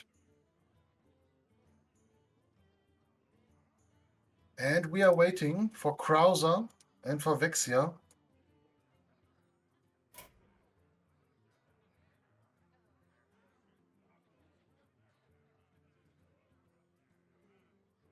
And you, Zombie, you will announce next days something on the NA server?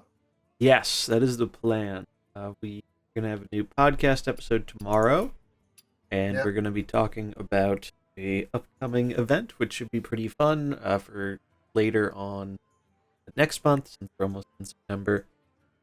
And we're going to try and do a draft next weekend as well. Nice.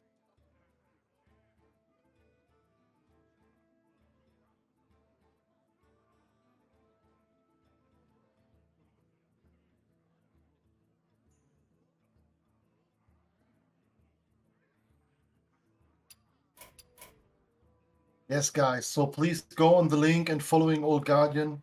If not,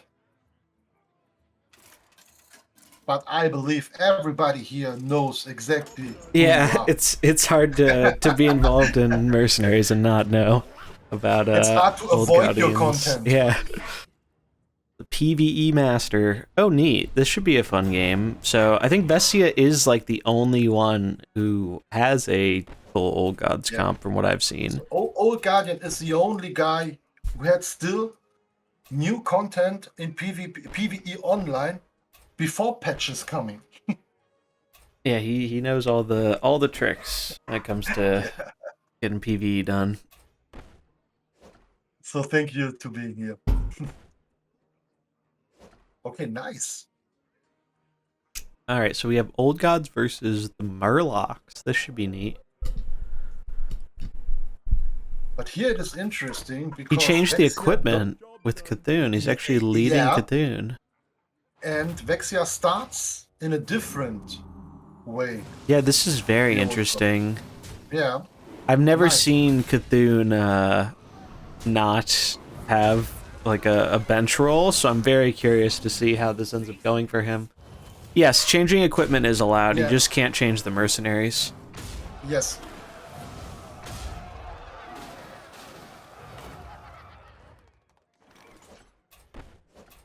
Now they do get to go off with Yasharaj on 2 here.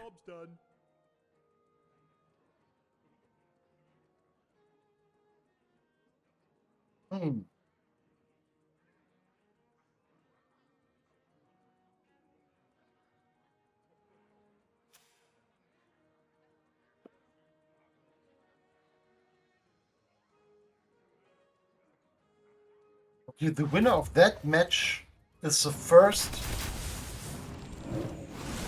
Oh wow! First one who is still in the grand final. Okay, but he's losing now. Wow, that. Oh. Wow! Oh my! Piece by piece. And the fitting voice line from Cthulhu there, jeez. That was pretty gross. Looks like Vesia's idea there is really paying off. Now you can get Yogg and Vol'jin, or Vol'jin and Lich King in here, and also I don't know when they added that Lich King animation, but it's amazing. Nice move of Vexia. Yeah, he's done a very good job with his play this tournament. Yeah. It's nice to see an atypical list kind of be rewarded. Because I'm pretty sure he's the only one who brought a list like this. How strong is the Lich King now? I think using the healing to sustain this Cthulhu is just really, really powerful.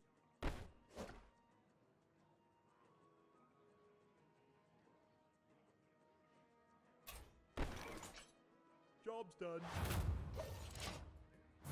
A lot of healing. Okay, gets him back up to full HP. Just one-shots Cookie, continues to grow the Cthulhu. Vol'jin down, but...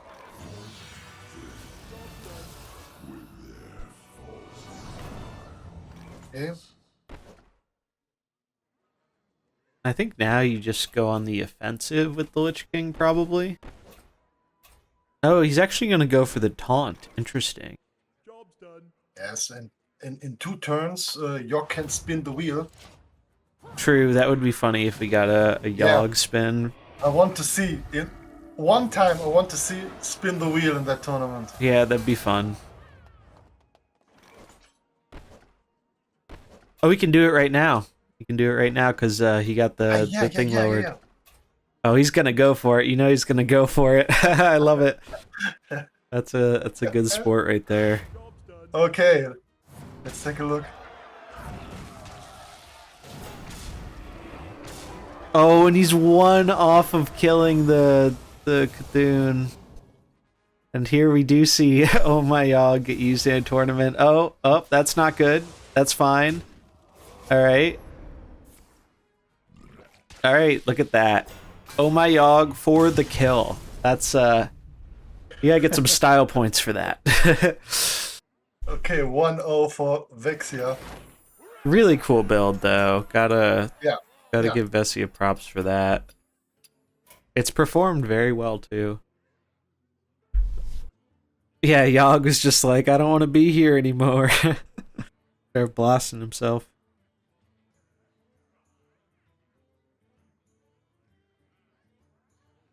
Save nukes.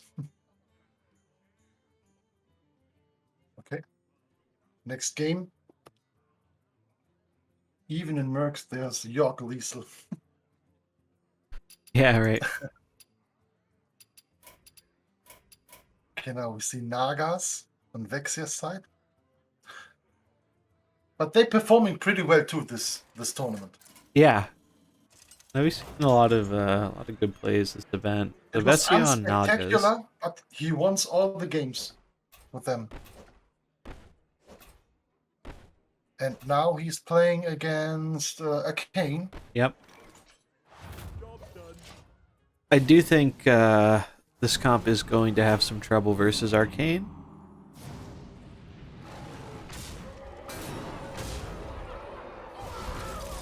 Ooh, that's a good hit. Oh, those are some... That is a really good roll on the Reno Death Rattle. I love the damage with Reno against Nefarian. Feel my hate. Yeah, that's pretty neat. It's kind of... I think he's Yeah. trying to guarantee that his Reno died. Yes, so he don't damaged Trigor. He damaged Nefarian, and it was absolutely correct. Yeah, it seems like it paid off pretty well.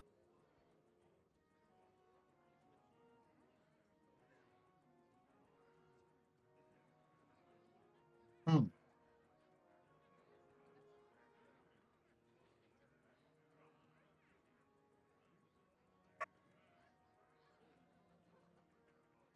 It's hard not to kill 2-1. So here they want to do.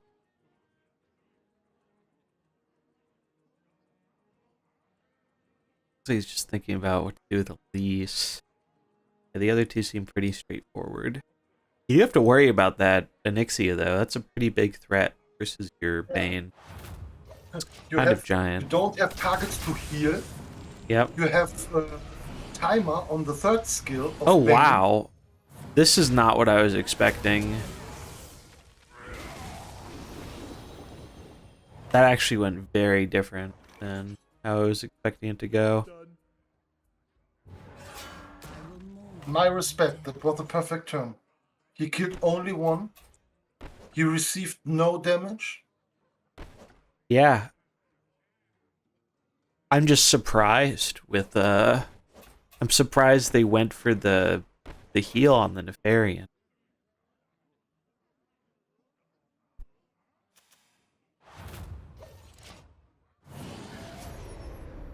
I think Vessi has quite a good chance to win this game now. Yes.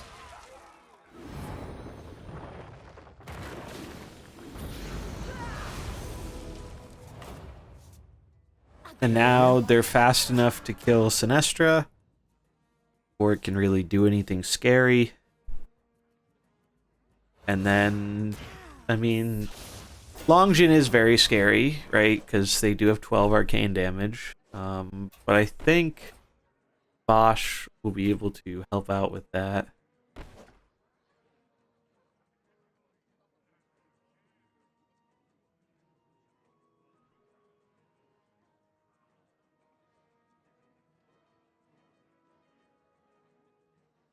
It is neat to see Alex show up in this build, though.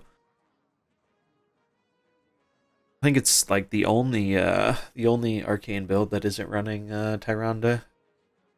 Excuse Gaming, thank you for your follow. Nice to see you here. Oh, that's probably what it was. That's a good point, Kapar. They probably healed with Nefarian because they thought they were going to get rooted by Elise, but Vessia saved the root. Kind of some mind games. Yeah, I don't know if Alex Strauss is good here. She did always 100 damage in one turn when she comes on the board. But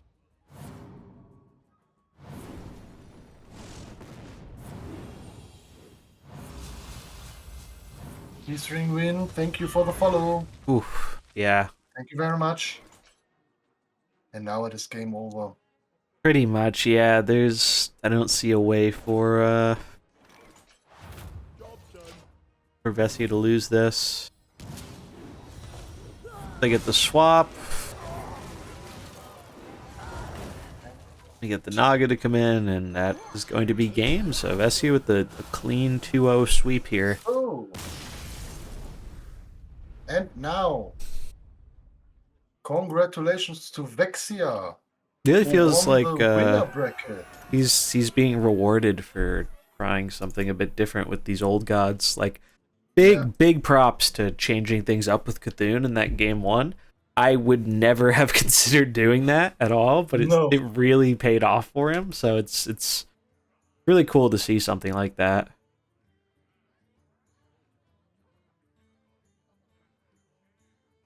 Okay.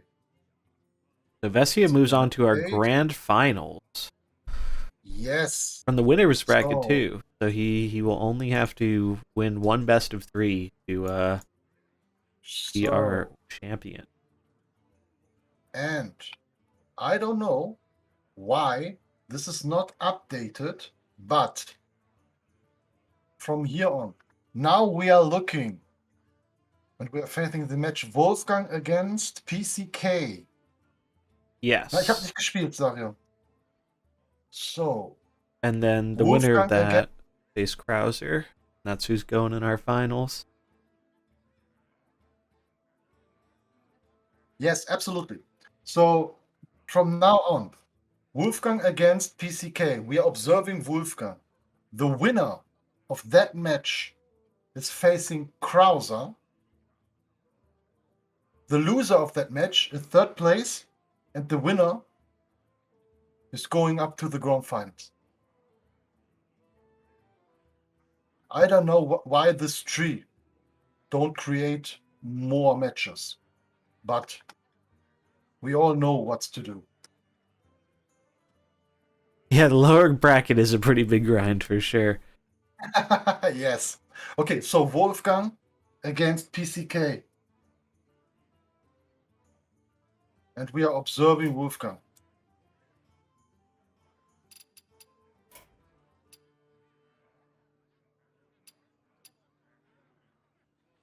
Need move pages for C. Okay, let's take a look.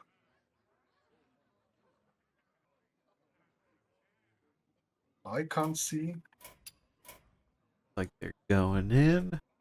I can. Here, you can see it. There is nothing. By my calculations, you need to chill out. Do you Looks like Wolfgang's gonna be starting with your Drekthar Frost. Okay.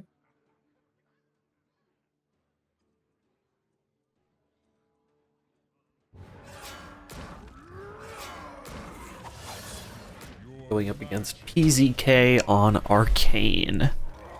Okay, nice to see.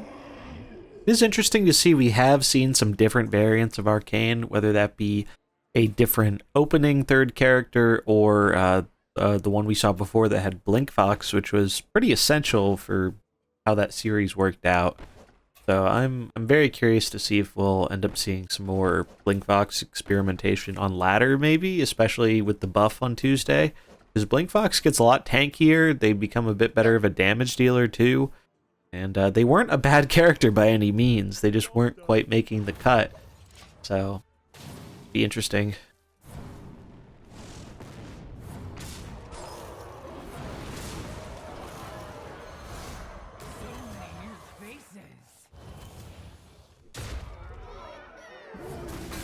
Oh, wow. Okay. That was a high roll and a half from Varden. Nuts. That is crazy. Wow.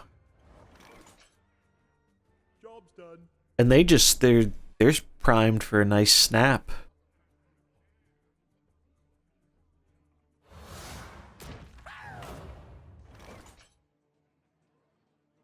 Alright, well now, actually they can't really snap because, actually they can. If, Belinda, no, they can't. Because the summon's 5 speed. And the summon is big enough to kill the Varden. They could kill the summon with Belinda at 4 speed, but that wouldn't really be that great, because then you obviously don't have a good snap target. I guess, is it possible Maestra can knock them into snap range? I believe that Maestra is making double damage. Job's done. Blinkfox can kill it either way, actually. I believe that Mukla can snap. Yeah, so they kill Varden. Okay. Well, Blink Fox today was the biggest surprise.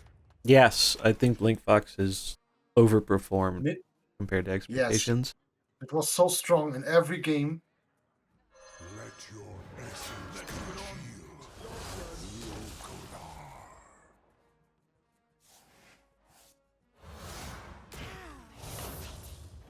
someone like you.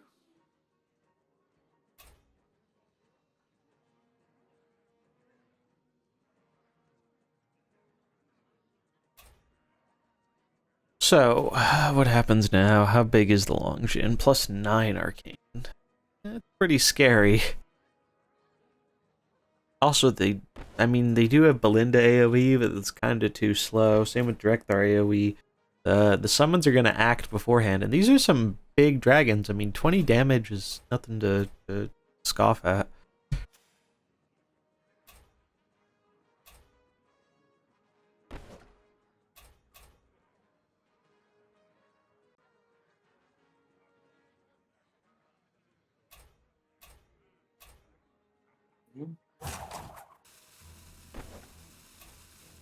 Can Locula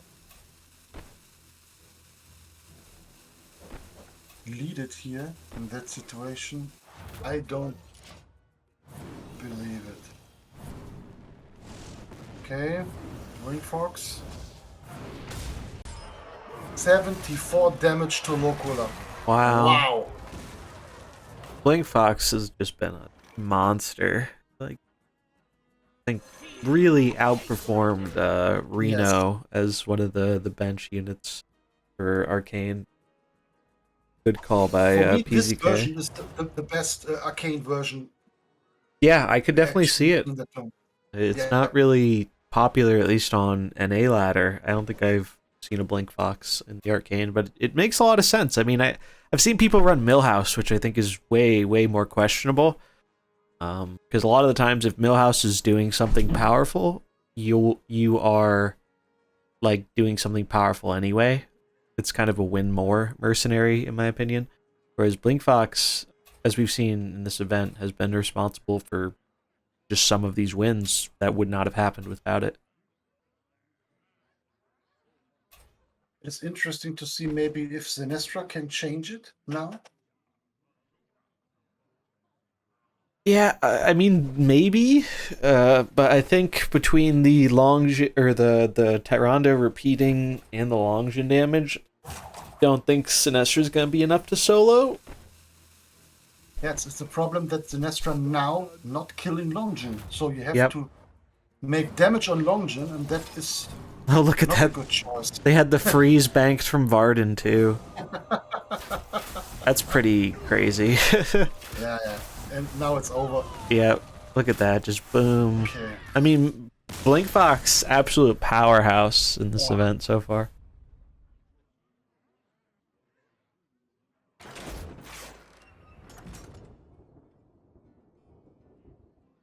Okay. 1-0.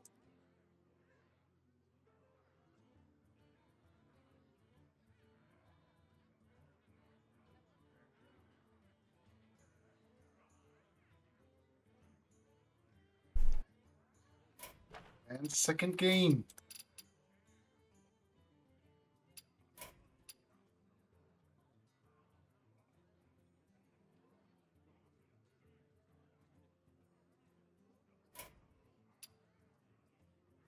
The winner of that game is still in the top 3 and gets a prize.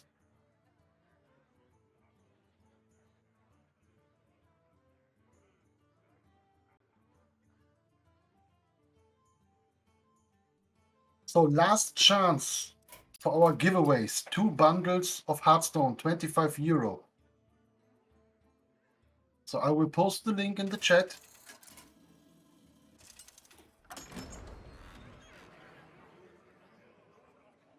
Last chance. Before we start with the grand final, we will look who are the 2 winners of the bundles.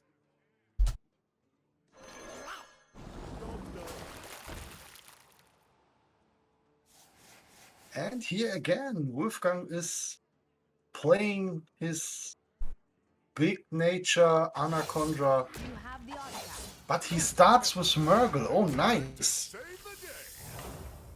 Interesting. Normally he starts with Brightwing. I kind of like it. Yeah. The only downside is you aren't buffing up your bench quite as much, but your bench doesn't care that much about the stats, so seems reasonable. Yeah, we talked a lot about this combination. And then PZK has the, I believe, the Murloc bench with this one. I do have to say the Murlocs have been pretty impressive in this tournament. I think a Yes. lot better than people would have given them credit for. Job's done. I made the experience in the last tournaments that you only can't look at the win rates of Hearthstone replay, for example, because Definitely. if the meta is fully leaded of one deck like the actually shadow deck, Mhm. then it is no options for Murlocs to getting a high win rate. But in a tournament where you see a bright meter, so not one deck can lead the whole tournament. It is totally different in a tournament. Yeah, it definitely is allowing some more variety to shine here. Some Yeah, comps you don't traditionally see on the ladder. Because, yeah, maybe you bring Shadow and you get your win with Shadow, but then you have to win your other games without any of those mercenaries.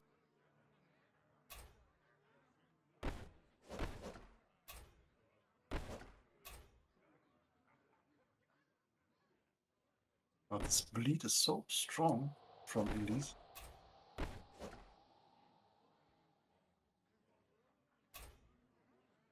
Yeah, it's kind of nuts that they gave Elise bleed 18. Like, now I understand why they removed crit damage from bleed. Can you imagine? I mean, you can do it with Brand still, but can you imagine if it was just naturally critting for 36? That'd be insane.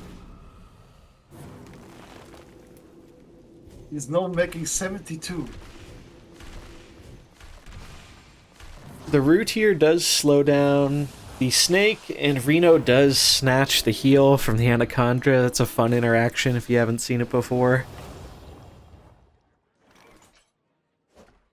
I like the way PZK is playing this.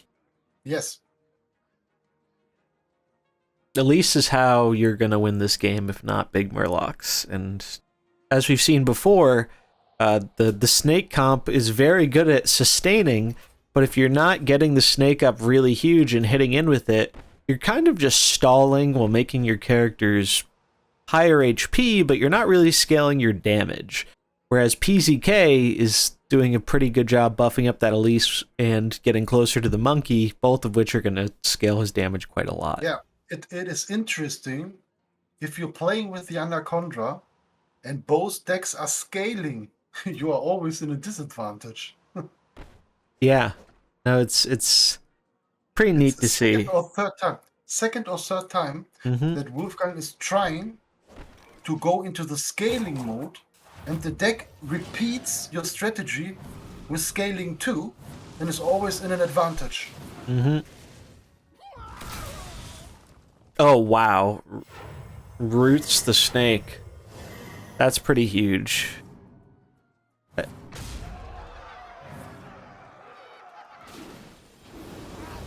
And now the snake's at 1. Wow, yeah, that really hurts. I mean, Wolfgang wouldn't have been in that much better of a position if it didn't get rooted, but it does still hurt.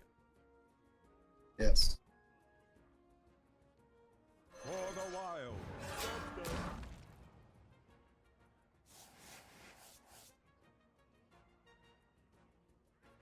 wild. Can manage my fury now. So Murgle comes in. And that'll give Elise a nature combo.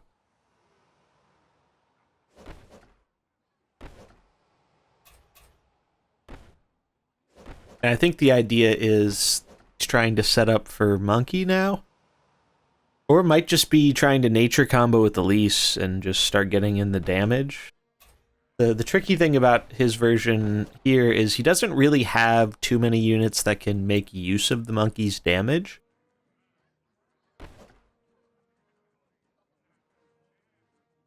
Here it is again a perfect spot to push plus nature damage.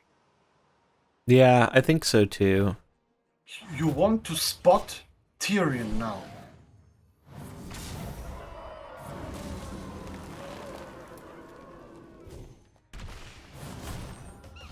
Oh, in comes Monkey. Oh, and the fishy barrage. Ooh, oh, I think that was a very smart move from PZK. And now PZK can really get to abusing the monkey. I guess you could go... No matter what, Murgle's getting a hit off here. And Tyrion can actually protect the monkey at 4 speed. So there's not really a way for Wolfgang to cleanly answer it here. which is, I mean, anytime you're staring down a golden monkey and you can't answer it, you gotta be feeling pretty bad. Not to mention a 40, 122 Elise. Boom, Elon's gone. Yep, protect the monkey. I'm actually surprised they went for a heal there. I think they should have tried to zap the monkey's shield. Because then the monkey would have actually died that turn. Yeah, good play from PCK here. And it again,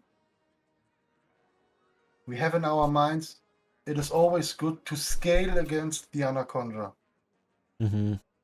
I mean, he's got some huge HP. It just isn't gonna matter. It is different deck, same strategy. Mm-hmm.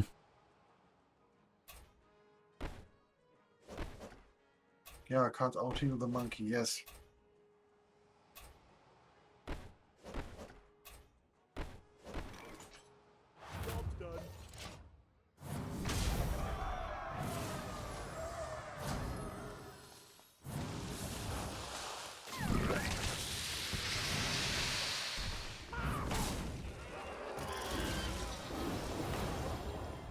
Yeah, it's like, I think that's the biggest Elise I've ever seen.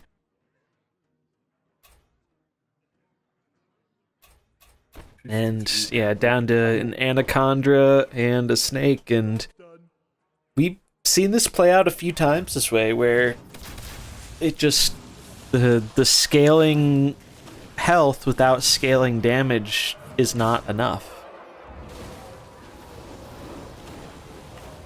Yeah, it's very interesting. You live or die by the snake, and even without a direct counter like N'Zoth, if you're good about keeping the snake low and pinging it off when you can, it's just it kind of falls apart. Oh, the Elise is so good.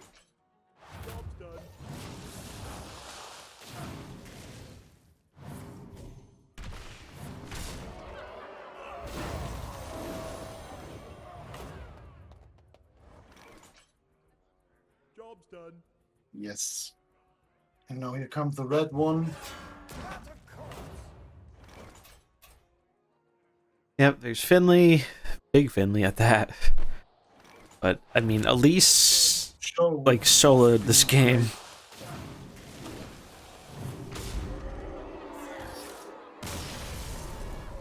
And congratulations to PCK.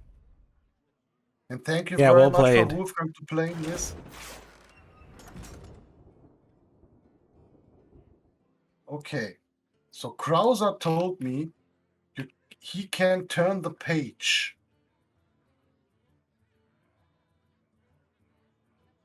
Oh, look at this. Let's see. Yeah, it's weird. For me, I don't have to, it's not like 2 pages. I just have to like move it with the mouse. It scrolls over. So it's going to be F2K versus Krauser, and that's going to be who gets in the finals with Messi. Will Krauser get a chance to to redeem himself? We'll find out. So, Wolfgang, thank you very much again. And now,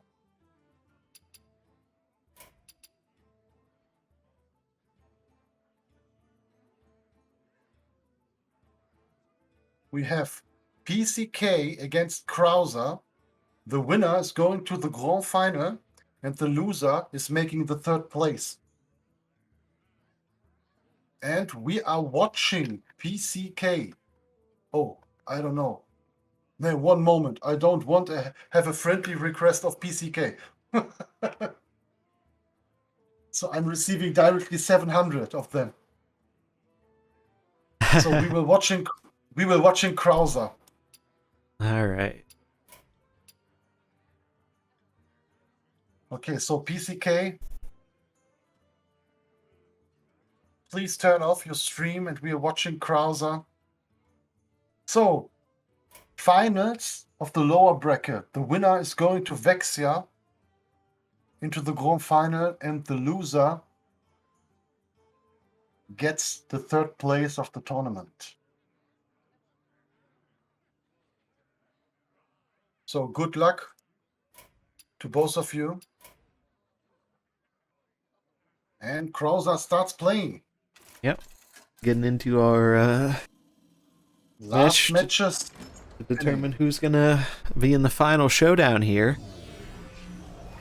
So we have Old Gods from Krauser, so it wasn't just Vessia who brought Old Gods. Looks like we've had No, Vessia, two you have to Old play. Gods. You have to play. But Vexia, you only have to play. You have to win one best of 3. If you lose your best of 3, you get another chance to play a best of 3. That is your advantage because you won the winner bracket. And that is a disadvantage of the winner of that match, that you have to win 2 times against you in a best of 3. Yes. So now you have one hand on the trophy. Yeah, you got the advantage. Yes. Especially since that it's someone he already faced, right? He already has a pretty decent idea of what to do, assuming Krauser makes it in. PZK makes it in. I don't think they've played each other this event yet.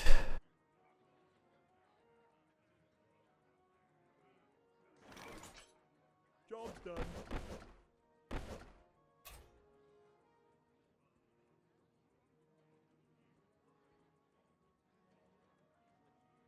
Yeah, it looks like they were in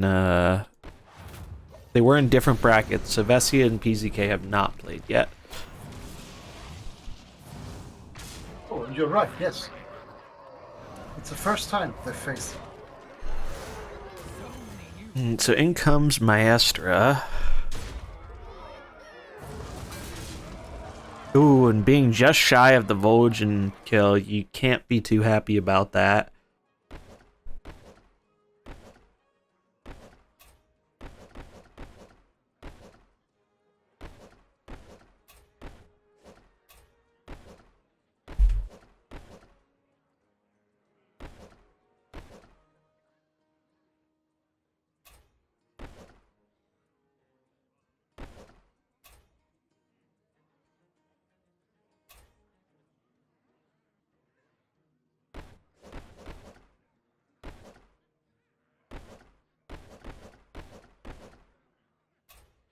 Yes.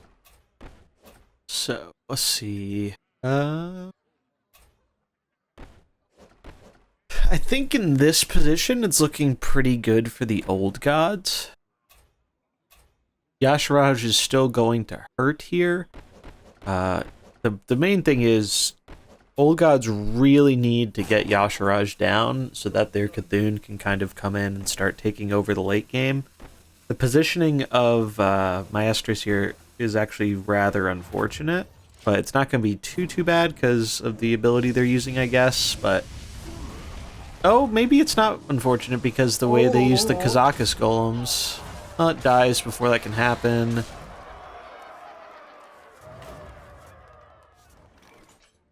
Honestly, this outcome seems pretty okay for Krauser.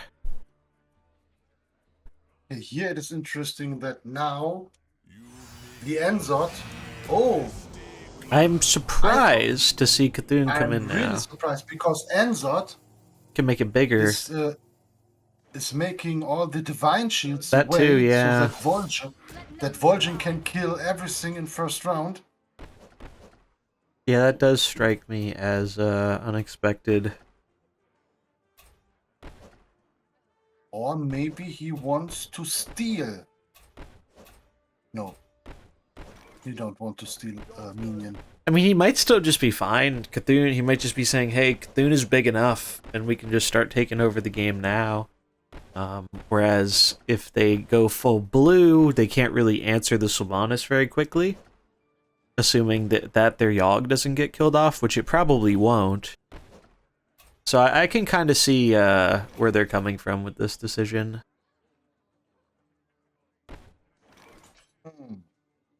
I do think there's a flip here, though, right? I think their Yasharaj skill 3 is off cooldown. So there's a 2-speed flip. I don't...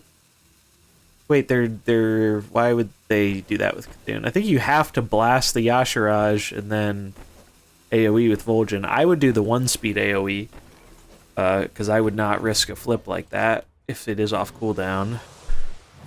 Oh, wow. Yeah, this is going really, really bad for Krauser here. Yeah, that is disastrous.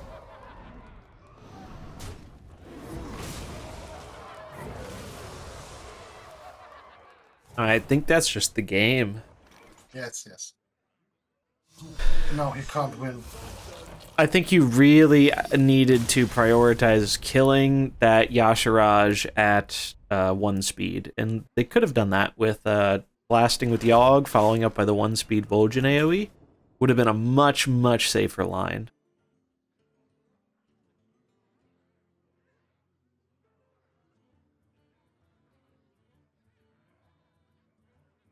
It's a disaster. Yeah, I mean that went about as bad as it could have for Krauser.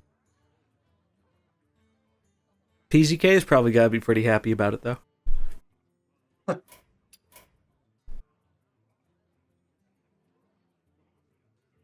But you know, it is late, and our players have been playing a while, so kind of just something that happens in tournaments sometimes. You know, tournament fatigue is a very real thing. It is tricky to play mercenaries at your best ability for a long period of time. There's a lot of stuff you have to think about, especially in an event like this. Absolutely.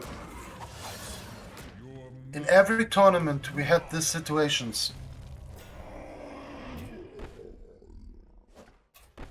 All right, so we have Arcane versus the Murlocs now. But it's a good Arcane version.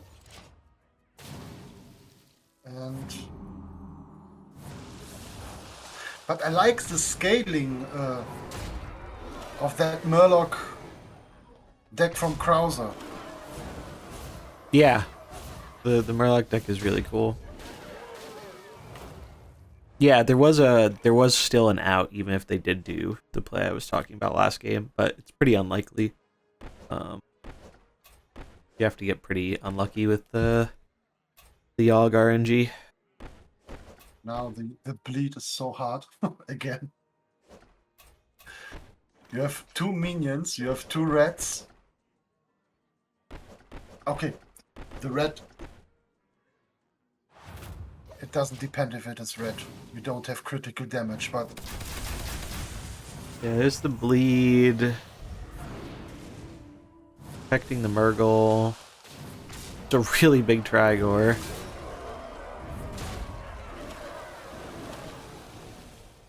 okay. And look, it lives.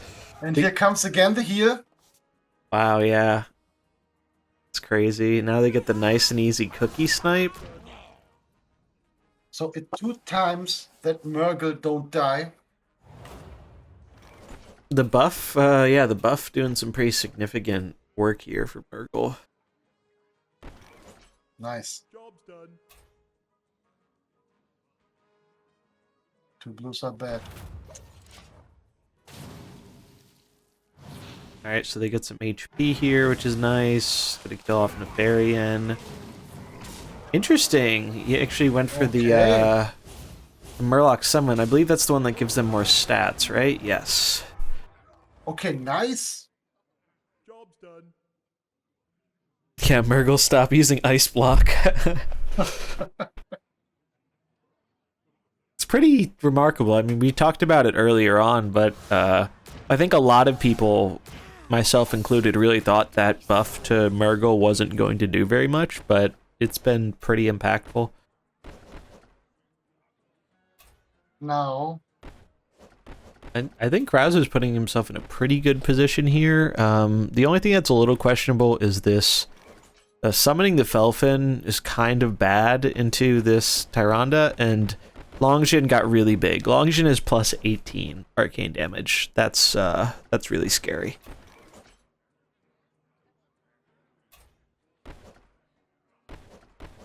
We are several times in this evening in that situation where everything is going fine for the opponent of that 1-year-old. Mm-hmm. If Finley comes in the situation that he can attack Tyrande and kill her, then it is over. Hopefully. I wish good luck with Murlocs. Ooh, he gets the swap off. Okay. 34, now- alright. Oh. Okay. This is actually maybe okay? I don't know.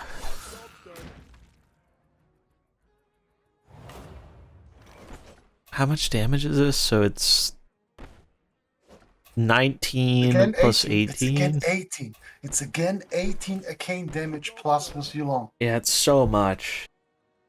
Murlocs are big though. He did use an ability off of look at all those buffs on Finley too. If you hover Finley, it's like he has a ridiculous amount of buffs.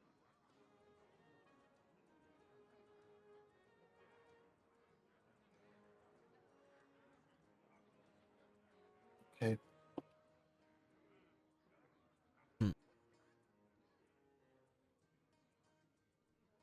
But he played. Okay, everything is on 0. Yeah, because of the fox. So there's nothing you can do to be faster. I'm pretty sure PZK has this. Yep. 1. There goes 2. Finley.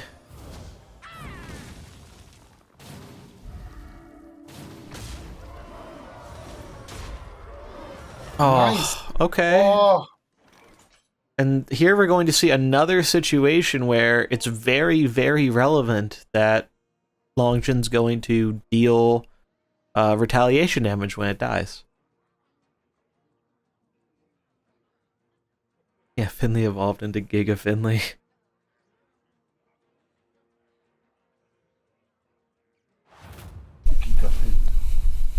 oh. Another swap too. Good play.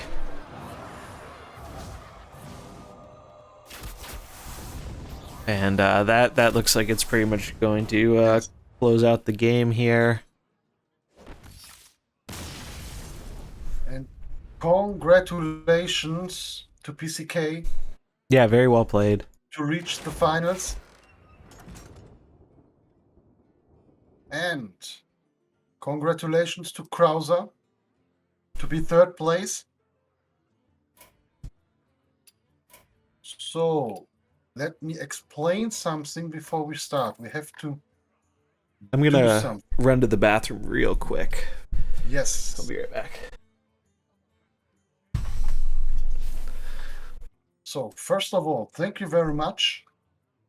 We have still a final matchup now.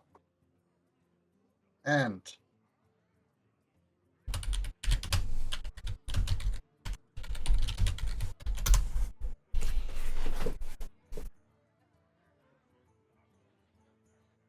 lower bracket.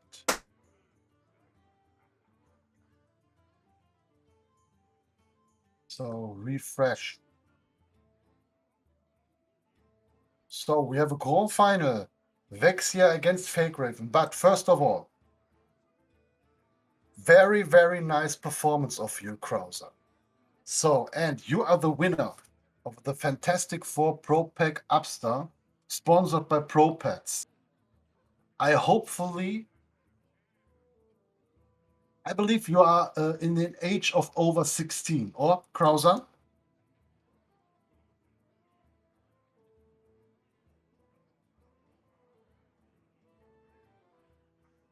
Okay. We clarify it after the tournament. Okay, then congratulations to 3rd place. And ja, ich habe mir schon gedacht, dass du 30 bist. Меня 30 лет. Okay, sorry. Yes, okay, congratulations.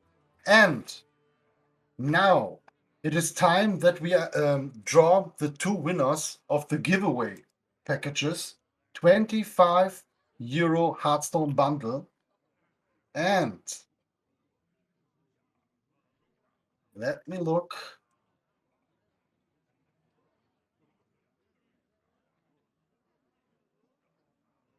So now I'm beginning to draw.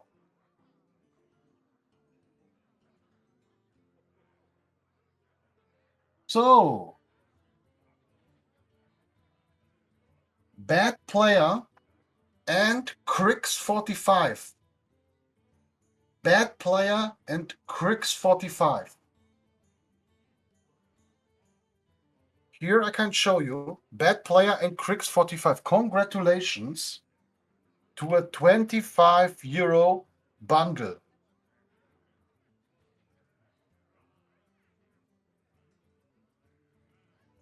So congratulations.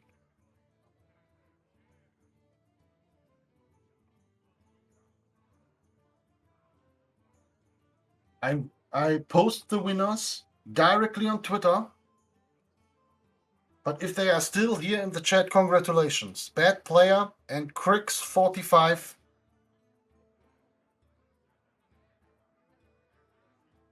are still the winners of the €25 Hearthstone bundle.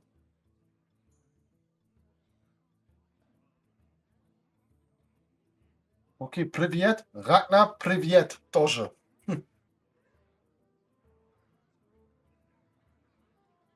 Gut. Dann, Leute, we are starting with our final match. Vexia against PCK.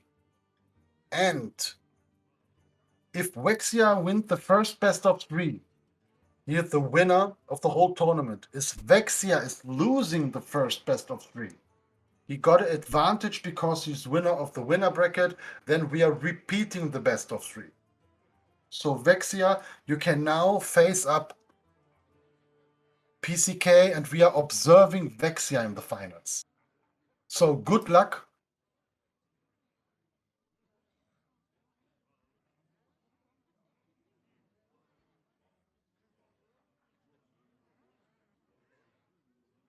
Good luck for both players. And congratulations to Krauser. After the tournament, via Twitch messages, we are clarifying everything about the prices.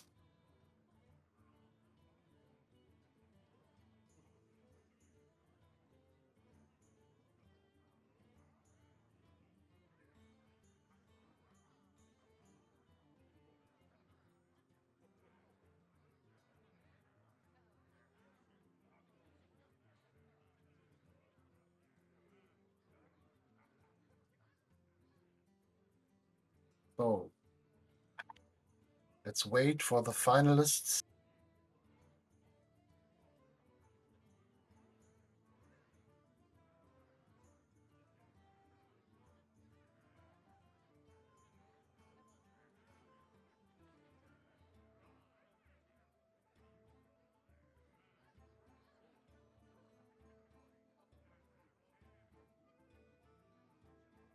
And PCK, be sportsman and turn off your stream.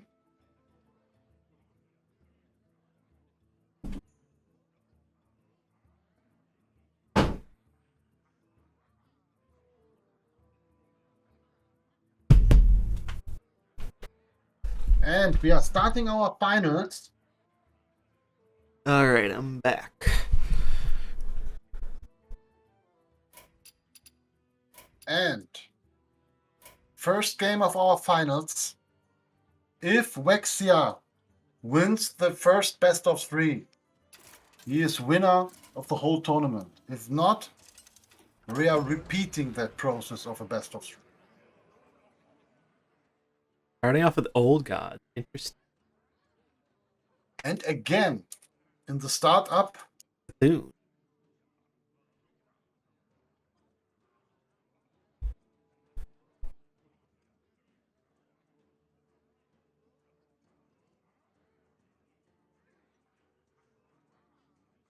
I can't check it right now. There's no better option Battle will live on in the annals of like to history. trust if everybody in that tournament is a sportsman. Because the second option is to playing with a 2 minutes delay, and then it is not possible to manage the tournament. Yeah, it definitely makes things a lot harder. Yeah. Alright. So, running the Murloc buff against the Old Gods. I want to say Old Gods should be favored in this matchup, but I'm not Yeah, right. entirely sure. There's actually a pretty reasonable argument here to not attack with your Cthulhu taunt guy, so that you get more value out of the Maestra. I guess it wouldn't have mattered because they did it on the far right side, so in this case it didn't really matter. I assumed they were going to do it on the Yogg.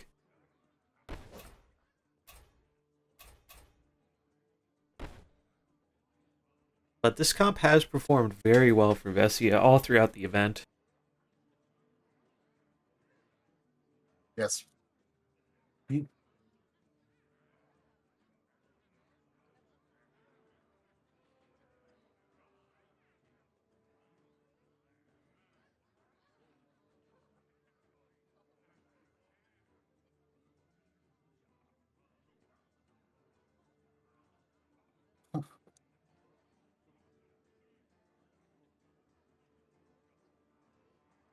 Okay.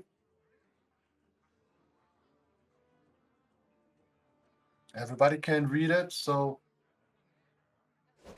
So maybe maybe that didn't go. That's strange, yeah. I guess he wasn't expecting Yashirash to get swapped out.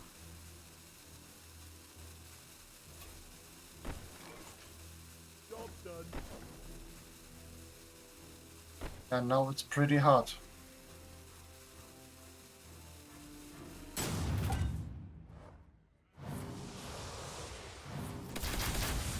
Alright, in comes the bleed. Nice. Does kill the Reno. Then gets rooted.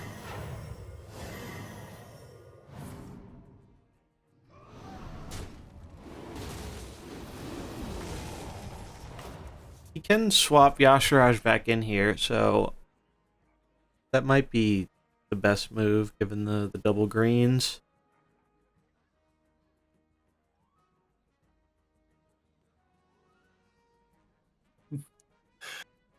I don't know how many times we see that the players are playing Tyrion, and Tyrion never die. Yeah, I do apologize. Finley looking really good here against Yashiraj to kind of bubble up one of the greens, probably Elise. Cthulhu can do its ult, but I think you want to save its ult until it gets a little bigger. Job's done. Heroes never die.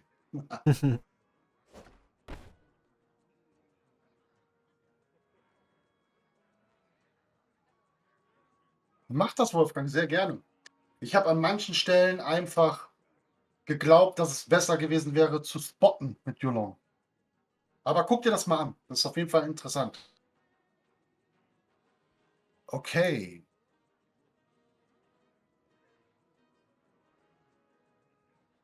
Here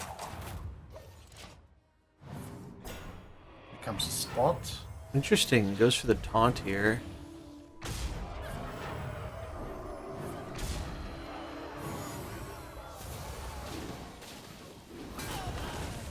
Oof. Yeah, his That was mind EZK's games. yeah, that was some mind games. EZK's mercs are getting pretty big though. I do think that issue on the first turn is definitely hurting right now. The steel speed. Job's done. Maybe he will slow Finlay and go for Yashirash.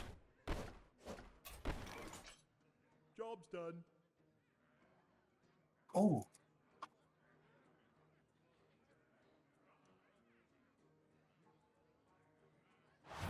Hmm.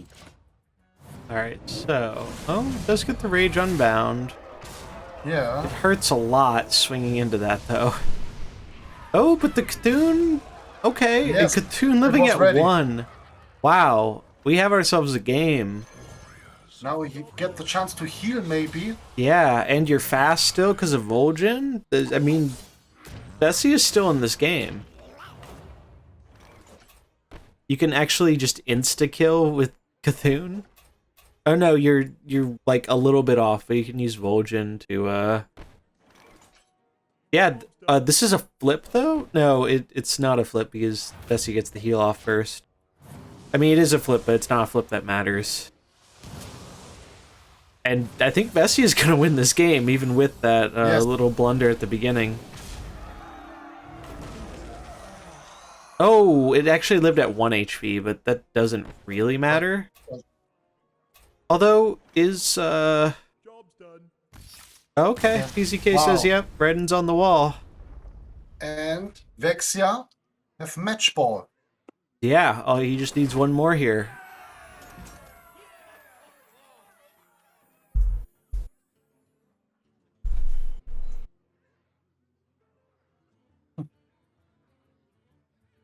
I'm really surprised he was able to turn that around. Yes, absolutely. Nice performance. It was a little bit lucky to have Katoon on 1 HP. Yeah, that was, I mean, that was like, what, the second or third game we've seen a Merc live on 1 HP, which is always crazy. The max difference coming into play there, you know, that extra 5 HP from putting in the time grinding is sometimes the difference.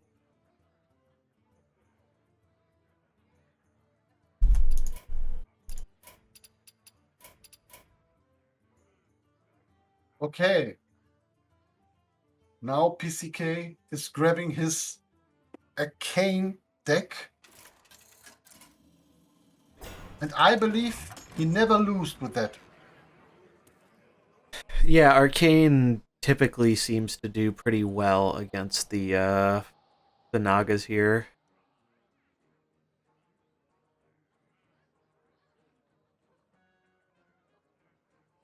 We lost a Merc already.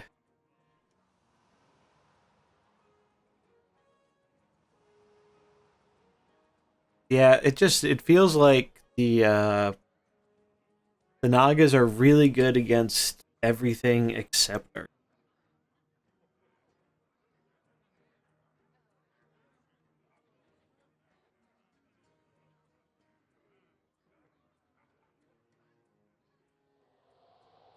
Water is life.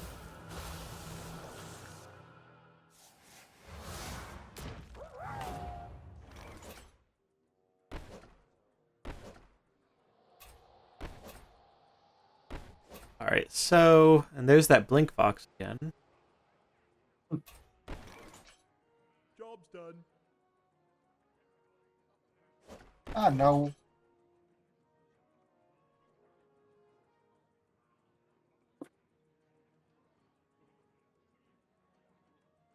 Okay.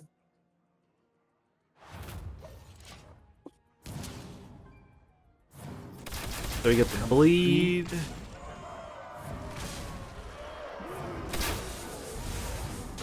Also, very interesting to see the different equipments on some of these different players' lineups. Like, I think we've seen all 3 Nefarian equipments this game. Okay, Or that this was tournament. interesting.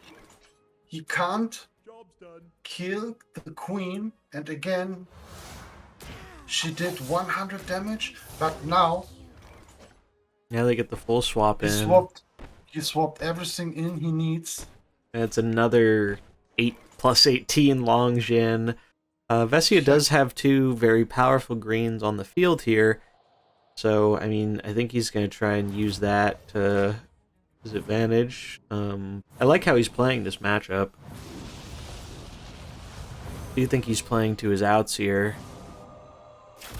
He really... Well, I guess there was no way to dodge that, actually. It's always a full wipe. Blink Fox does die. Oh, okay. He's The not bleed. faster this turn. Done. Yeah.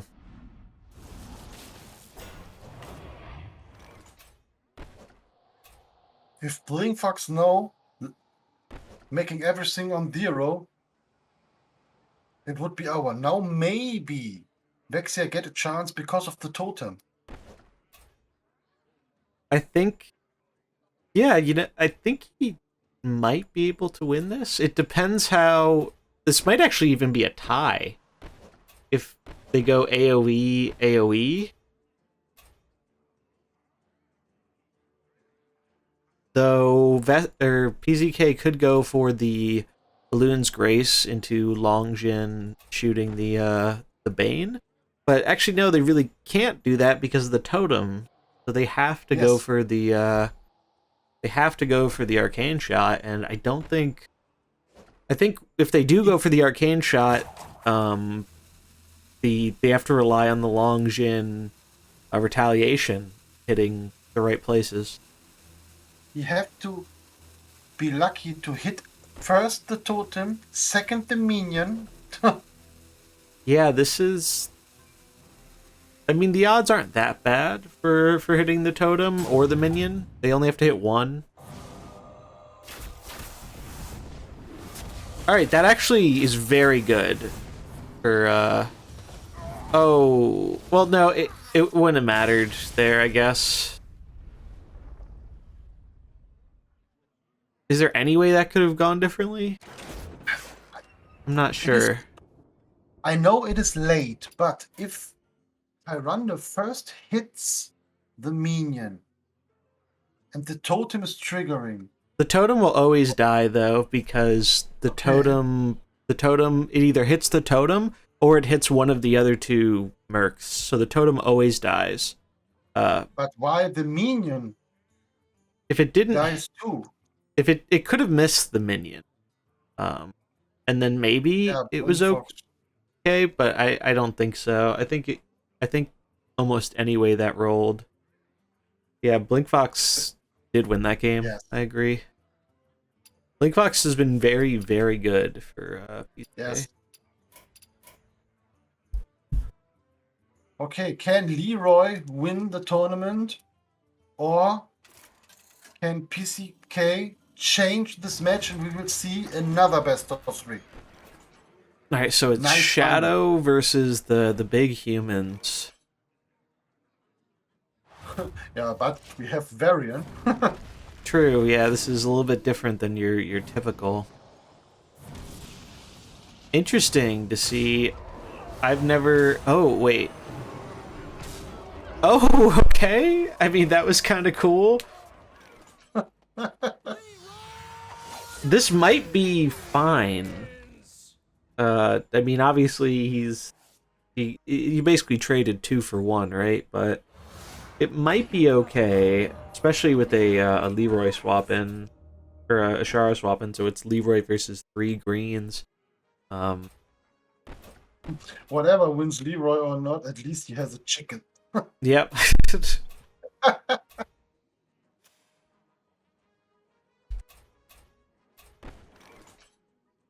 done. I would attack with Trigor, honestly. I mean, actually no, the Trigor doing backlash is kind of a decent defensive play. No, it's not if he doesn't go for Leroy 0. He's setting up for next turn, which seems okay.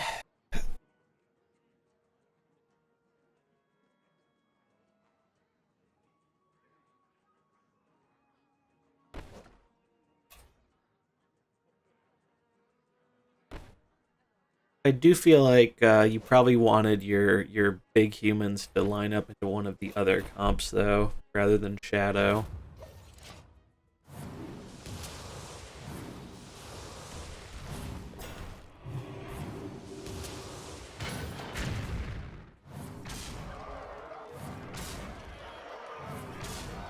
Alright, attacking with Trigor there. Wow. Very, very good play. That is a super great play. You needed that extra attack on Leroy. And now, it's looking pretty good for Vessia. Especially if this Cariel can get the heal off before their characters get act. Time's up, let's do this. Leroy, boom, boom, boom, boom. If that Carriel connects, I think it's just gonna close out the game. Yeah, that's probably GG. Wow. And yeah, PZK sees it too, and the big humans with Varian is going to take it down, and Vessia is going to be our Bring grand it finals home. champion. Very well played. Congratulations to Vexia. Very, very nice play. Yeah, bringing it home. That was great, especially Nice. with that. It can be really easy to get tilted when something goes wrong, like it did in that first game with the Yashiraj swapping out. So being able to kind of keep a level head and play on through that is definitely a very valuable skill. But nice moves. So it is definitely okay. The standings, it represents the performance of the evening. We had a very, very good finalists. So in the end, Vexia wins, and